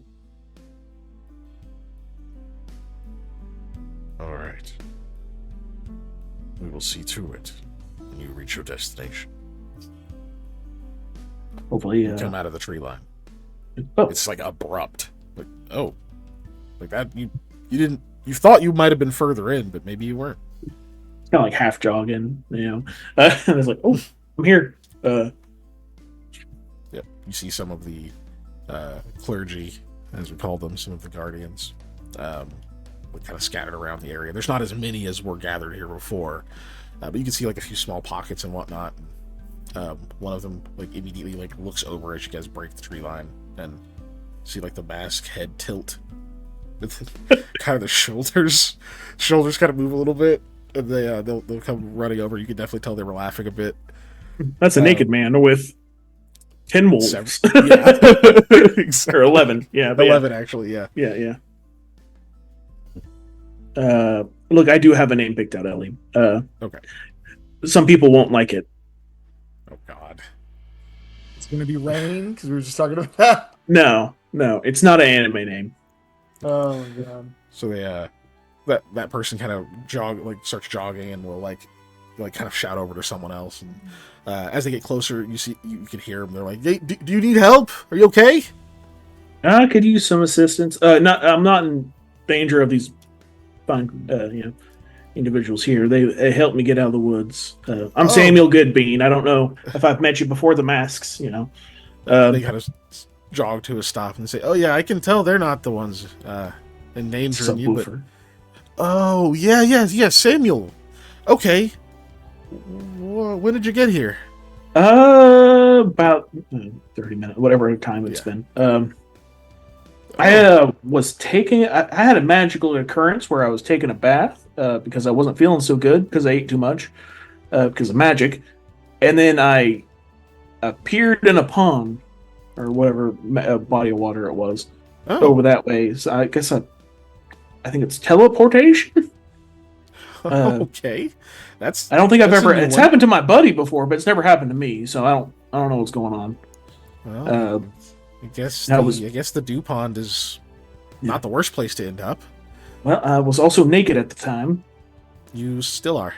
Yep, eyes are All up right. here. They'll say, look, this should help. Like, take out like the the big like poncho like cloak thing that they've got over their robes. There, Yeah. that'll be something for now. Thank you. As long as I can get some pants, I really just maybe shoes as well, but something.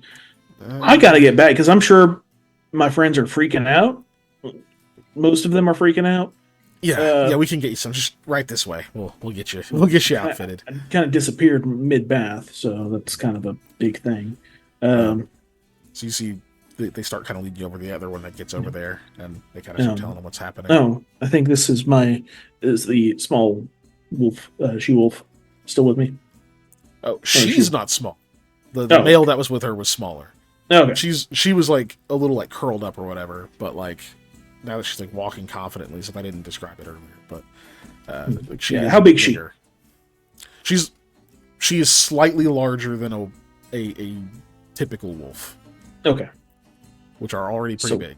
A typical So gray medium. wolf. Yeah, yeah, Yeah. she's They're not large, so it's not a rideable creature, but still. Yeah, she is medium for sure. As much as Sam would love to be like, yes, wolf mount. No, he's got that If already. somebody casts reduce person on you, you know, I mean, or I cast a large creature. yeah, large animal. I think we're gonna Large get that. animal. Yeah, so yeah. But yeah, she doesn't come along with you immediately. Like you kind of start walking and stuff, and like look back, and you can see that there's like a bit of a something's kind of happening over there, and then like she sort of steps forward and like looks at the others a little bit, and kind of like leans into them, and there's like something kind of going on. Hang on a second. I think I got a new companion with me. I think they're saying their goodbyes. Call out to them. Kind of wait, Or you can, I mean, and then you start walking back. About as you're walking back and whatnot, you can see she like steps ahead of them and whatnot, and then like kind of turns around and like a couple more like they all kind of like start like dog piling on her a little bit. Like there's like a little bit of a play session and stuff, and then it gets broken up. A couple of last nuzzles, and you finally get close enough that you're like standing there. And then she breaks away from the others, and we'll just stand near you, and the look you get is kind of that like, where are we going? She doesn't sit, she doesn't like do anything else, she's kind of like standing there waiting.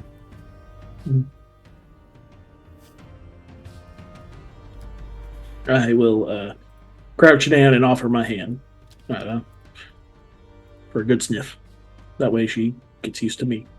She sniffs at it and kind of tilts the head and walks like a full circle around you, and, like sniffs your hand again, sniffs like your arm, and then looks at you for a moment, and then like nose fully into like the side of your hair, and there's like that just like like kind of thing going on, you know, it's like right behind your ear, and it's God, sorry, tickle, you know, and then like the side of the neck, it just like licks your face, and like goes the other side of you, does like the same thing to the other side of your face, it gets like starts like bodily like pushes against you, like she's like trying to smell like the back of your head, and is like nuzzling through your hair and whatnot, and it's just like kind of shoving you around a little bit, and then eventually like kind of jumps onto the side of you and is like just using her head to like push your head around, and you can tell she's trying to play with you.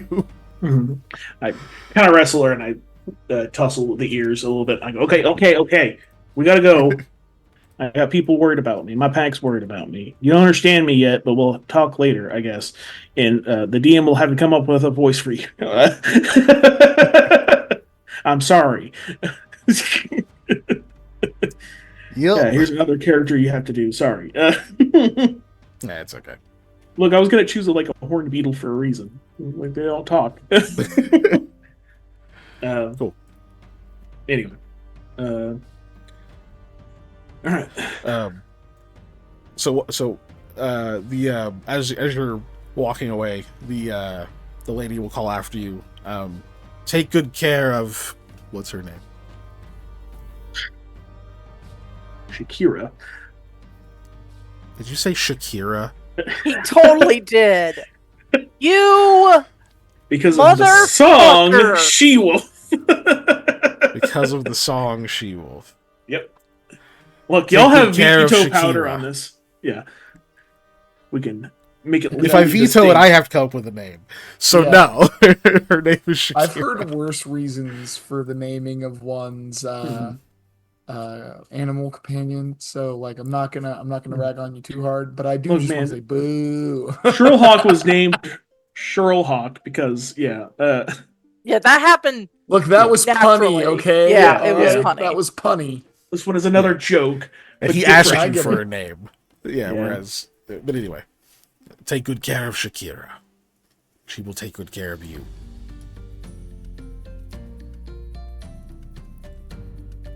Okay. You Sorry, I'm did disappointed this. in myself as well. Yeah. You did this. I did it. So- I was like, no joke, as soon as the large female wolf, I was going to start calling her Shakira. Because, Shakira's the goat. Yeah. But I'm like, oh shit. If I get an animal companion, I'm going to keep that. I'm going to make that one Shakira. Okay.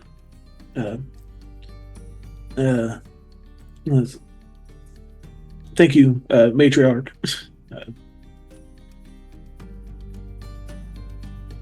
They just kind of sit and like see you off. Yep, I'll go. You're like a few paces away, and you're kind of like maybe like getting into like the same step as like the clearly excited wolf next to you. And like you're a few paces away, and then all of a sudden there's this like loud howl behind you. Like they all howl. It's a little bit jarring.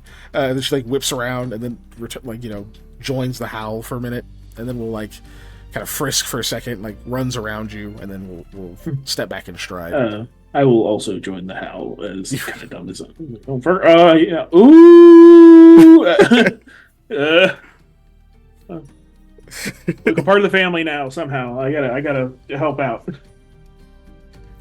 So you do that. Then she like kind of runs around you for a minute, and then like we'll trot next to you, and then we'll say, "Awoo."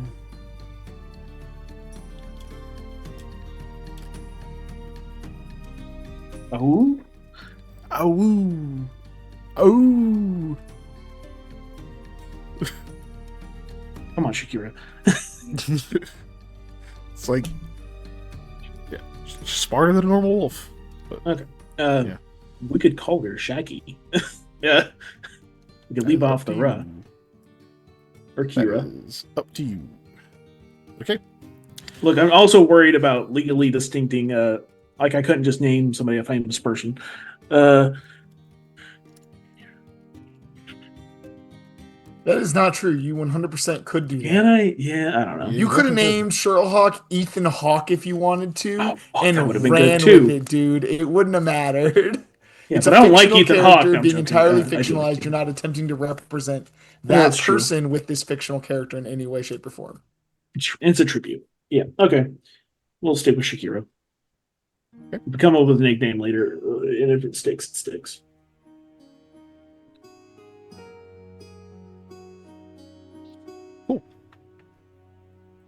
I mean, no, you named her, so. Yeah. All right, so yeah, normally this takes 24 hours of prayer, but to like attract a companion and all this other stuff. But I figure this is good. This Hey, works. look, if it works in the art sense of RP, let's go for it. It's better. It's Yeah. that's how I like that stuff. Okay, I'll make her sheet for you later Okay. because I know that was not on my list of things I sent you. I think I defaulted as like wolf is like the obvious choice, but then I was like, oh, but this, and this, because and everyone picks a wolf, right? But this. Yeah. It feels stereotypical to go with who cares? They're cool. wolf. Yeah. There's a reason people choose them. It's like the reason people choose human fighter. Like Right? Yeah, like there's a reason. She gonna be a strong ass wolf though. Fun. We need it. Yeah. Yeah. But cool. So you finally will head back with your Yeah, like that'll poncho and take- get you some pants. Yeah. Uh, is everybody else just literally waiting until he returns? Because I mean, I went to sleep.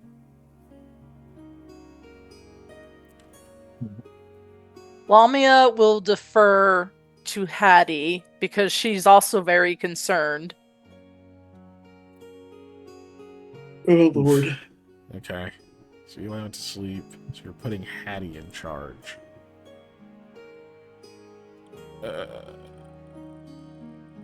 Just for the sake of simplicity, we're gonna say that she does wait very impatiently. And like about like right before you start to hear like obviously someone is approaching, like coming up the stairs because the stairs are kind of the loud thing. Is when she's like, okay, that's enough. We got to go look. We need to find who do we start with, and you hear like creaking up the stairs. It's just like wait for a minute.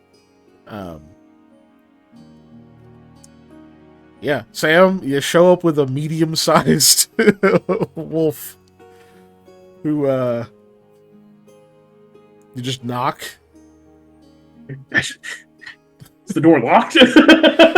No, it's just closed. I don't know if you, Okay, you, I you was just open throw it. it open. Yeah. You didn't melt! Oh, thank God. What? She, like, runs over and then pulls up to a stop. Whoa. You got a Yeah. new friend? Yep. I ended up in the Grove, and naked in a pond,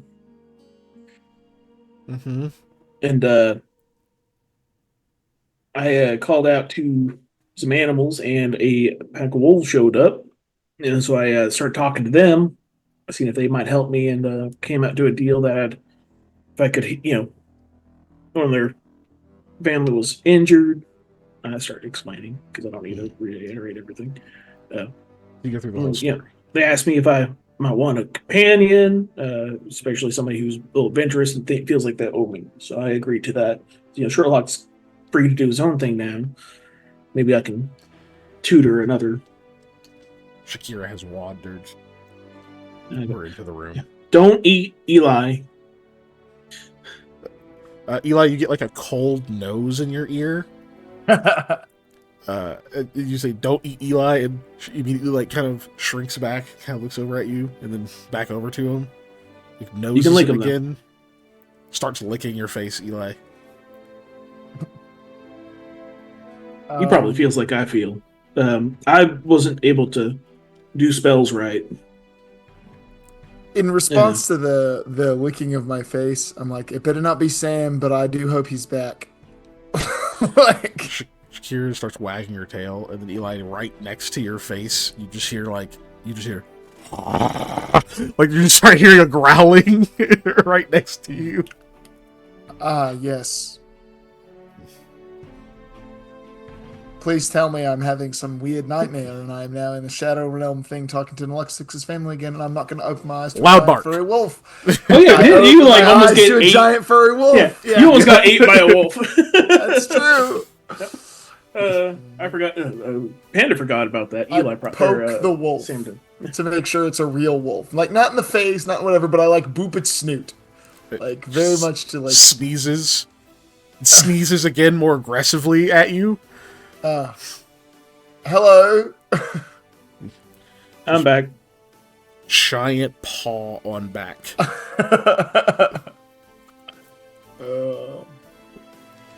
Sorry, now I'm Welcome back, immediately Sam. thinking of the damn meme. Who's this? What's the fucking meme of like? It's the dude laying in bed with his girlfriend who's like rolled over on her side with a giant plushie. Where it's like me, my girlfriend, the 8-foot tall Sonic plushie that I won her at the carnival fair or whatever. Right. Ah, Yeah. yes, me, Yeah. my girlfriend, and her giant. Yeah, Yeah, it's gonna be me, my boyfriend, and his giant wolf companion Right. is now like sleeping like on him. I can't couple with my boyfriend, and I'm saying no. Yeah. I don't know, man. I guess. Look, I dipped under the water to feel better, and then I came up and I was on somewhere else. So I don't know what happened or why or how Shakira or climbs why. up onto the bed over Eli and is just now partially standing on him, because you know how canines don't like have any respect for like body parts they stand on. Oh yeah, or personal space in any way, shape, or form. Yeah. So her incredibly heavy frame is like on like just enough of your hip that it's incredibly painful. Oh yeah. So, okay, again, who's And this? it's like just sniffing inside of your ear and like jostling your hair a little bit. all right. Shakira, personal space. Hello, nice to meet Couch. you. Shakira. I pat the couch. Looks up at viewers, audience, people may not know this, but David, in real life, dogs have a weird fascination with my ears. So it's funny that he likes every single dog I've ever met has tried to lick the inside of my ear. Like legitimately, like if I've sat at the house with that dog, they have tried to lick the inside of my ear. It is the weirdest thing. I don't know why. This brain smells like treat. Yeah. So weird. Harley is an ear licking motherfucking dog. Oh yeah, he is. He really is. Yeah. If he's pouty and I need to cheer him up, I just kind of lean over at him like this Goes. and then quickly move away. He still gets me. My dog does that. He's got like a lick a tongue. It's further than you think. Every dog I've ever had, my dad's dogs did that. Like, just there was one that would come. They're papillons, so they're not very big, and it would just get on the back of the couch and walk. Those over are butterflies. And just, like, You can't start trick licking me. my ear, and I'd be like, "Excuse you?" Like I'm sitting there watching TV, just like, blah, blah, blah, blah, blah. Like, no, thank you. I forgot about the papillons. Whatever, how you say it. How you say it? Papillon. Papillon. And also the giant blanket that had the dogs on it as well. Yeah, that also had papillons on it. Yes. Yeah. But yeah, you tell her to go to the couch. She like looks up at you, and other paw goes on to Eli as she goes back to sniffing at him. I am not the couch. Eli, are you dressed? Because you just flopped into bed, right? Yeah. So you feel scrabbling and like gripping on like the back of your collar as she's like grabs the back of your collar and is trying to drag you to the couch. Is my bed being usurped? Am I being colonized by this wolf? I mean, I could tell her to stop, but I mean, I think it's funny, so I'm not going to. Yeah, but anyway, then I got pants, which was the key point of this story. I didn't see Sherlock was there. I'm sure he was busy, and, and I'm explaining what's going on. And yeah, the first guard I saw was like, "Holy shit, that's a wolf!" And then he saw me and was like, "What are you doing with a wolf here?" I said, "Oh no, it's a good wolf." Eli is put onto the couch. Okay, good, Shakira. Positive reinforcement. I hope you guys didn't have anything else you needed to do tomorrow. Talk to that guy. I'm going to bed. Back to bed. For the third time. The first time I was interrupted by Sam disappearing. Now I've been interrupted by Sam reappearing. A very large wolf into the home. Shakira climbs up onto the bed that she dragged you out of. Eli. Yeah, I think that's Shakira's bed now. I think you have to get a new one. She's not even. She doesn't have the respect to like lay down in it. She's just sniffing around and examining it, trying to figure out what the hell it is. Oh. There's empty beds. Yeah. No, yeah. I'm just going to bed. I'm not even questioning anymore. I'm just going to sleep. You sleep on the couch, or do you go just crawl back in bed and just endure wolf examination? I'm just gonna sleep on the couch, I guess. That's where I live here now. Rahal will bring you a blanket and a pillow from a different bed over for you.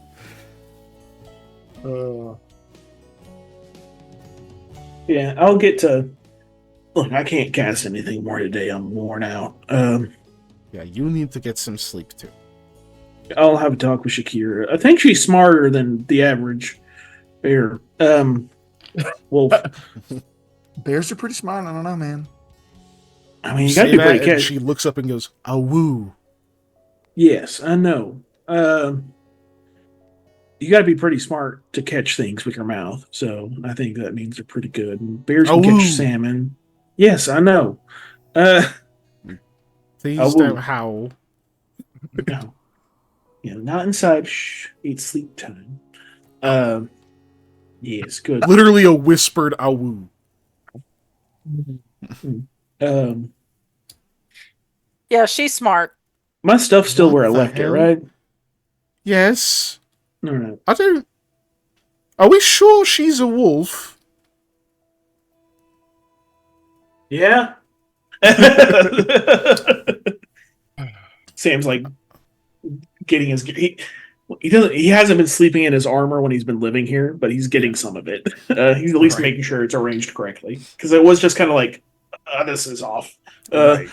Uh, like you're supposed to like undo the hooks. He just kind of wiggled out of it.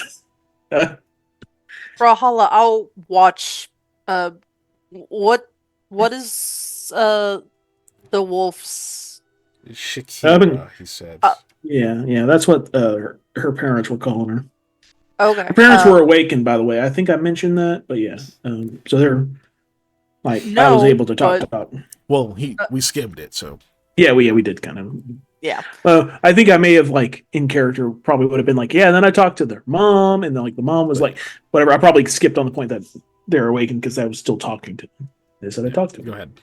Yeah, No, Brawlhalla, I'll watch her tonight if that'll make you feel better, and you can sleep that bed, which is the furthest away from Eli's. No, just seems remarkably intelligent for a wolf. Would probably be good to keep an eye on her. Seems rather excitable. Looks over at Eli and how the cover is like dragged partially on the direction that he was dragged. And Sorry. doesn't seem to have any fear of us at all. I suppose if she was in the grove, she was around the clergy the whole time, so it makes sense. Yeah, I didn't. In their, I don't think it was their main den, the area. I didn't see any human bones. It was mostly a deer and rabbit. I certainly hope you'd have told us if they were eating people. I would have been a lot more careful if they were. As far as I know, they haven't eaten any. Okay, let me rephrase that. They haven't eaten any bad. Let me rephrase that. Any good people. Okay. They only eat good folks, so that means they're better. So. Maybe they may have bitten some of the snake people that came in. Don't know about that. That's a little different when you're like told by the druids to be like, hey, defend stuff. Go bite these type of people. Well, all right. Go to sleep, Sam. You've had a trying day. Yep. I also got to pee, so I'm going to do that, and which I do have to pee in real life. So to go to sleep now. Well, don't worry, it's not blood. Oh, thank God. Yeah. Hopefully, it's not blood in real life too. Hope God. If it is, please go directly to the hospital. I am going to show back on the camera because, like, I'm just going to show up hospital, and then it's going to close. Yeah. We'll be back momentarily.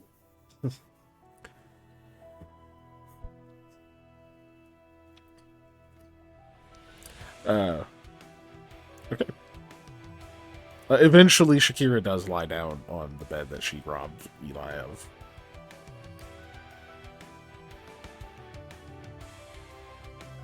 I'm out like a light, so.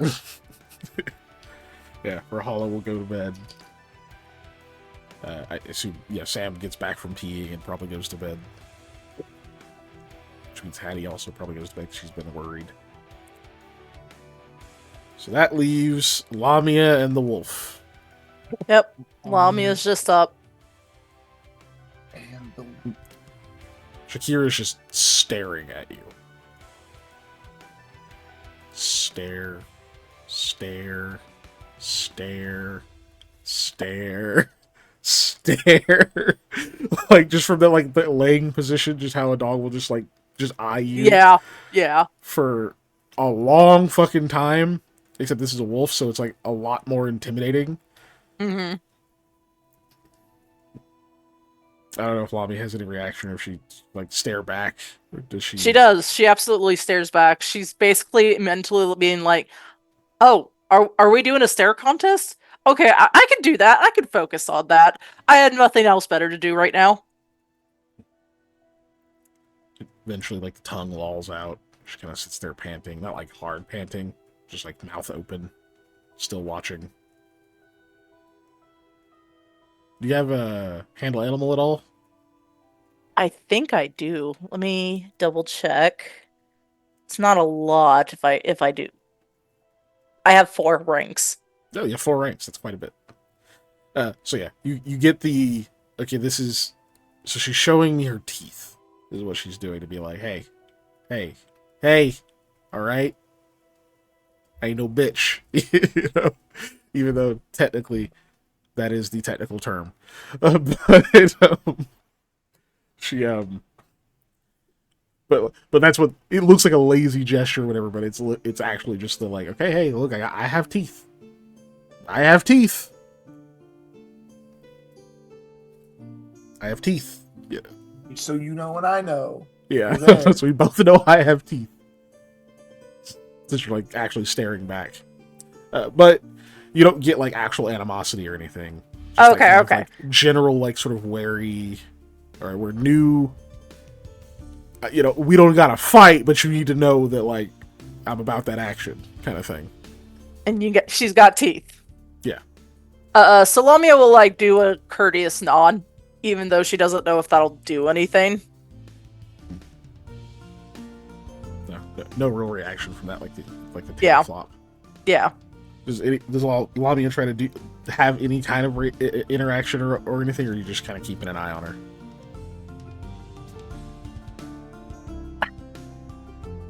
Lamia does like want to get closer, and I mean, if she doesn't react like, "Oh no, I don't want you getting closer" or anything, but she wants to get closer and basically, this is very rude, but kind of like treat her as a dog, to like pet her or stuff like that, if she ends up being willing. Okay. Roll your handle animal. All right, let's see. I've rolled 1-1 tonight, so that's lame. Wow. Oh well, I'm not modifying that. Okay. So you get a little bit closer and stuff, and you can tell that there's like a reaction, like there's like a little bit more of like a turn, and she's looking at you more out of like the side of the eye. The tail flicking continues, and it slows way down. You can probably like stop for a second and then kind of resumes. You get a little bit closer, and then when you reach out, you see like the lip kind of come up, like curl up, and it's like, okay, yeah. Before the growling starts, let me just take the hint. And then like when you naturally, cause even at 12, even though it's not great, you like still understand the kind of cue of that, of like, oh, okay, maybe no pets. But when you then take that, like, okay, let me back off. There seems to be a bit of not a surge in mood, but like, she stops kind of snarling and whatnot, and we'll just sit there and like kind of turn and then look at you again, and it's just looking at you. Oh, y'all having a wolf off? Wolf off. I was going to pet her, but then she, understandably, maybe got a little upset. So Lamia's not petting her. Yeah, she gave her the basic "I have teeth," which is just tongue out, like it's just like sort of the fake panting. And then Lamia went to pet her, and she gave her the "I have teeth" with an exclamation point, with the lip up. And she's like, okay, maybe I won't pet. But now they're cool. Lamia's just going to go back to her. Lamia's just going to go back to her spot. And instead of paying attention to Shakira, she's going to look out the window. Yeah. Eventually, Shakira does just go to sleep, because it's been a long day for her. Yeah. It's just a lot of things happening. But when she goes to sleep, she does not go to sleep in the bed that Eli is in. She eventually hops up and will like walk past you. If you like react and whatnot, she kind of like will turn and like watch you for a second, and then will walk over, like sniffs around, goes over to where Sam and Hattie are, and then you guys get like wolf glomp. Ah! Oh, Hattie, I mean, Shakira. okay.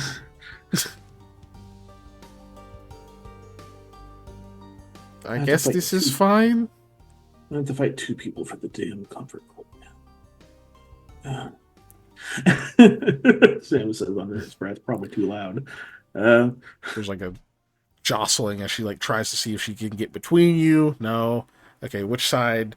Okay, there's the Hattie side has more room, but the Sam side has the Sam.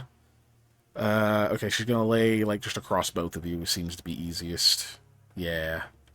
Yeah, that seems to be the easy way to do this. Hello, innkeeper. Do you have any extra large beds? Like fucking poly adventures groups. Fucking. But yeah, eventually there's like some Yeah. more moving and shifting, and eventually you actually all manage to get comfortable. But there you go. Yeah. And the day passes. You guys get to the morning. The morning. Eli. Eli. It's morning. Eli. No. You wanted to go with me, He refuses. didn't you? Yes, but you can wait No. 20 more minutes. No. Mornings are for coffee and contemplation. It's morning. No. Can't be. I cast wish on.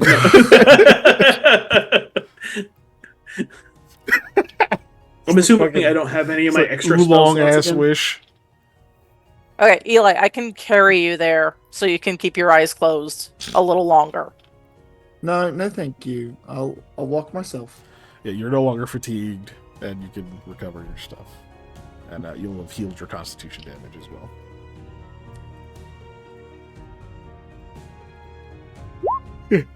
Excuse me. What? Gosh. New day. Yeah. Whew, okay. So you get up. I forget where you were going in the morning. Oh yeah, you're gonna go talk to Saladin. Yes. Yep. Okay. Everybody else gets to sleep in. Woo! So you guys leave. Eli, you did get enough rest, but you're still just like groggy because you had to heal and whatnot. Dog being dog. We do take Kasnir with us because I was only there once. Yeah, he would be there in the morning, so he'll guide you over that way. To that inn. I forgot what inn it was, but yeah, he'll take you over that direction. Imagine there's some small talk and whatnot. You grab some breakfast real quick probably for Eli for the most part. Oh, that reminds me, I need to spend a blood point. Mm-hmm. I do that. Yourself. Yep. Damn it. Fuck. Okay. Hopefully this is the last time. We'll see. And yeah, you guys will eventually get there. You kind of get seated in the that like sort of not seated, but like seated in that like little main area. The person's like, "Oh, here to see Saladin again." Oh yeah, yeah. He'll probably come down here a little bit. He's usually in and out, but he's still here at the moment. That kind of deal. They'll tell you because they know that you have business with him. But so you guys will sit and wait for a little bit. I don't know how long he's going to take. I'm trying to, like, buy time. Okay, we'll just continue. So, eventually the man comes back downstairs. He looks about how he did when you saw him last, actually. Fairly well put together, except like the hair is a little bit slightly disheveled. Kind of grown out a little bit more and whatnot. But he smiles as he's coming down and sees you and says, "Ah, there she is. Come to pick up your scroll, eh?" I unmuted the wrong channel. Yes, good morning. Yes, it certainly is. Some are better than others, but this one will do. So, the scroll is complete. It is not a too difficult matter for me. But the question is, are you ready to use it? I'm definitely ready to learn how to use learn? it. And well, because you told me I do not have time to teach you how to use it independently. I will guide you in its use. Oh, that's what you mean. Okay, okay. Yes, I said as much. But time has passed. How exactly does the spell work then? The spell will work by you thinking of who you wish to communicate to, and you can say up to 25 words to them. The spell will travel a great distance, as great as you can think of, greater than you have traveled. And it will reach their ears, and when it does, they will have the chance to respond in kind to you, up to the same number of words. Okay, 25 words. Okay, okay. Sorry, give me just one moment to make sure that the words I have in my head are either around that amount or less than that amount. Correct. That or shorter.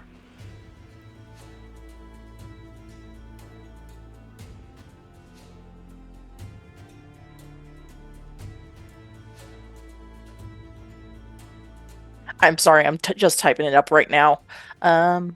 What is this town called again? Let's see. Darden and Eto? It's not a town. Oh, there it is. I see it now. I see it.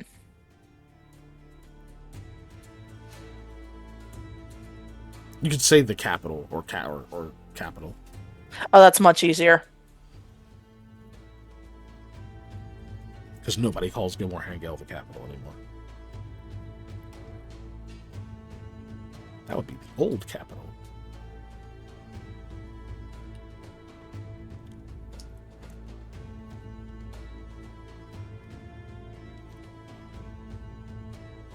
It's not like here.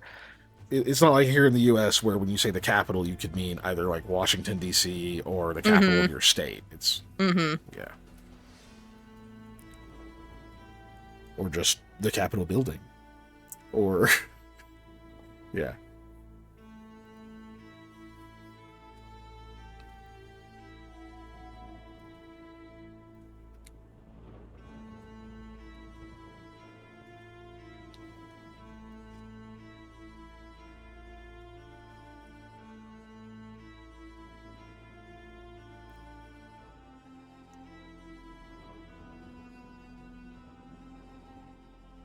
All right, how many words is Ellie, you got that? 9 minutes left. Come on. You can tough out 9 minutes.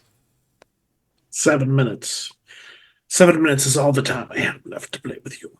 Oh man, Ellie, yeah, but that's okay. Thank you for coming anyway. Yeah, okay. She No, we guilted her into it. Peer pressure. Peer pressure. Yeah, now go smoke weed. Smoke weed. No, Smoke. no. I mean, if that's you already want to. prescribed to Yeah, you, if you want to, then fine. whatever, But I don't care if it's prescribed or not. If you do you. I ain't no cop. Yeah. Just don't get caught if it ain't legal. Yeah, it's true. Yeah. very. Is Don't there tell no them I sent word? you. Is there no word count on Notepad? I could have sworn there was. There might be. I had to reboot before all this. So wait a minute. You've been sitting there typing this whole time, not counting how many freaking words you typed? I can't type and count at the same time. Who the fuck do you think I am? Most adults, like, it's just a long time. Wait, most adults can count and type at the same time? Or incrementally as you go. Um. Okay, sure. Okay, it doesn't have a word It's count. not Okay. that. Sorry It's about not that. that different We from had a normal We counting. had a spill. I had to help clean up real quick, so Oh, it's all good now. But yeah, that was one of those where something got dropped and it was like, oh shit! So I just went, So Wait. Did I double count by accident? Let me see. just Google a word counter for God's sake. There's so many solutions to this.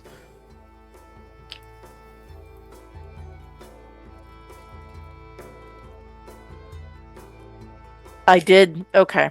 That's too many words.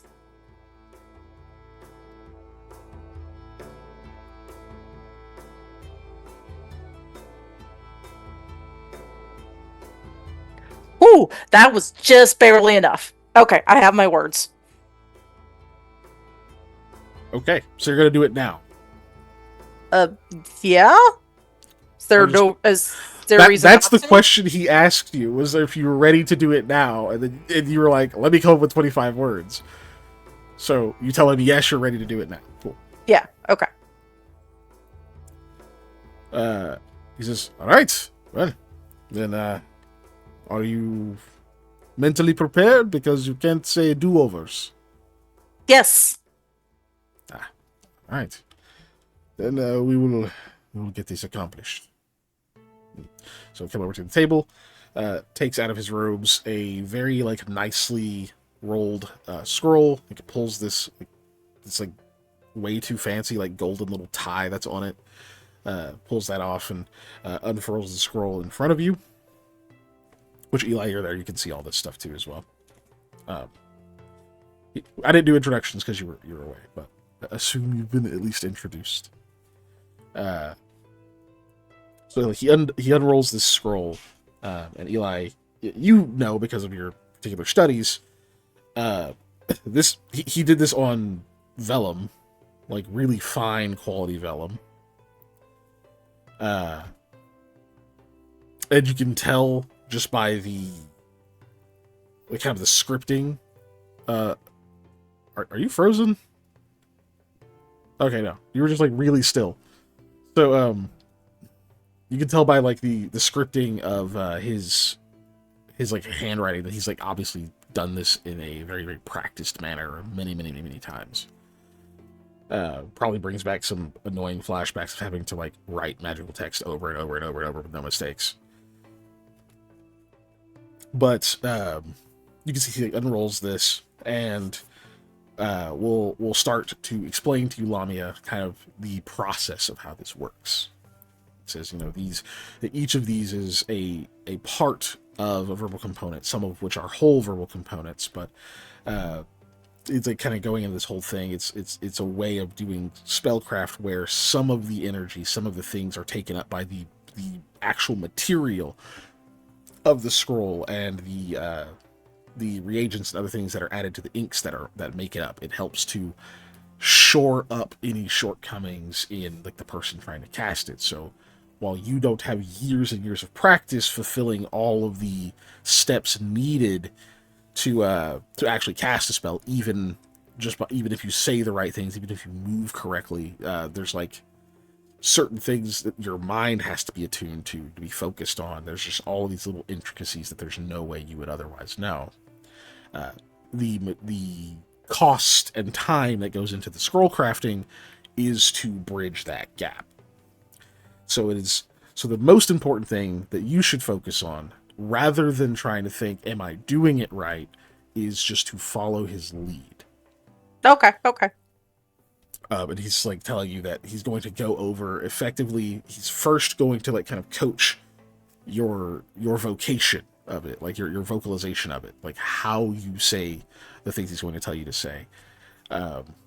Because when he says them, he's not going to say it in the kind of voice you need to embody a verbal component, because he doesn't want to have the scroll go off under his power.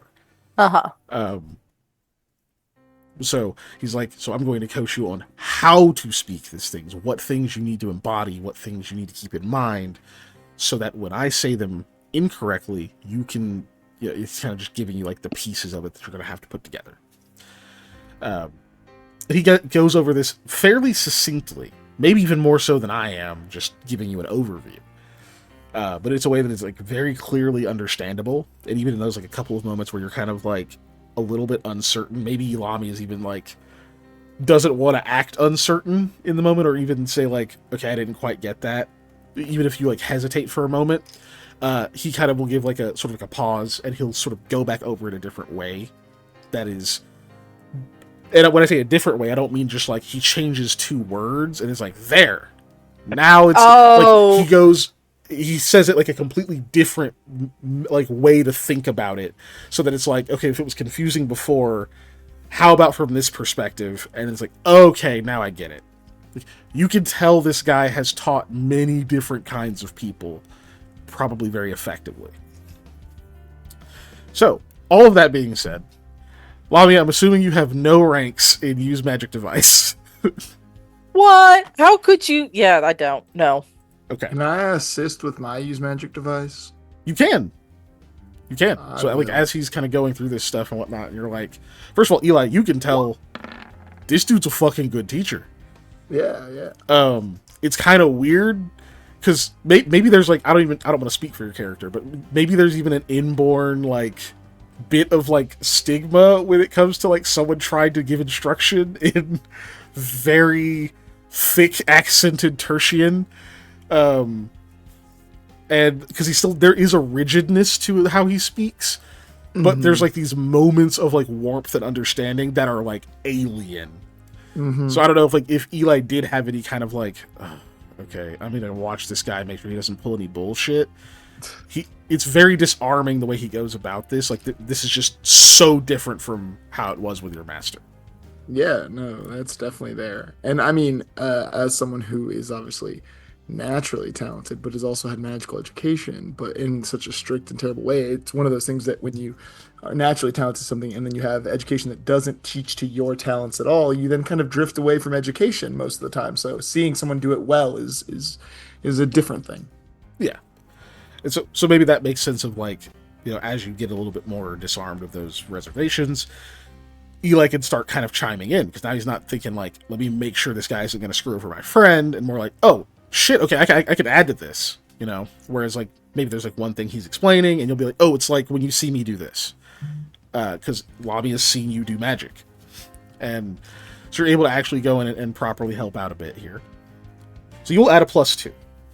Woo! So the cool thing about his class and build is you're going to get also a very big bonus to your attempt here. Normally, it would be a +9. But with Eli's help, it's going to be a +11. Oh, I'm sorry, not a +9. Oh yeah, because he's taking his time. I'm so sorry. My mistake. That was going to be a +13. So with Eli, you're at a +15 to your UMD check. Awesome. Awesome. All right, so you want me to roll it? Yep. Plus, you said +15? Yep, it'll be 15 plus your charisma, because UMD's charisma. Okay, you just got the skill there. It's pretty good. Yeah, you needed that +15, but okay. All right, I'm not gonna try to milk a luck out of you. That hits the DC. They have set DCs. Thank God. So you're kind of going through this, and there's like through the coaching and stuff that like at first there's like a worry of, even though he told you not to, there's still that, oh God, am I doing this right? Because I know there's no do-overs. But you like go through it enough several times over. Sometimes with Eli doing it, and so you can sort of start to hear the difference in voice, not be a difference in tone. And so then like you kind of try to figure out your own rhythm to it, and you get the tone right. And then once you get the tone right, they start going through like the enunciation of things. And you get to compare it to certain things you've heard, and like all these different deals, and like Eli's helping you kind of harken back to, okay, how did you you remember when we did this, that same feeling, try to kind of pull up that same feeling. And like, so you get a little bit of aggression, and they're like, it is a good, that's it, just like that. Okay. And then like you finally get to the point where you're practiced. You've like said a few other things that are not present. He's had you practice things and tell you if they would have worked or not. You go through this maybe 20, 30 times. And you take a drink of water, take a break and whatnot. You feel ready. You actually feel ready. So when he's like, all right, we're going to go through it for real this time. He says, I'll give you the gesture whenever it is complete. And then you will say your words. So you go through the casting of it, and then like you start to see the scroll react as you speak. He kind of gives you this like you've probably like seen him do like sort of a gesture of like keep going as as you guys were practicing, so you're like used to like the little visual cues and things. So it's like you don't get distracted, keep going. You like continue strong voice. You don't look at the scroll too much because you know you don't have to. You're just following what he's saying. You don't actually have to read the damn thing. You just keep your hands on it. It's like Eli, I imagine, is like back there kind of mouthing it because he's trying to say it out loud, but I imagine it's that thing of like, oh, it's this thing I know. and so you're like kind of halfway reading Eli's lips, listening to this and like going on yourself. And you get to the end of it, and you kind of say that last syllable, and you can like feel the warmth erupt across the piece of vellum. And there's like a dull sort of flash that happens, and he gives you the signal. And you can feel that energy like swell up across your skin, like into your body, like soaks into your body, into the lungs, and it starts to come up through the throat as you're speaking. What do you say? Hey, Dad. I'm hopefully going to be revived here in the capital, and I hope to see you and Ma one more time. Okay. You say that, you can like feel... You can almost like feel your voice even more than you hear it. There's like this like sort of resonance. It's like it feels stronger and very, very clear as you're saying it, where you don't... Even if you would have normally stumbled over your words, it just... You don't.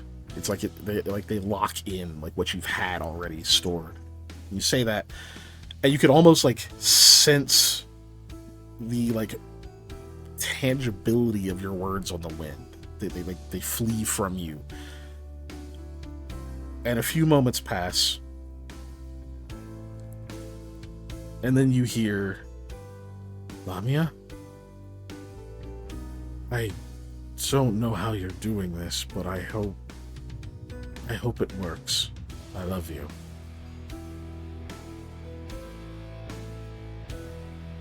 That's it.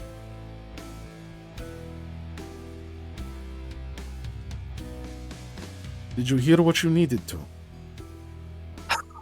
Yes, I did. Good. Then it was worth it. If you have the coin, and you are in need of my services again, preferably 3 days' notice this time. I would prefer to do that for you. But while we're here, No. Before that, okay. you did very good. Right? That was impeccable. I've taught many students. Not many have such success on their first try. And I teach all of the same. Not the same way, the same effort. Okay? And you trust the process. Yes? You trust what I say. You trust your friend. You follow along. You did very well. Yes. Very, very well. Congratulations. You cast your first spell. Oh god, I did do that, didn't I? You did! He's just grinning.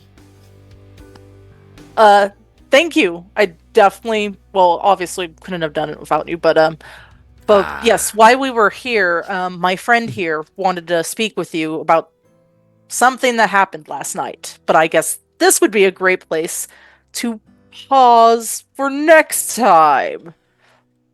It's a terrible place, but we should. Oh, Dave, you're muted. Sorry. You're muted. Cut to me looking like Charlie Day with the strings on the wall, like in the frantic, just like the conspiracy lines, like, oh, dude, no. I got all the stuff. And that's where it cuts. Yeah. And then credits. No. Yeah, no, it's a terrible place to stop, but it is the place where we're going to, and we should. So, we will stop here from now. All right, Ella, you could go to bed. Jeez. Thank you for joining us. Yes, Yeah, thank you, all for coming. everyone. Go ahead. We're on the next screen. Cool. We Yeah, are on the hey, exit. Oh, sorry. Exit screen. yeah, The thanks so exit much screen. for being here with us. And if you're on the Twitch stream with us, we do this every week on Tuesday, so you can always come back. But then we also put the replays up on Monday on YouTube. If you're watching us on YouTube, go watch us live if you can on Tuesdays. But if not, just interact with this video in all the ways that you're supposed to, and say hi, and then we'll say hi back. We also have a Patreon, which is patreon.com/unnatural_1s. And you can give as low as $1 a month or more. Who knows? You get tons of stuff. There's all this content on there of us talking about things. I do a lot of board game and then competitive TCG content. I was going to do some this weekend, but I'll be honest. I went to a wedding on Friday, and then Legends ZA was this weekend, and I've been playing Pokemon, so I didn't do jack. But maybe soon. And then, more stuff will come out. But there's also a bunch of old stuff. Keegan does things. He's going to do a Does he? thing tomorrow. He's going to talk about that. I'll probably do them tomorrow unless Scott is dying still or whatever is going on with him.